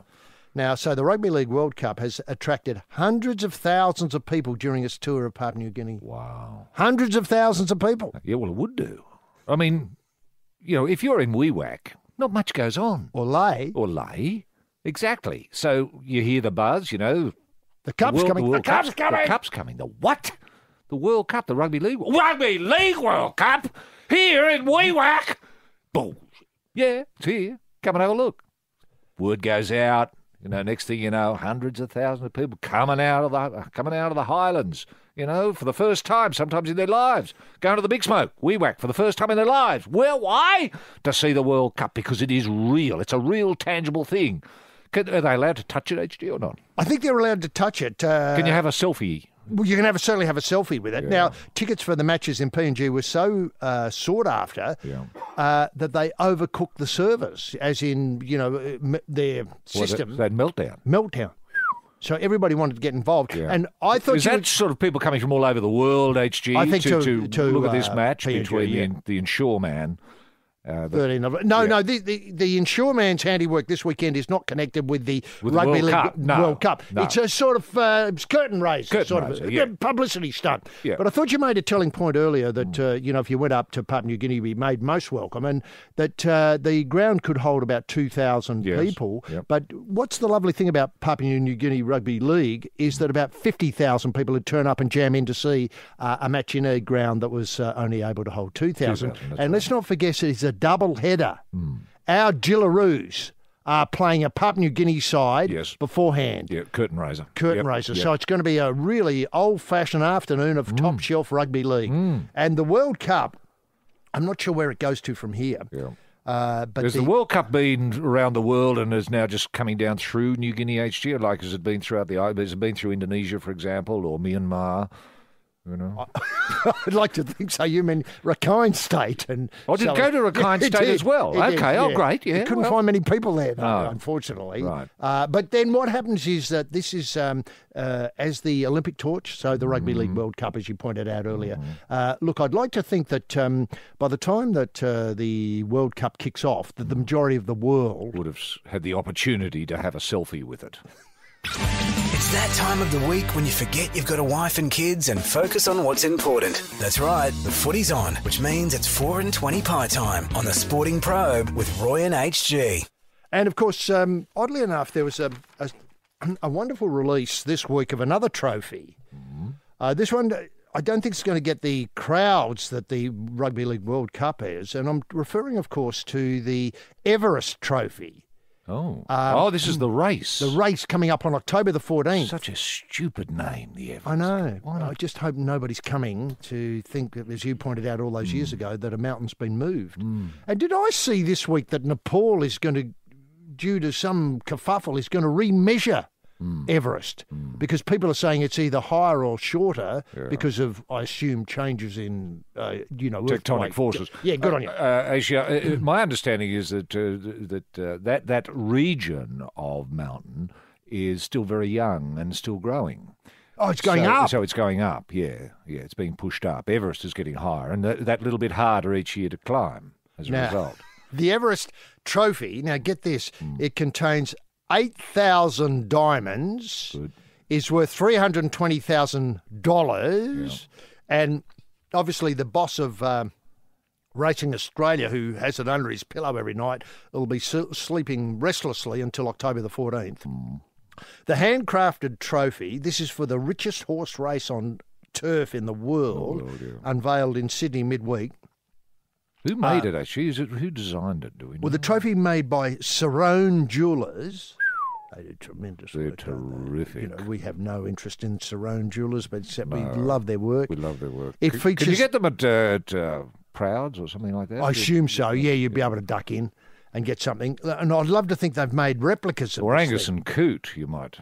Or yes, yeah. Well, they do terrific stuff as well. Yeah. Now, it features a rearing horse and 570 carats of brilliant cut and black round diamonds with 2 round rubies for the eyes. That's the horse is done in these black diamonds and rubies for the eyes, set into 27 kilograms of silver, which you'd immediately melt down and sell. Yeah. It'll be given to the owners of the winning horse. Right. As well as prize money, HG, or you just lumped with the object, and that's it. No, there's a lot of prize money. Yes, I forget millions and millions of dollars. Good. Now, Courtney Blaine... Is it going to be a little bit like the World Cup, HG? That it's going to be won and handed back at the end of the year? What a lovely idea. So it's a perpetual trophy. Perpetual trophy. And I've always wondered with these things, same with the Rugby League World Cup, there should be a permanent home, and I'm thinking of maybe the Gold Coast. It could be a permanent home for the Everest Cup, the Everest. In between races. Yes. What a great idea. So let's say, I don't know, Lloyd Williams won it. Yes. He would move it back to the Gold Coast, where it would sit in obviously a secure area. Yes. People could go and visit it as part of Schoolies Week. Yes, and have a look at the World Cup while they're there. It'd be a great addition to Schoolies Week, wouldn't it? Give the kids something to do. Yes. And then, when V8 supercars came, when the Logies came, it all obviously bump up in crowds. Yeah, and you could have a Logie in there as well for people to look at. Just a series of, like Trophy World. Trophy World! Peter Beattie, are you listening, dude? Yes, this is the Probe Carpet Emporium laying the Axminster. A man who knows his rugs and his runners, the wonderkind, rampaging Roy Slaven and knocking them out for a song off the back of the ute, the Wizard of the Weave, H.G. Nelson. Now, a quick reminder again of the big weekend, next weekend, at the AFL Grand Final. We'll be presenting this particular program, the Probe, the Sporting Probe, from a specially dedicated AFL live site at Gate 3 between 10 and 12. If you don't have tickets to the Grand Final, don't worry. Come down and participate in the annual The Sporting Probe quiz for 2017, and you've got a chance to win a couple of tickets to the big dance next Saturday morning. Now, emails, and people have got in touch with us at royandhg@thesportingprobe.com.au. That's royandhg@thesportingprobe.com.au. Roy, where do you want to go with the emails to start with? Well, there's one here from George, HG, which I think is Germain. He says, Probe-sters, I cannot believe that left-wing lynch mob at the ABC's Four Corners have attempted to make the Gold Coast look like there are underhanded deals happening there when it comes to development. It puts a blight on the Commonwealth Games, a blight on the China Suns, a blight on Captain Coach Jared Hayne, a blight on the Logies, and also a blight on the tremendous work Peter Beattie is doing in the region. Jealousy is a curse. George, you've echoed our thoughts completely. Indeed. Yeah. And can I point out, and I say this knowing that I think this week Elton John began his Australian tour in Mackay. Yes. And there was a commentator last week who suggested it was un-Australian to bag Elton John at the Logies. Nothing is more Australian than Elton John at the Logies, I think it was agree themes. with that. And if we can persuade Elton somehow during this show by maybe sending him a message, a tweet, a text or something like Through that. back channels? Through back channels. And if we could get Greg Norman involved. Yes, he knows back Sir channels Elton very and well. Sir Elton about coming to the Logies because it's a whole new era, the Gold Coast Logies. And it would be great for Sir Elton to be part of that. Well, Now, I'd love Sir Elton to be the inaugural special guest in the inaugural Gold Coast Logies, because they'll be different. Can I ask, would you like to see Sir Elton present the Gold Logie? I mean, Yes, I nothing would. would be more Australian than that. I would love to see that. And then a good question at this point, I know this is a bit without notice, but any early thoughts on who might be getting gold? I mean, the first gold at the Gold Coast, I mean, it's a tight fit. It's a tight fit. I know. And I do believe that Peter Beattie will be singing to open the show, which I'm very much looking forward to. Yes. I think he's going to do a version of Coalman. Followed up by What About Me? Yeah. Now, look, Viv's written, Been catching up on the podcasts. Yes. Yep. I'd like to make a suggestion, Ray, the award of the best grub in Australian sport. Now, this is the suggestion we flagged earlier. A cross-code award, the golden grub, the grubbiest grub of any Australian sporting code, AFL, NRL, World Game, NBL. You get the drift. Yep. It could be awarded at the Brownlow night just to pump up the evening as it's become a bit lacklustre of late. Like just with somebody counting down 3, 2, 1. Now for the real tie-in. The Everest is a disgusting name for the Australian horse race. We flag that every week. Yeah. And since the Minister of Sport, won't step in and fix this travesty, it should be named each year for the winner of the Golden Grub Award. Wow. So it was Toby Green it's this a great year. idea, isn't it? This year the race would be the Toby Green Cup. Or Cup or something like that. Wow. And trophy remains in trophy world, with obviously the one won this year with a bit of a tag on it, the Toby Green Trophy or whatever it's got. You know, people will massage that and make it fit. And next year, let's say, I don't know, just to pick a name from the past, Michael Ennis won the grub, then it would be the Michael Ennis Trophy for Perfect. I have no problems with that. That's a very exciting idea. Look, well, Brendan. he hasn't finished. Viv hasn't finished. Picture yet. it now. One of the legs of the Australian Triple Crown for all those horses, maybe wings, putting in for the honour of winning the Toby Green Cup or the Paul Green Sprint. What's more Australian than a grub? Well, that's true. So on the grub theme, HG, Brendan has been in touch. He says, I'd like to commend you, General, for advocating the annual award for Grub of the Year. So that's good. This is what I call a national conversation that everyone's involved in. However, if the campaign is successful, I have concerns that the award won't be given to those most deserving.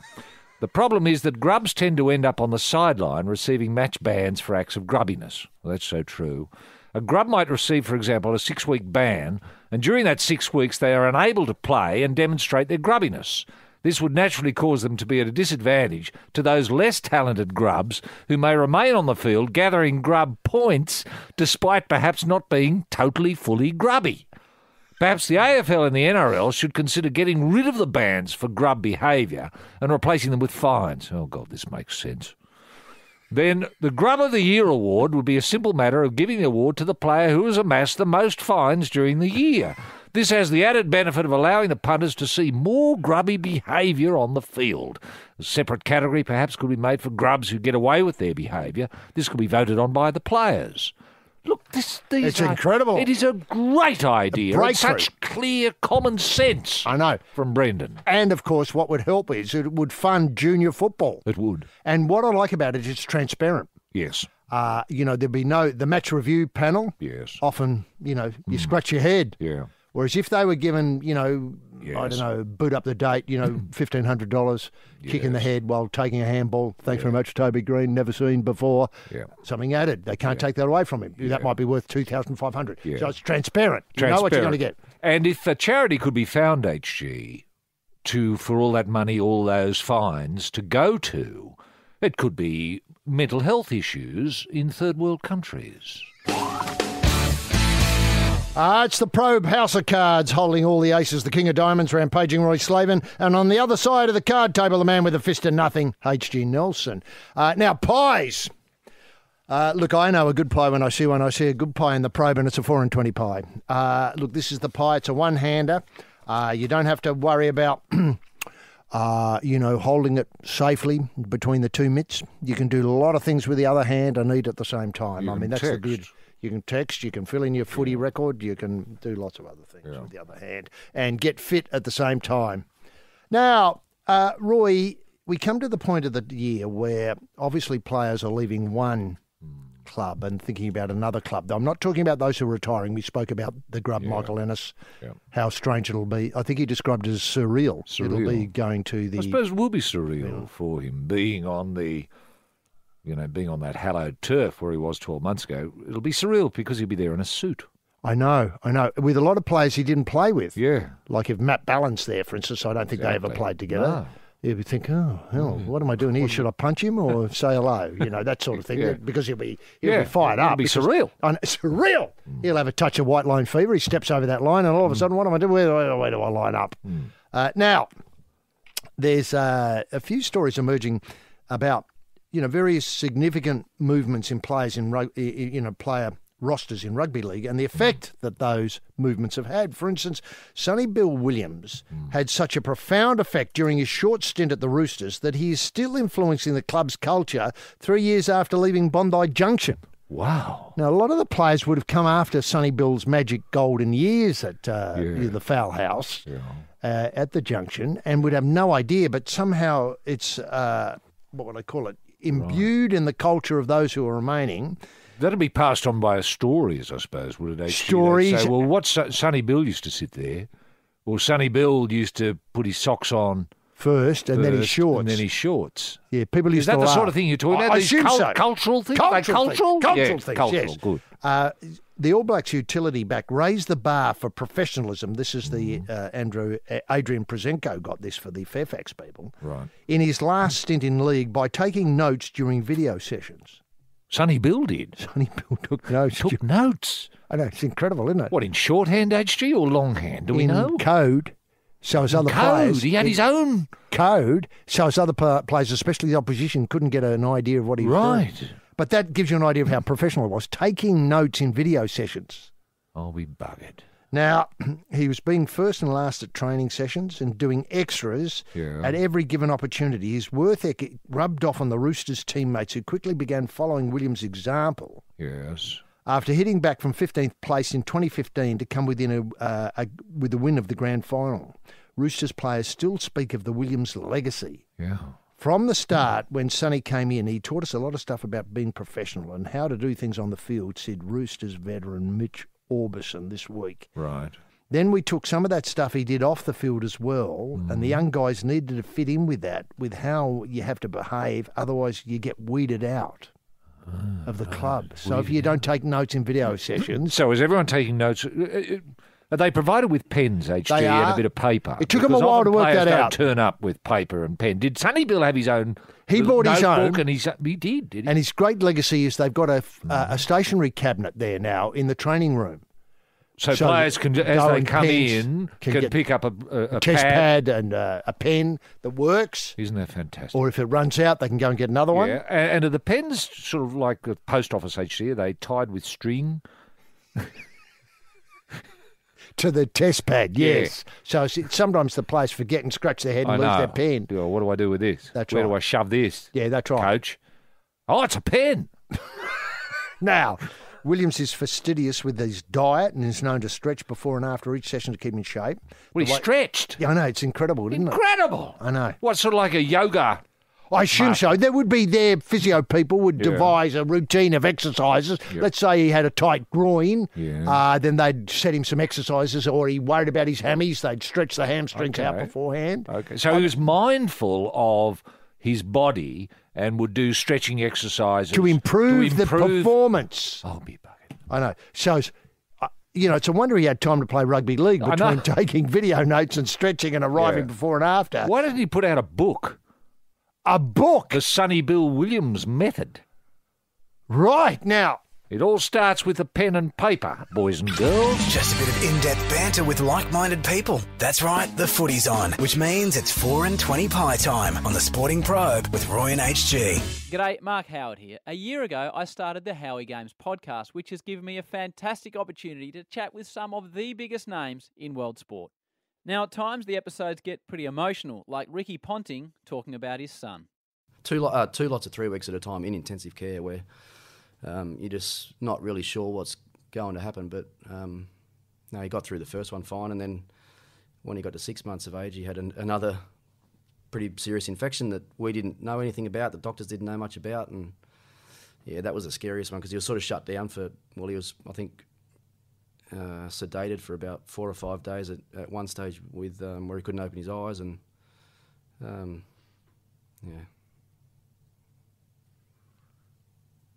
Yeah, I can obviously see the effect it has on you, mate, which is why it's now you've got me upset. That's what happens when you got young kids, mate. Fucking deep breath and get on with it, eh? Yes, is the Probe Auto Alley head salesman looking to do you a deal? Auto Alley Car Trader of the Year, Roy Slaven, and Outback spinning back the kilometres with the Black & Decker HG Nelson. Now, as mentioned, at this time of year, players finish up with a club and start at a new club.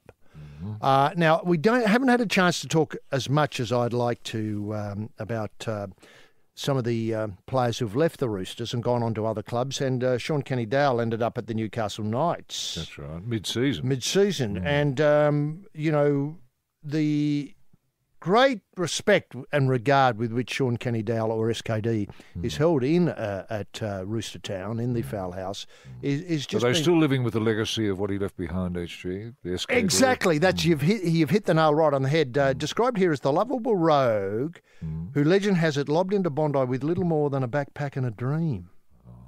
Isn't that beautiful? That's the stuff of legend, isn't it? Exactly, a backpack and a dream. Then won a grand final with a broken jaw, had run out of chances at the Roosters. Legacy ruined, ? Time will tell on that, but personally I don't think so, said Mitch Orbison, who shared his NRL debut with SKD. He gave so much to this club, and the memories of him playing the 2013 grand final with a broken jaw and scoring a number of tries throughout his career, when the game has been on the line... He's performed each time, he's improved each time he's run out in the tricolours. But even better than that was he was such a good guy to have around, always happy to have a chat on the phone or have a cup of coffee. Oh, yeah. Now, how would you rate that as a key thing in a rugby league club? Very Roy? important, HG, to answer your phone if you're called, in case it's the coach. So always, you could screen them, I suppose, and if it's not the coach, you don't bother answering. But what I was going, in short answer to your question, actually, very, very important to keep the channels of communication open between yourself and other players. I think that's really important. Don't snub other players. No. When you arrive at the dressing room of a morning, say hello, everyone. Or if there are individuals there whom you know by name, hello, Sonny Bill, how are you this morning? That sort of thing does ease the way. Now, in the Shamrocks, yes, there's that sad incident which we refer to often, the Mick Benson case. Yes. Did you snub Mick? I didn't snub Mick, no. They reckon I did, but I didn't. I didn't notice myself snub him. If I did snub him, I would like to apologise to him, but as he's disappeared, it's highly unlikely the apology will ever be forthcoming. And I'm happy about that, because I never thought much of the bloke. I was going to ask, though, HG, the legacy of SKD... Is it as important as the legacy of SBW? No, that's an excellent question. And you know what? I'd love to think that somebody listening to this program, that sent an idea, a light bulb has gone off, and a PhD in that very subject, the legacy of the Roosters of SKD and SBW, the difference, compare and contrast.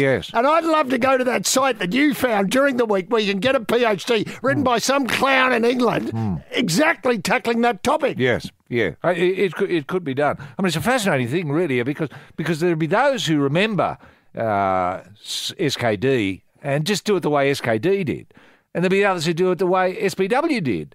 Now, I hope that these two... taking notes in the video? Taking notes in the video. Well, yeah, but SKD must have had his own particular things. He would have. He would have. He always listened to the coach. Maybe that's his legacy. Or maybe he didn't listen to the coach and just did it his own way. That's his legacy. That might be his legacy. Well, here, I know... Did SKD and SBW use the same tat artist? Because that could be the most important legacy. That could be what joins SBW and SKD. You mean a cultural connection? Cultural connection, thank you. They went to the same ink master. Do you one thing is, who would have suggested Sonny Bill Williams be reduced to SBW, and who would have suggested Sean Kenny-Dowell be reduced to SKD? That's the person we've got to find. Yeah. But I was just going to go on here in the article in the Fairfax papers. I know how good a guy Sean is, and obviously he made an error of judgment. But from my point of view, I don't think any less of SKD, and I'm happy he's back playing football and doing what he loves. Yeah.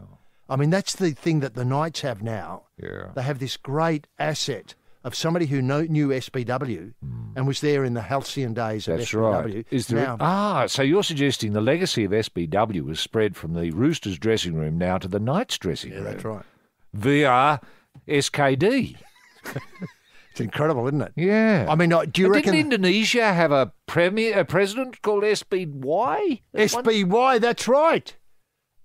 Bang Bang Yudhoyono. Correct. Yudhoyono's the surname. Yes. The Y part. Did he ever go into the East dressing room? Yes, this is the place where the champions gather for a pie. The Probe School of Punting, shouting the odds, Roy Slaven, and out in the float with a bucket, tube and milkshake mix, H.G. Nelson. Now, just sticking with we've obviously dealt with how important it was for SKD to, what he meant to the Roosters and how important he was to the whole team structure, SKD and SBW and all this sort of stuff, SBY popping into... Cecilia Bambanguriono. Correct. Yeah. For a chat before the kick-off. I had no idea he was an Easts fan. No, I didn't know he knew anything about rugby league. But now we go to the other side, and it took several meetings and deep consideration from the Newcastle Board of Directors by the Knights to have resurrected the career of Sean Kenny-Dowell. A week after he pleaded guilty to possessing coke. Now, SKD has signed with the Knights for the remainder of this season. This obviously finished already.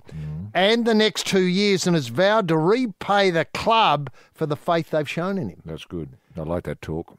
So pay them how, HG? What, now play this for is nothing? exactly, Play for nothing.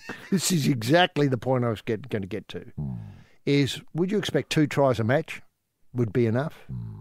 Would you expect, say, maybe a grand final appearance? Best on ground, however they measure that. Get the players' ball, Dally M wins, that sort of thing? Yeah, or I is there suppose so. something other? Yeah. Or can there be a more intangible thing like he takes notes in video sessions? Video sessions, yeah. Well, he'll obviously bring that with him. He'll bring the pen idea. The stationary he would have cupboard. introduced that already. I mean, I bet they've got pens now in their video sessions. Yeah. Thank you very much, SKD or SBY, or indeed Beer. SBW. Whoever it came from, I don't care. It came out of the Roosters dressing room, and now it's up in Newcastle, which is great. And it's but what turned you're into looking that. for is performance indicators. Key performance indicators. indicators. But yeah. I'm not being narrow and I'm not being imprecise here. No, but Let's you say intangible. It could be just in terms of club spirit. Exactly. Now, what I was suggesting was, let's say that the Knights in their dressing rooms played songs like The Coal Man, Yes. What About Me, and stuff beforehand as a way of motivating the players. Now, with SKD there, I've got to get my initials right here, SKD there, they moved on to things like, You Are My Sunshine. That'll do. Take it back to basics. Yeah, Simplicity. Yes, that's right. Yeah. That's right. Something that's not too hard for the players to learn. We shall overcome. Yes. Protest Roll songs. out the barrel. Blowing in the wind. Let's have a barrel of fun. Yeah, that that's sort right. of thing. Yeah. Is that going to be his legacy? Well, is that enough to repay the faith? I wouldn't have thought that is enough. No. To introduce roll out the barrel. That's not, and the pen. Well, that's obviously not enough. We were the key performance indicators here. You're right. We want to see SKD over the try line with the ball in his hand. We do. Don't we? We do. That's him at his best. We want to see him playing with a broken jaw, winning. Exactly. Like he Grand did. finals. Like he Yes. did. Turn back the clock. Yes. According to Matt Gidley, the CEO at the time, Sean's been through a difficult period. We recently, following our discussions, we're confident he will make a positive contribution to the club and the community. Now, that's the next bit of the puzzle. The community. Should SKD be round at the primary schools and the daycare centres and with his telling his personal story, and maybe taking on a few homemade cardboard cutouts to leave with the kids so they can take them home and say, Mum and Dad, guess there was a daycare today. That looks like SKD, they'd say. Exactly. And yes. Imagine. What, big SKDs, life size? Life So size. he arrives. Well, he'd have to have a trailer, wouldn't he? Drag him along. Drag the trailer in. Yeah. Here I am, everyone. What's he carrying? He'd have Picture himself. And what I love about this idea is look at the letters kids are learning. Yeah. Did I read this week that Australian schools are now going to test kids at the age of 1? I hope so. Well, of course we hope so, because you and I have a very vested interest in this because we see an opportunity to get involved with punting. Could Billy beat Betty? Yeah. Simple ideas like that. I reckon my Bill can beat your Betty. Yeah. This search for a punting savant. That's punting savant. That's right. Now, SKD. Yeah. Is he a punting savant? Is that what you're suggesting? The idea that I've got here is this would help kids with letters. So it's when they show them the S. Hello, I'm Sean Kenny Dow. Are you SKD? That sort of thing. Exactly. Punching a word or two in the sporting vernacular. Get ready, the footy's on, which means it's 4 and 20 pie time on the Sporting Probe with Roy and HG. Yes, the Shadow Probe. On the pull in the cool store, rampaging Roy Slaven, and legless in the driveway, the 30% off a mixed dozen man, HG Nelson. Now, remember, of course, our two big issues this week. The quiz next weekend, if you want to be able to go to the grand final. If you want a couple of tickets for the grand final, that's the AFL grand final. Gate 3, the live site, will be there between 10 and 12, giving away 2 tickets for the big dance. So you can come and watch us. Have a snooze while you're watching us, and then get the tickets and then duck in and watch the big Watusi. And the other one, of course, is we're here each and every week throughout the final series for the pie, the incredible pie, the 4 and 20 pie. And we thank the good people at 4 and 20 for their one-handers. Now, just finishing up with on the SKD, a quote from here. He's looking forward to a fresh start in Newcastle, which is what he got. I'm putting my recent challenges behind me. Cute way of looking at his problems, isn't it? His recent challenges behind him. Yep. And looking forward to starting a new chapter with the Knights. Newcastle is a proud rugby league community and I want to repay the club for the faith they've shown in me. Yeah, well, that's perfect. Exactly. That could have been written by his PR people. Yeah, I've got the feeling it was. Ah, okay. Yeah, well. Now, coming to the AFL, a big stink has erupted about the jumpers. Now, you and I spoke about this in our other media commitments this week. I think you put up a blog of about 250,000 words of the madness about this. Now, forget the shorts. Obviously, one team will wear white shorts and one team will wear black shorts. Or dark shorts. This is the AFL Grand Final. The AFL Grand Final next Saturday, giving away the tickets. Now, the jumpers hardly clash at all, and yet in the wisdom of the AFL, they're turning this into a big issue. I noticed that if there's a clash of jumpers at Adelaide and Richmond games have been considered for the past 3 seasons, the AFL bosses suggested a coin toss to decide who gets to wear their preferred strip. You mean the traditional jumper? The traditional jumper. Right. So there's an away strip and a traditional jumper. Couldn't on Grand Final day they both wear traditional It would be jumpers? Fantastic. Now, Sheedy, this is Kevin Sheedy. Kevin Sheeds, Kevin Sheedy said the team should be allowed to wear their traditional jumpers. Well, that's my view.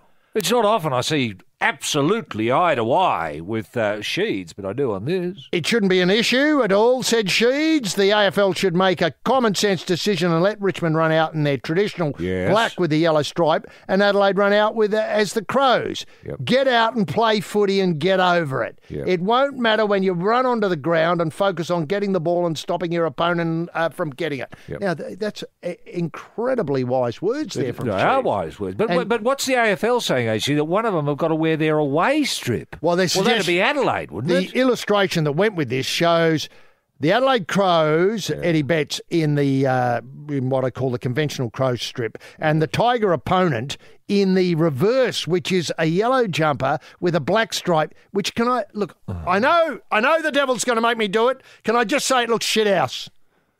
I'm not, Tiger people. Tiger people don't want to see that nonsense. They don't want to see that rubbish. They'll put it aside because the grand final. They don't want to see their players look like stupid. Like stupid. Stupid. That's right. Who are they? Yeah. You can never tell them. You always know going to play badly. Stupids. Yeah, that's right. Here they come. We're from Tiger Town. What are we? We're stupid. You're going to have to rewrite the song. Well, that's what that Guernsey is saying. It just looks weak. It looks weak. It looks as though... It looks yellow. Yeah.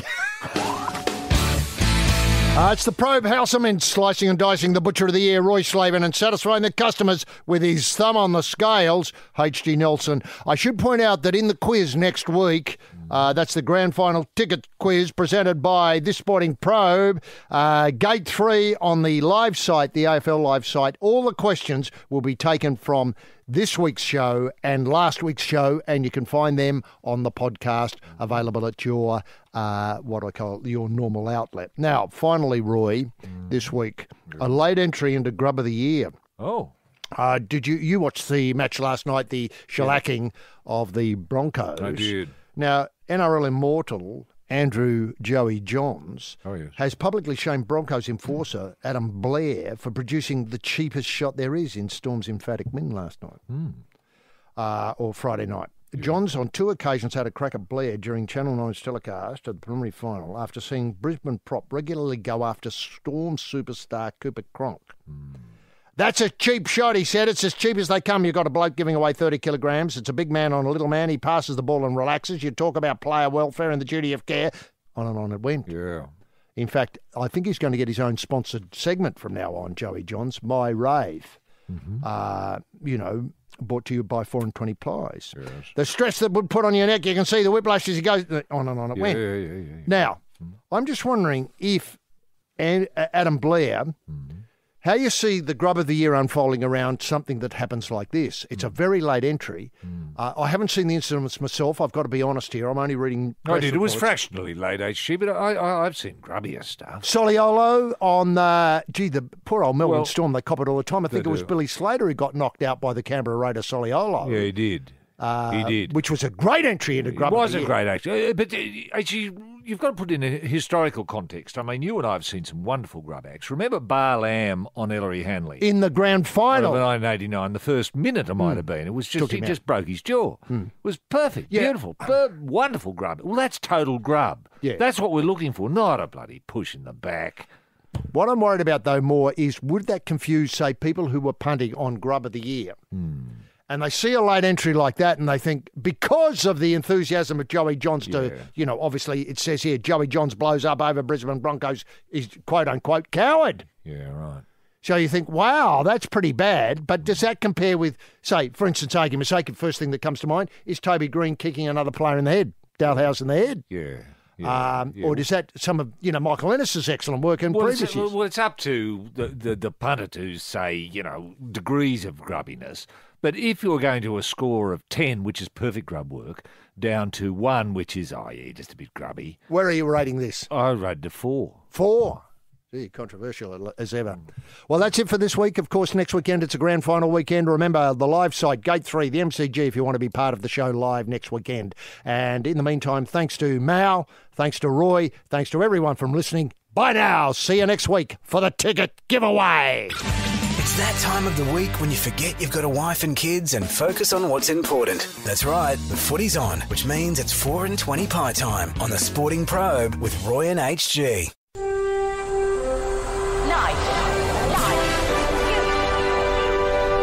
Bonafide sports-mad Australians. Snakes alive. Is that the time? Yes, green and gold freaks, it certainly is.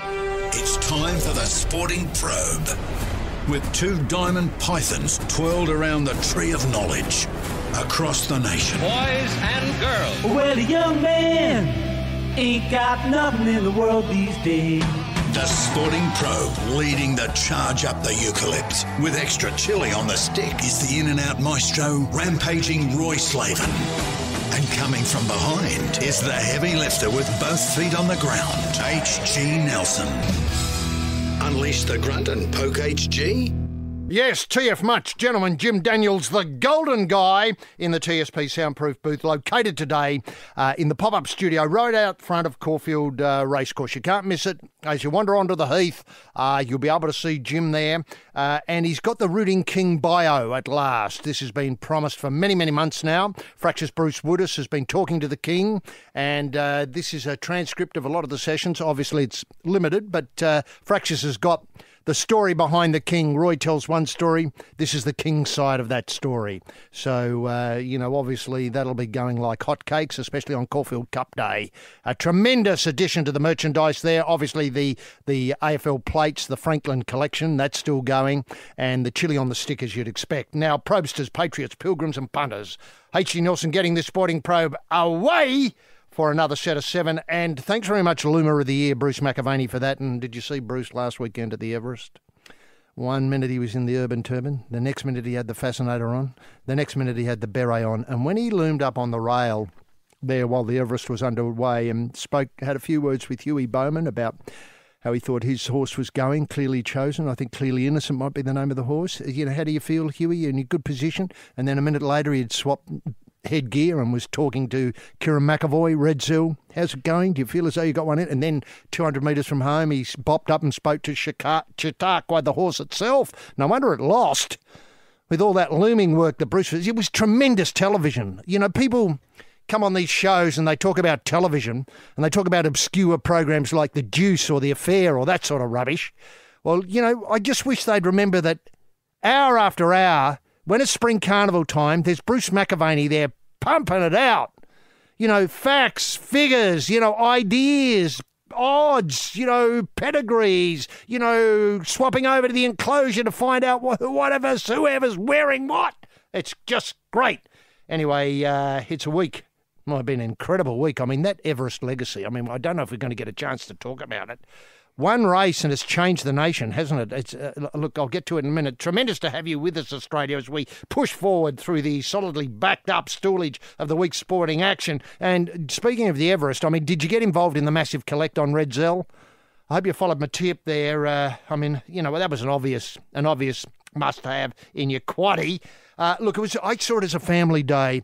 You know, I saw family members who hadn't spoken to each other in 15 years, you know, banging heads over form. Sure, the fights continued in the car park afterwards, but, you know, they were there together. They were grinning. I saw little kids, you know, the kids of the age of 3 and 2, 2.5, just able to waddle up to a bookmaker and cash in a ticket on the Quinella or the trifecta on the Everest and clean up a couple of $1,000 out of the bookie's bag. I mean, it was a great day. Tears of joy. You know, I didn't see a victim of the punt anywhere. It was just one of those days, a family day, an Australian day. It was just tremendous day, you know, and honestly, I believe it's the happiest day on the Australian turf in the best part, well, since the war, and I'm talking First World War there, not the Second World War, since the First World War. Sure, my memory doesn't go back that far, but I spoke to a couple of people who did. They said they hadn't seen their Uncle Theo in 40 years, but racing and the Everest brought them back together. It was that sort of day. Look, but to get us underway, let's lock horns with a man who knows robust Aussie banter. And that's what's been talked about a lot this week in terms of cricket. And, of course, this big match this weekend, Australia v New Zealand in the rugby. He wrote the book, the New York Times bestseller, What Are You Looking At? That's one of his. And he followed it up with, Are You Still Asking For It? That's another one of his. Books that inspired a generation of Ashes-winning cricketers. That man is rampaging Roy Slaven. Roy, can we get the TSB bunny in motion simply by asking what caught your restless eye this week? Road! Yeah. Thank you very much, H.G. Nelson. Wonderful, wonderful week to be an Australian, to be an Aussie, to be a genuine Aussie. That is a real Aussie. An Aussie that punts. Yes. Not an Aussie with, money in the pocket that never sees the light of day. An Aussie that says, hey, bookie, I'm looking at you. Come here. Now, Kellogg's. Kellogg's ask a court to determine the legitimacy of Aussie tennis superstar Kokkinakis to call himself Special K. How legitimate is this? Can I say that if there was something special about Kokkinakis, there might be something to talk about. But have you seen the bloke's form? The bloke can hardly lift a racket these days. Talk about special. No one's criticising, Kellogg's, that is. Sure, Kellogg's understandably feel that Kokkinakis being considered Special K devalues that wonderful breakfast product. I can see that, clearly. But no one complains, or they haven't, about, say, Bernard Tomic calling himself the cornflake. Do they? Is that fact? That's fact. They're not critical of Coco Vanderway calling herself Coco Pops Vanderway. Yeah? No complaint from Kellogg's there. No, it's just the special. If he was special, if he'd won something, it'd be a little bit different. Now, Tiger Woods cleared to play golf again. This is great news for not only Tiger fans, and, I'm one of them, but golf fans, because whenever Tiger's playing, the game standard is lifted. Let's face it. Now, Craig Lowndes, remember him? He says he's not a spent force and can dominate again. Craig, forget it, fella. Forget it. You were great for what you were. You were terrific. You were terrific when you were with Holden's, terrific when you went to Ford, terrific when you came back to Holden's. But those days, let's face it, Frosty's all over you. Frosty. Isn't there a cereal, Sugar Frosties? Frosties? And Kellogg's hasn't taken Frosty Winterbottom to court. No. Hey? Bit unfair here, isn't it? Isn't it? All of a sudden, I'm thinking Kokonakis, I'm on your side, buddy. I'm on his side. Special K, you mean? Yeah, Special K, sorry. Special K, have you met Cocoa Pops? Yeah. Have you met the Cornflake? You met Frosty? Anyway. Now, Dave Warner, speaking of Frosty, calls for state of origin style hatred. I know. Hatred in the cricket. Hatred. I hate those English. Hate them. Now, Jamal Idris has retired. Now, did we see the best of Jamal Idris? Can I suggest we did? And I think the best we saw of Jamal Idris when he burst onto the scene all those years ago as a kiddie. He was a prodigy, really. Really big kid. He must have been about 8 when he started playing first grade. He weighed about 140 kilos, I suppose. Giant of a man. Very difficult to put down.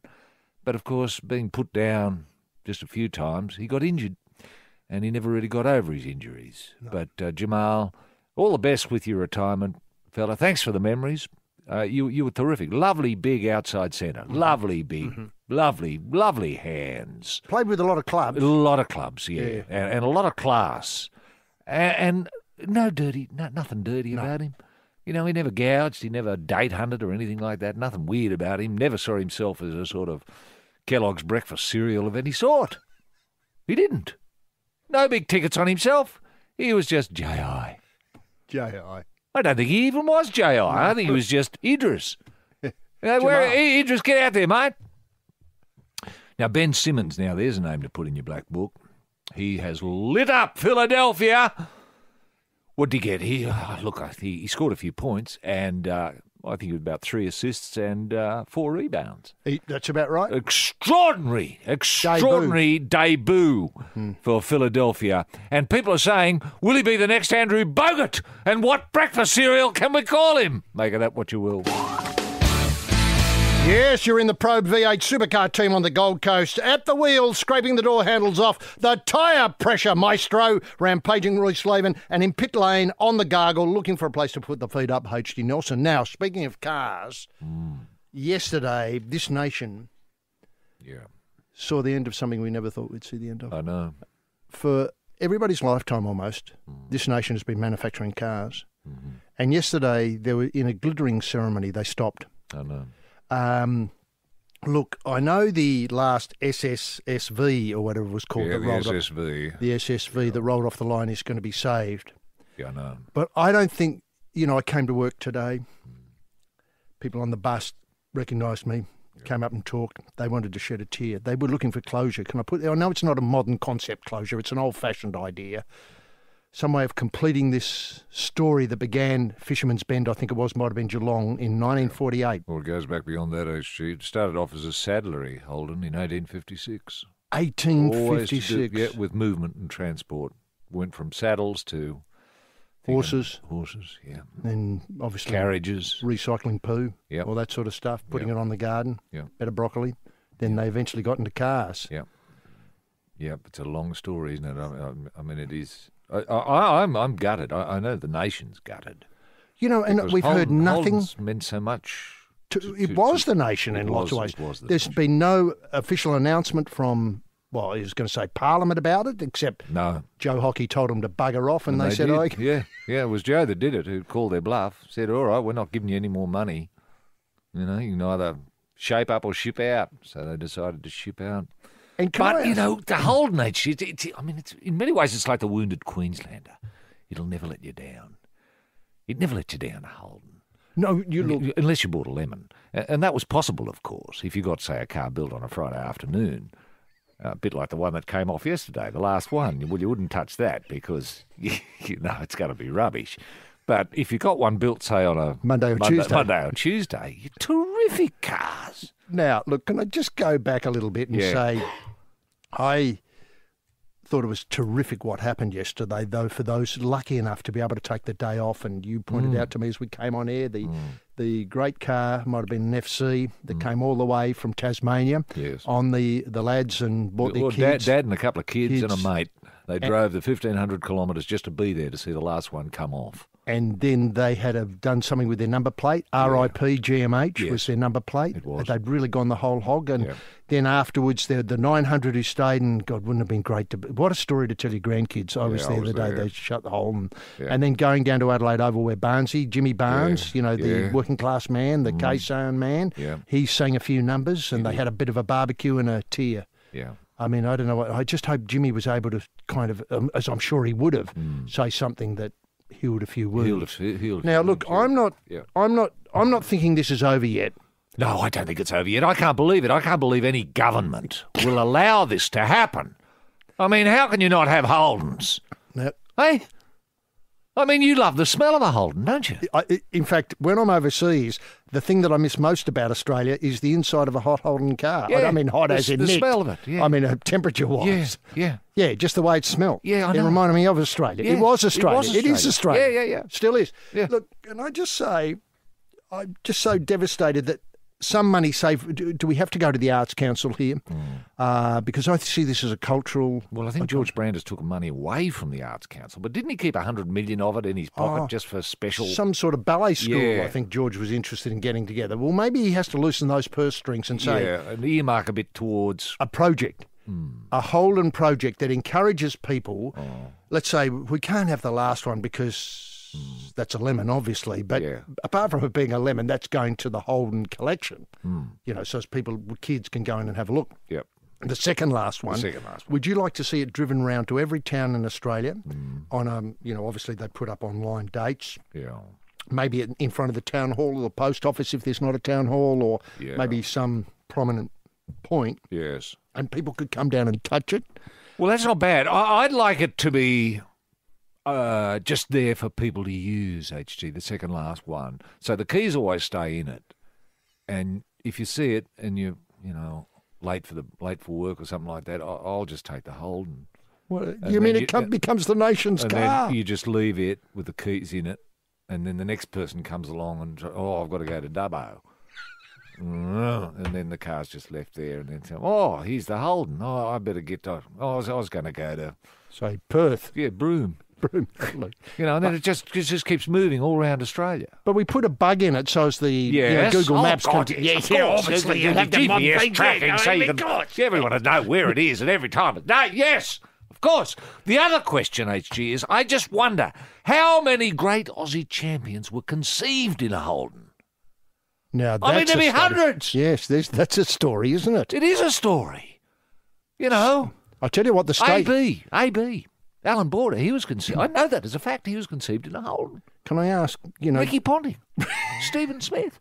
Well, the war twins. John Alexander, the great tennis player and now member for Bennelong. He was conceived in a Holden. He doesn't know it yet, but he will. He will. Now, look, once the stories are told, would you think that the station wagons had better strike rate than the sedans in this matter?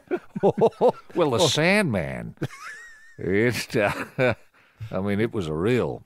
Shaggin' wagon. Shaggin' Yes, this is the Probe. It's the May Day March past. A bit late, but better late than never. Taking the salute, Field Marshal rampaging Roy Knackers Slaven, and up the back of the bus with his bum on the button, H.D. Nelson. Now, Roy, two things that people may not realise the full implications of, and I'm sure you'll be able to come up with different ones as well, given the collapse of the Holden.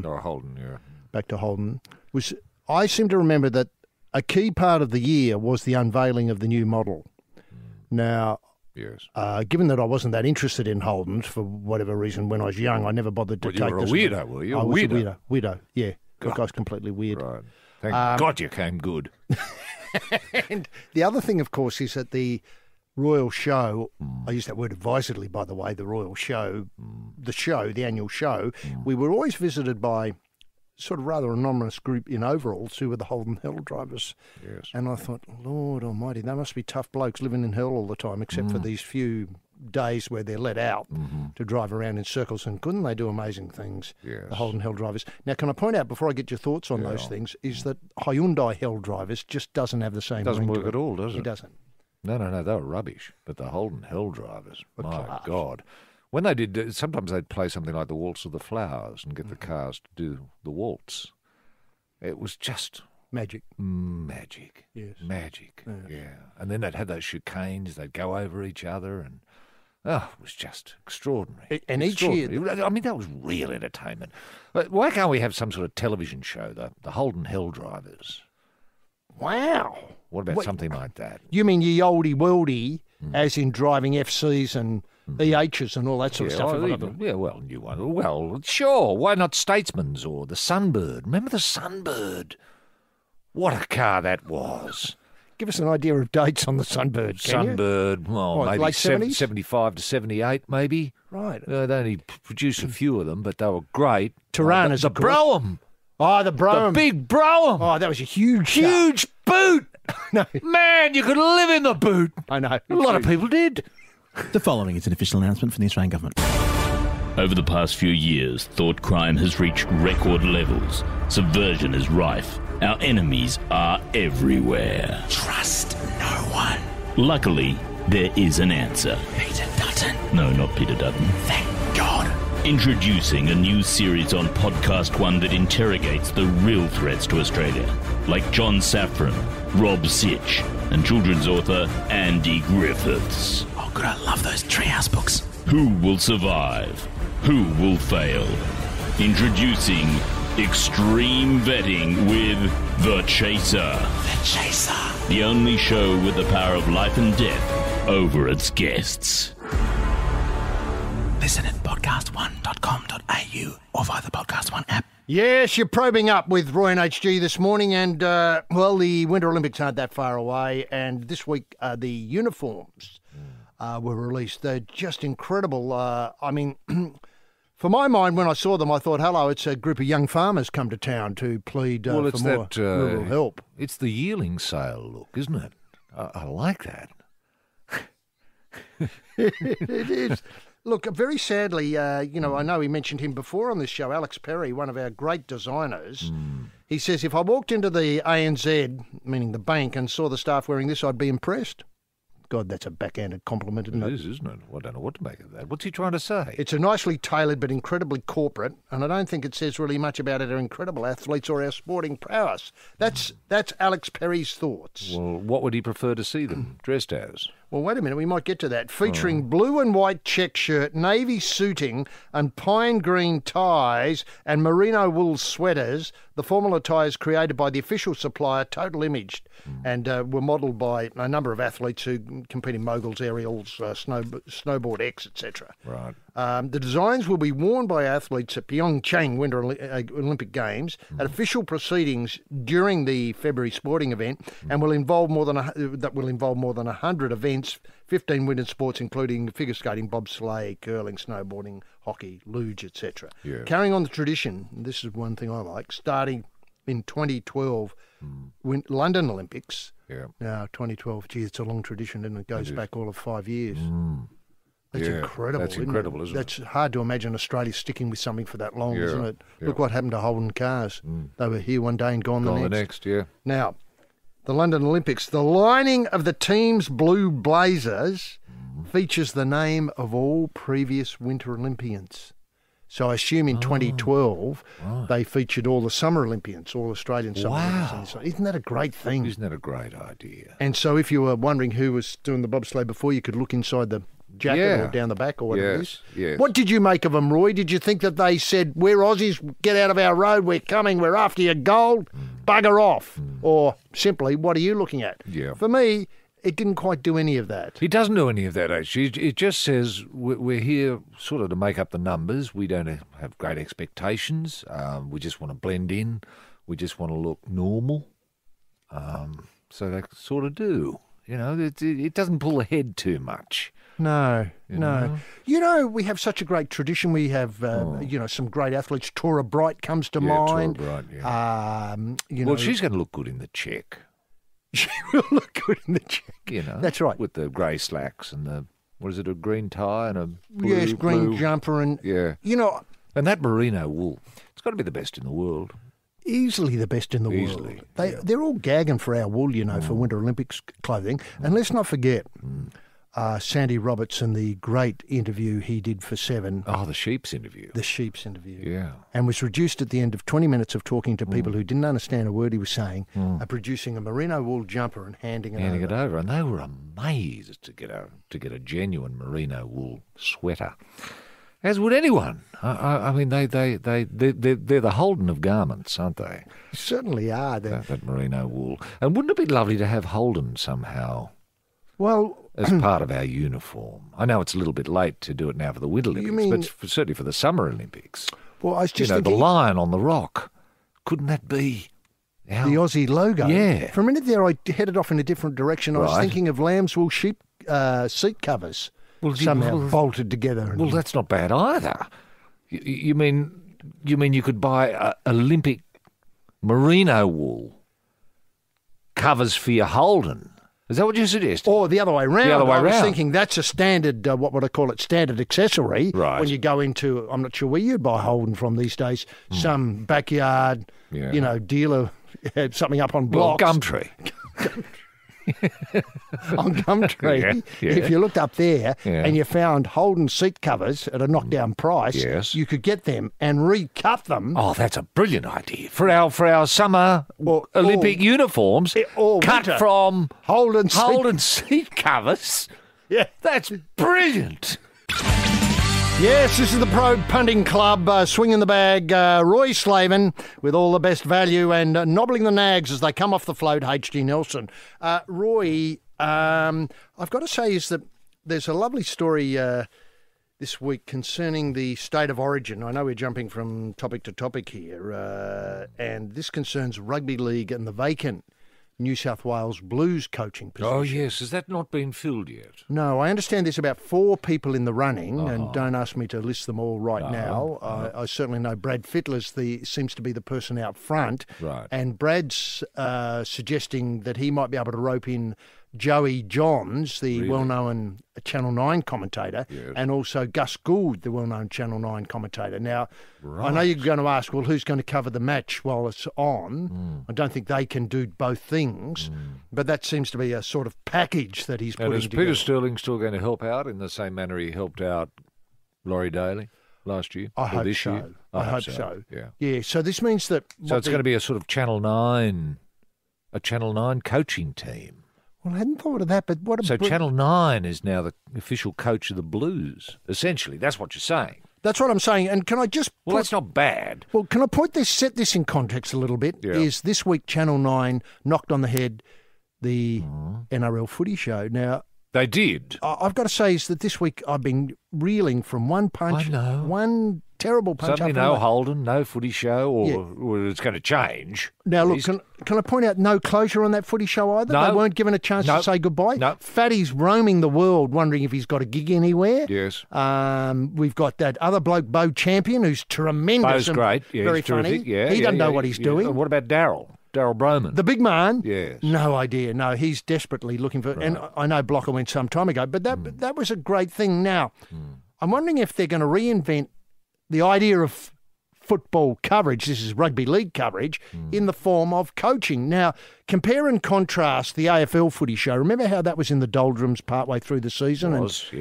Channel 9, in their wisdom, got back Eddie Maguire. They did. And they unleashed Sam. They did. And they gave it back to the people. And that worked. That was incredible. Yep. The resurgence of interest in the AFL footy show. Yep. It's interesting that 9 in Sydney have gone in completely different direction, and they've now lent out their footy show space to, or the footy show interest to, coaching the Blues. Yeah. New South Wales Blues. Looks like it. Could this work? Well, I suppose so. Are all the Channel 9 staff on board? Like, for example, is Carl Stefanovic, is he going to help out with preparation for the Blues, that sort of thing? You mean motivational? I suppose. Or just have them on the show, early morning. Hello, everyone, we've got the Blues here with us. Come on, boys, come on in. Yeah. How you doing? Yeah, good, thanks, Carl. How you seen it, mate? Oh, yeah, pretty good. There's a show. That's true. Now, bob up on the news. I don't know who reads the news. Well, Peter Overton. Peter Overton. Over and out. Over and out. Yeah. Look, tonight on the news, we've got the Blues. Yeah. Well, hello, boys. Yeah. Hello, others. Is that how it's going to be? I don't think they all come in all the time, but selected. Maybe we talk to the backs today. All right. Now we got those second rowers here. Yeah, right.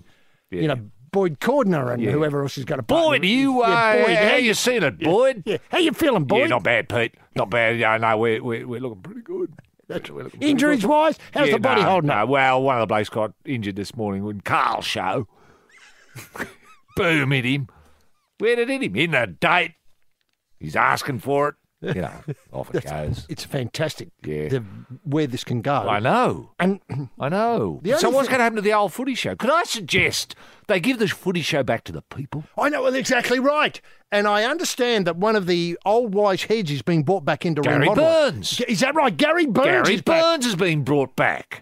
Now, Gary Burns might have set up the footy show in the original, like back in the day. I know. When it first erupted. And caught the imagination of the public who didn't have a clue about rugby league. No. And now this... Or variety or entertainment or nappies or any of that. Yeah, or changing wheels. Yeah. Now, look, can I just set all that as one side? Yeah, right. Now, this is where we get to Brad Fittler. All right. In an extensive interview this week, terrific interview, he was revealed... The writer says he's also deeply thoughtful and considered. During the course of an hour together, Fittler reveals he had recently watched a 4-part series on the concepts of theoretical physicist Stephen Hawking. That rubbish. Where he talked about the Goldilocks zone. Oh, the Goldilocks bloody zone. What's that got to do with anything? Well, it's an area of space around a star where life can exist. Yes. End of story. Yeah, that's right. And we only know of one, and we're living on it. So what? How does that help rugby league? Wait a minute. His players with Lebanon recently spoke about Fittler asking the team to do 50 push-ups each day. That's a great coaching idea, isn't it? Who would have not have thought? Every day? Yeah, I think he got that by the players got enough time? Yes, the Probe Cafe knocking out the coffee, the grind genius, Roy Slaven, and buggering up the orders and the penalty rates, H.G. Nelson. You know, Brad and the gang have thought this coaching, they've really unpacked it. I notice after the 50 push-ups a day, this is described by the writer as an unconventional approach. I'm not sure that's right. What, the 50 push-ups a day? Well, you know, most players would think that they would have to be able to do 50 push-ups a day, and they might use other techniques to get there, you know, like lifting, you know, weights in the gym or, you know, sort of... or running.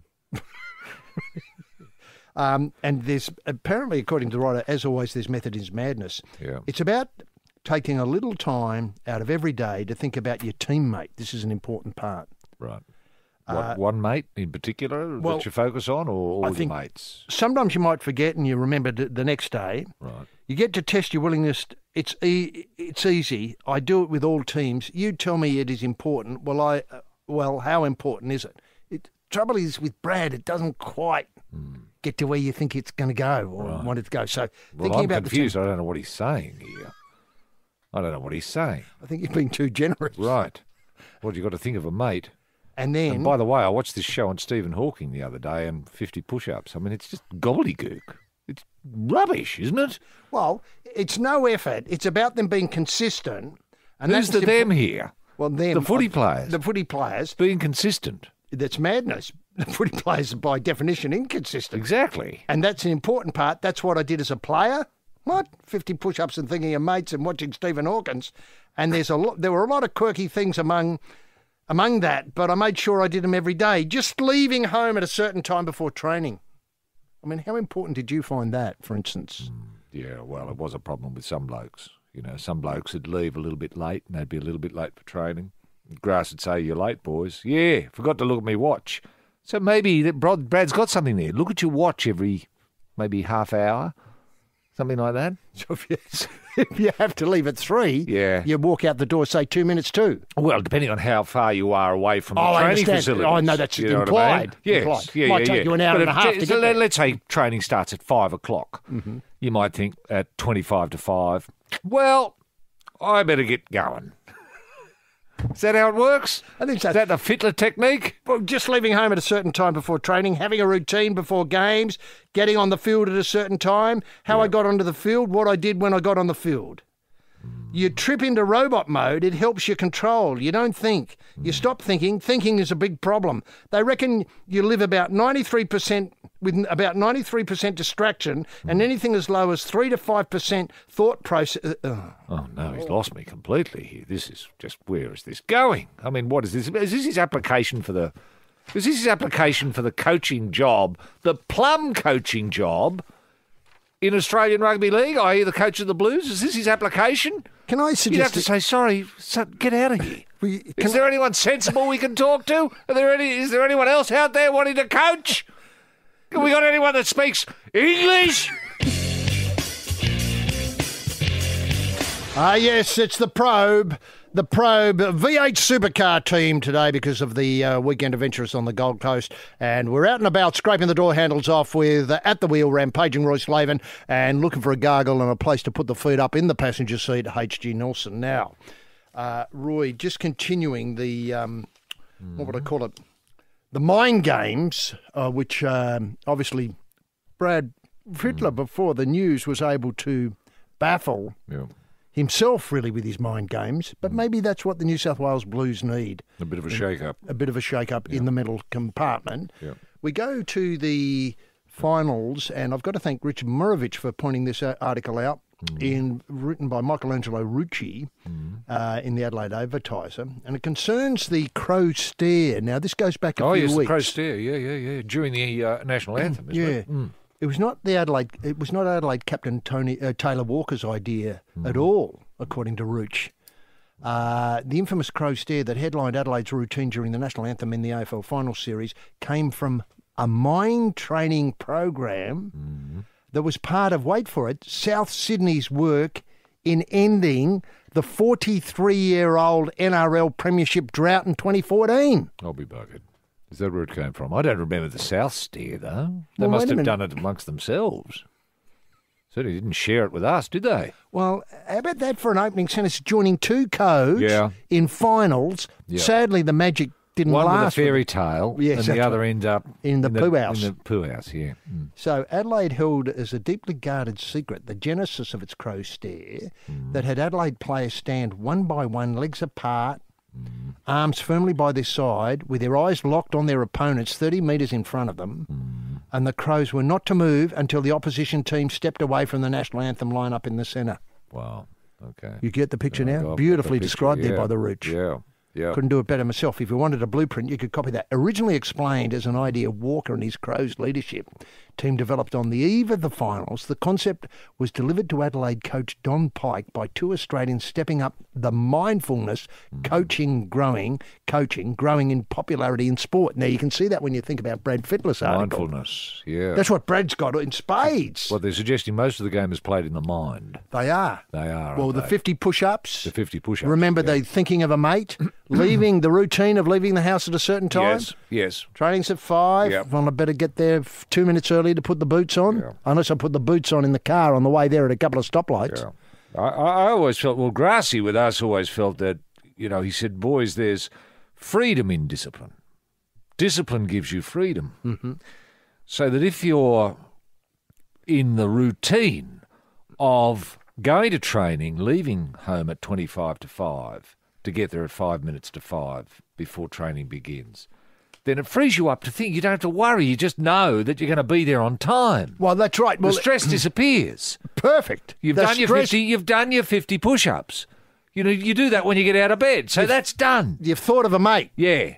Now, that, see... I'd think of, Stomper Staines. Yeah. Think, Well, I thought of you today, Stomp. And Stomp would say, I thought of you too, Roy. Yeah. Beauty. Let's go. Come on, mate. Yeah. Well, mates. Love your Holden.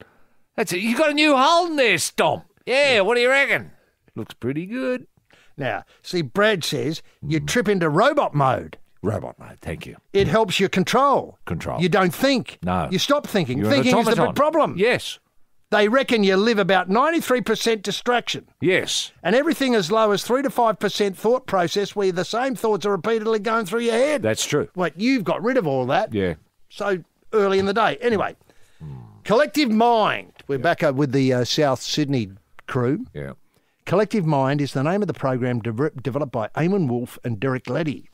Pike notes There's been major advancements in physically preparing AFL players, but the next stage in high performance is preparing, wait for it, the player's mind. Yeah, that's the most important thing. We've made a lot of progression in the physical side, but the frontier has not been tapped. The frontier has not been tapped into considerably. Is mind space? Yeah. Clearly, the mind controls the body. We've been getting players aware of the mind and the role it plays in their performance. Yeah. Adelaide has signed a 2-year deal to keep the collective mind system in its football program.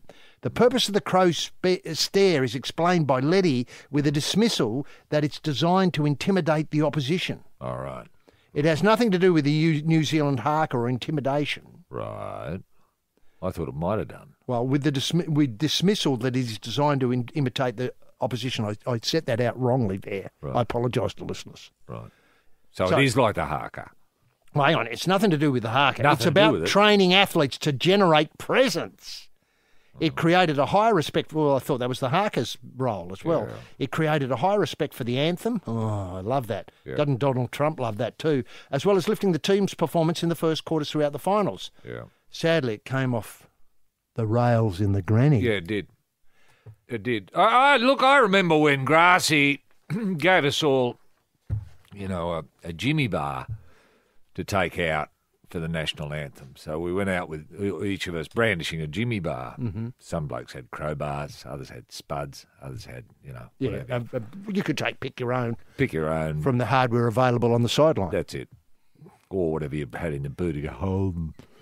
So out we go, and we stand there and brandish this at them during the national anthem, and then Gracie'd say, "All right, boys, tools down, bums up, get your head in gear." And then we're ready to go. And the other blokes were intimidated.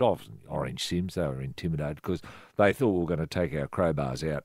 Bash them during the game, Yeah. which only happened once, and that was stomp and he went silly. But, And what happened when you played the Oberon Tigers? Well, we didn't need to because they were rubbish. G'day, Mark Howard here. A year ago, I started the Howie Games podcast, which has given me a fantastic opportunity to chat with some of the biggest names in world sport. Now, at times, the episodes get pretty emotional, like Ricky Ponting talking about his son. Two lots of 3 weeks at a time in intensive care where you're just not really sure what's going to happen. But no, he got through the first one fine, and then when he got to 6 months of age, he had another pretty serious infection that we didn't know anything about, the doctors didn't know much about, and yeah, that was the scariest one because he was sort of shut down he was, I think, sedated for about 4 or 5 days at one stage with where he couldn't open his eyes, and yeah.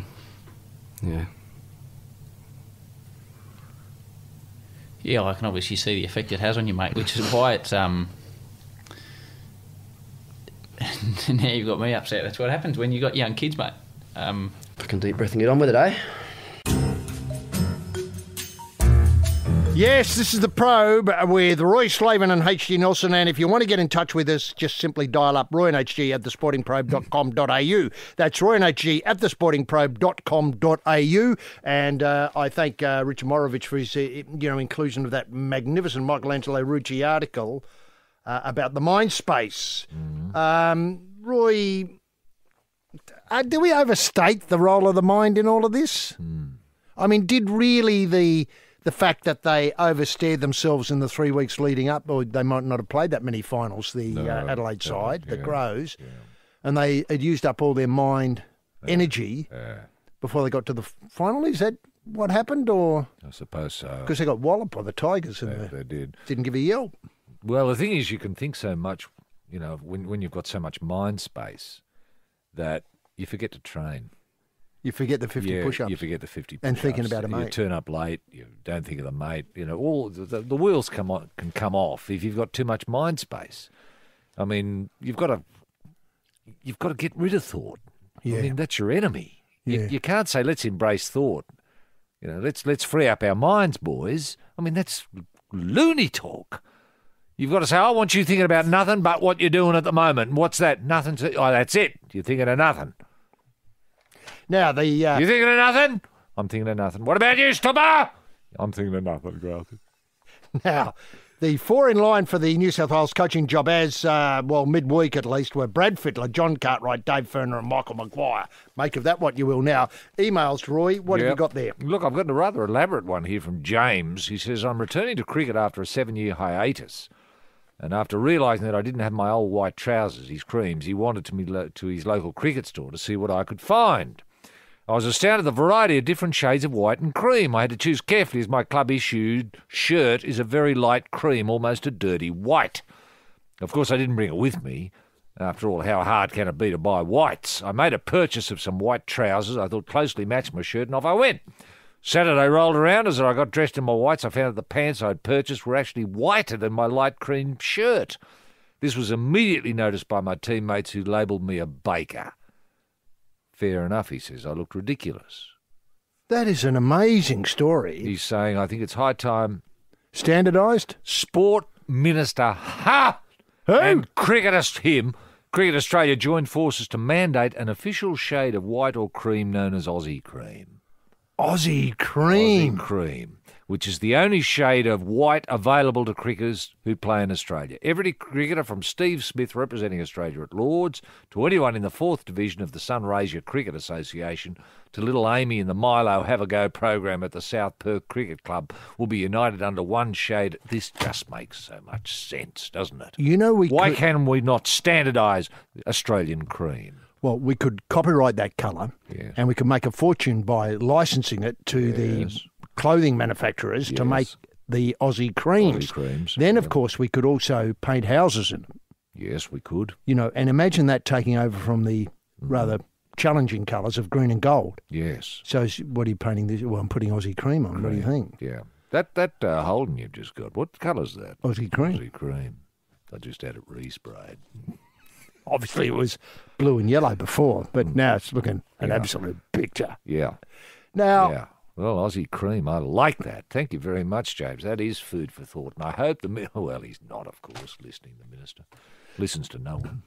I got something from Steve Kerr. Oh, how's Steve? He's good by the looks. He was outraged listening to last week's show to hear the beat up by news agencies on Lotto Land. This might have been the week before or last week. Week before. Yeah. That is the company, not the Shire. No, they love that Lotto Land news agency in the Shire up north is going through the roof. I know. It's set for life. I know. Well, look, I'd like to remind your listeners that another significant change to the newsagent business in 2017 was the final publication of Rugby League Week. Now, we may have mentioned that already today in terms of the... No, we didn't. Well, we've got Rugby League Week, the footy show, and now Holden. Yeah, no. That's what you're suggesting? The big three have toppled over in the 1 week or the epoch. Well, 2017 has been a year of closure. Well... Closures, thanks. Yeah. The Rugby League Week went mid-season. It did. And I've got to say is that, Steve is absolutely right. So many people, when Wednesday came around, there was always a queue out the front. I know.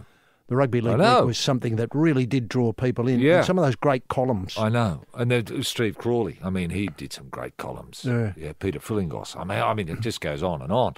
But I've noticed in the amount of graffiti on news agencies now, because people turn up to get their Rugby League Week. Sorry. They don't make it anymore. They get angry. I know. Where is it, They don't bastards? say, all right, well, give me a scratchy instead. They don't do that. They leave, they come back later and do a little bit of damage because they blame the news agencies. I know.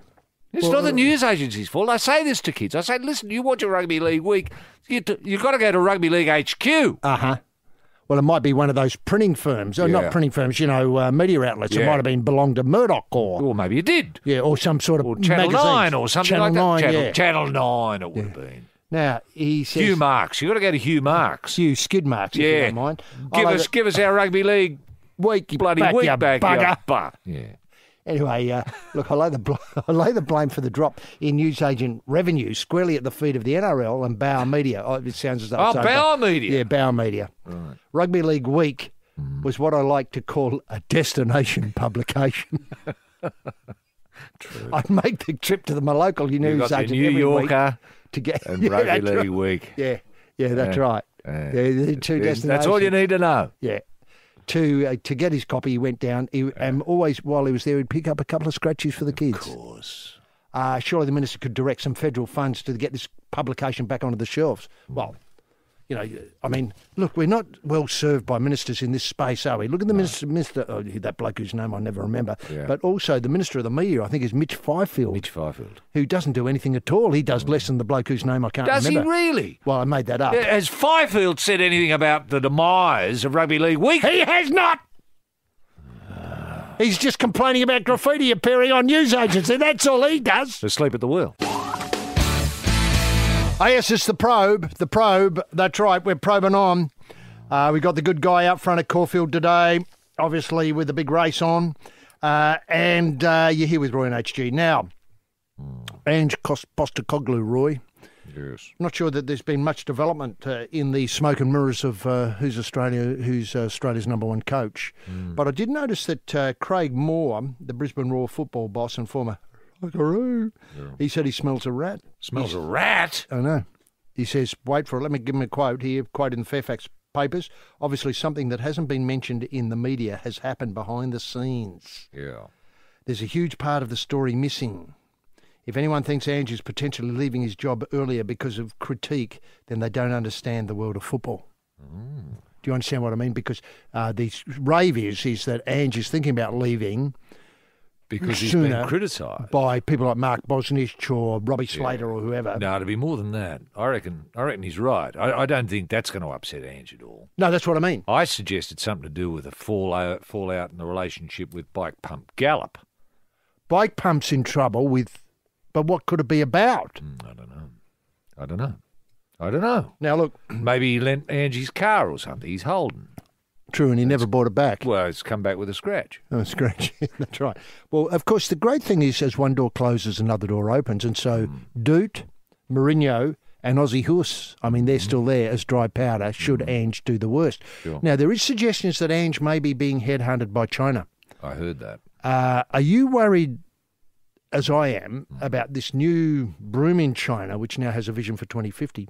Oh, this is as a result of the conference this week with President Xi. You know, when you spoke at the conference, did you have Ange in the back of your mind, knowing the Chinese connection and that? I didn't actually. I spoke more from the point of view of the success of the Gold Coast Suns and what it meant. The legacy, and what it meant to Australians to have a team that's recognised by China. And when you put the video up, it was amazing, the response, wasn't it? They all knew. Yeah. You know, in fact, that video spoke eloquently. It did. About, you know, obviously there was a bit of a language gap between you and them. Well, my Mandarin is not great, and I don't know how good the interpreter was. You know, often you're in the hands of the interpreter when you're there, HG. And nuances. Tone and nuance. Yeah, I know. Extremely difficult. Yeah. Now, look, one thing that I know you'll be advising Ange is how to get the money out. Yes. And join the library to begin with. Yes. And that's that covers your, you know, when they say to you, Mr. Postecoglou, you're interested in reading, are you? Yes, I read a lot. I read often. I read books. Yes, well, the Probe May Day March past is still winding past the dais. We're taking the salute, the Field Marshal rampaging Roy Knackers Slaven, and up the back of the bus with his bum on the button, H.G. Nelson. Roy, two follow-up stories we've been following for a while now is Pizza Man Sam Burgess, and remember we gave out the recipe of Sam's pizza last week. We did. I made it midweek, and it went over very, very well.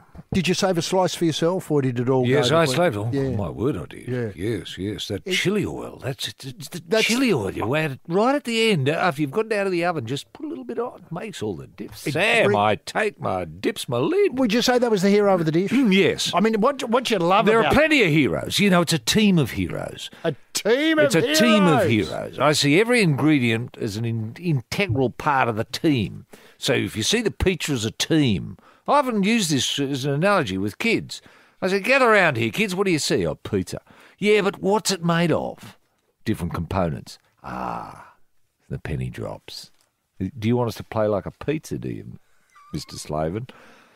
That'll do for a start, because at the moment... It's a bowl of muesli. Yeah. Now, look, can I just say, the one great thing about his pizza is it tells it's a journey, isn't it? It's a journey, yeah. So many of these ingredients come together, and as you point out, the icing on the cake, to coin a phrase, is the chili oil. The chili oil, yeah. Now, that bloke who created that, What it says to me is hundreds and hundreds of years of trial and error. Uh-huh. I mean, you couldn't sit down and come up with those ingredients. They make no sense. That's right. That's right. It's trial and error. You know, you had Sam, the Burgess family, goes back several generations. Well, they've been in there in the kitchen, you know, the blokes hanging around. What is it? Oh, it's still not right. No chorizo. Try this. Yeah, try that's right. This. Try what the is it? What is yeah. it? It's chorizo from the Italian bloke down the street. What, are we going to put that on? Nah, it tastes horrible. Yeah. Yeah, put it on and try it, Dad. Well, that's great. Still missing something. Yeah, what could it be? Hey, I got some chili oil. Yeah. Don't bring that in the house, Sam. That sort of stuff. I know. Look, I'm just trying to whip up the recipe here now while we're talking about it, but I can't get my hands on it. I make them. It was, hang on, wait. Three meats, wasn't it? There was 3 meats. What we've got here is the pizza features tomato base, yes, cheese, pepperoni. Yes, that's the. There's that's your a heat. real. Yeah, no, that's a real hero of the dish. Yeah. Followed by chorizo, Roma tomatoes. Yes. Rocket, buffalo mozzarella, roasted capsicum. Finished with parsley. Not you don't bake the parsley. You put God, no. Yeah, I couldn't. It just wilt. Yeah. And then your chili oil afterwards. Yeah. Now that's a pizza. And as you point out, the chorizo was the bit that took them a while. It did take them a while. Yeah. And it's the combination of the chorizo and the pepperoni. I know. That makes it just as much fun on its way out. Yes, this is Lead to 11, the Sporting Probe end-of-year Rugby League burlesque extravaganza. Up the pole in the sequence with a pie wedged is rampaging Roy Slaven, and down below with the broom in the dustpan, H.G. Nelson. Now, Sam Burgess, he says he'd love to finish his career playing for a New York franchise in Rugby League, Roy. Now, I've heard about this. Now, this is a very exciting idea. We know that rugby league is a global game. We've got the World Cup. World Cup, that's right. About to erupt. I think next York, weekend. New York hasn't got a team in it, though, has it? Well, that'd be fantastic. Wouldn't that be great if they did? And is New York a country now? Well, not yet, but No. it could be. Oh. He says there's a consortium, was confirmed on Monday, that a new NYC, that's, for those who don't know, New York City, the Big Apple, consortium was seeking to enter a British third tier, in the British third tier in 2019, follow the footsteps of the successful Toronto Wolfpack. Now, we haven't been following this year as closely the scores of the Toronto Wolfpack, but they have made inroads into the third tier. Isn't that fantastic? Of British Rugby League. Yeah. The team would play at Red Bull Arena in New Jersey. I like the sound of that. And already there's $10 million on the table. Beautiful. That's US dollars. Yep. How good's that, said Burgess when he was quizzed midweek. Yep. New York, I'm sure there'll be plenty of players putting their hands up to go and play over there. It'll be a great place to live, to play the game, to do the push-ups, to obviously think of a mate. It's pretty exciting. Toronto is a reality, and they've got some big name there. They've got Big Dave Coltrane Taylor. Really? Yeah, Coltrane. Big Dave Coltrane. He's tooting into town. Wow. For the Toronto Wolfpack. Right. Woo! When you're getting at the back end of your career, it's an opportunity. I'll see how my body's holding up. Now, is there any talk of Tom and George going with him, HG? Well, Wouldn't that be great for New York to have three Burgess boys? Imagine their equivalent of the Carlin, formerly Lisa show. Yeah. Is what's it called today. Today, yeah. I can't do the accent, but, obviously, hello, everyone. Welcome to the show. This morning, we'll be talking to the Burgess boys about rugby league. Ah, you mean your Katie Couric types? Katie Couric, yeah, if she does the breakfast I know show. she don't know. Yeah, I know, but that sort of interview. Yeah, heavy hitter. High profile. Yeah. Now, can I point out that I'm not ruling out entirely that the recently signed, I think, to the Newcastle Knights... Not SKD. Not SKD, Matthew Lodge has seeded an idea about rugby league in the most unusual way, because obviously he went a bit silly. I mean, I don't mean to be Well, it unkind looks to the silly, kid. but it Now- looks genius with hindsight. Exactly, that's what I was going to say. Yeah. It's turned it right around, and people have been talking This was rugby grabbing league. the German tourist and saying, do you think this is the day you're going to die? At 4 a.m. when she was getting out of a cab. And you're coming back to Australia to live with me. Yeah, because I play rugby league. Bloke comes out of apartment. What's going on? Hey, put her down. Then so he punches him in the head, goes in, smashes his furniture and says, hey, welcome to rugby league. Is that the bloke you're talking about? I'm talking about that bloke. And not a year later, because I think and that story... Suddenly, Sam Burgess is saying, New York's looking pretty good. Well, it's his kind of town. He's a big bloke. As you point out, pizza. They love pepperoni on the pizza there. They do. And that chili oil might scare them, though. Well, they'll get used to it. I suppose. They're open to ideas in New York. They are, actually. And, you know, once they get a sniff They're of not stitched up. It's not like Utah or somewhere like that, is it? New York isn't like Utah. But I've just thought that this is going to open up. I mean, the world game, people have been talking about rugby league as the world game. I mean, this could be the thin edge of the wedge. The third tier worries me. Yeah, well, that'll develop. Of course, you've got to start somewhere. That's true. And the UK's a lot closer. It's a bit hard if they were playing, say, Jersey Flegg here. In Australia. Yes, this is the Probe mission to Mars. On the two-way, rabbiting on to ground control, Major Tom rampaging Roy Slaven, and down the back of the barge, looking to place a place to dump a bucket of human waste, the cosmic dust, that is the cosmic dust of H.G. Nelson. Now, look, this is something we've been following for about 20 years, but it does look as though Paul Gallen... Oh, yes. I remember him. Yeah, I do. Shark, Blue. Yeah. Probably played when Brady Fittler played. Yeah. Now... Is Gal going to New York to team up with Sam? Well, that's a team. That's the nucleus of a team right there. But no, he's inked a deal to fight Puna Rasabale. I hope I pronounced that right, Rasabale. Yeah. Well, like most of Gallen's boxing opponents, Rasabale has the gift of the gab. Does he? He's been calling the Cronulla captain out for some time. And a fortnight ago, Gal called his bluff, and the former Cronulla teammates, Rasabale played the rugby league for some time. Right. Can't remember him myself. Must have been a terrific player. They're going to fight at the Sharks League Club in the Shire on November the 10th. Oh, so it's sort of like a local derby. It's someone who's been associated with the club, who left the club but kept going to the club to watch games, and from the sideline just kept shouting out, "You weak Gal! You helpless Gallen! Get it on, Gallen! I'm here waiting for you, Gallen!" All right. That Yeah, sort of stuff. Gallen! Yeah. That sort of stuff. Yeah, you're weak! You're weak, Gallen!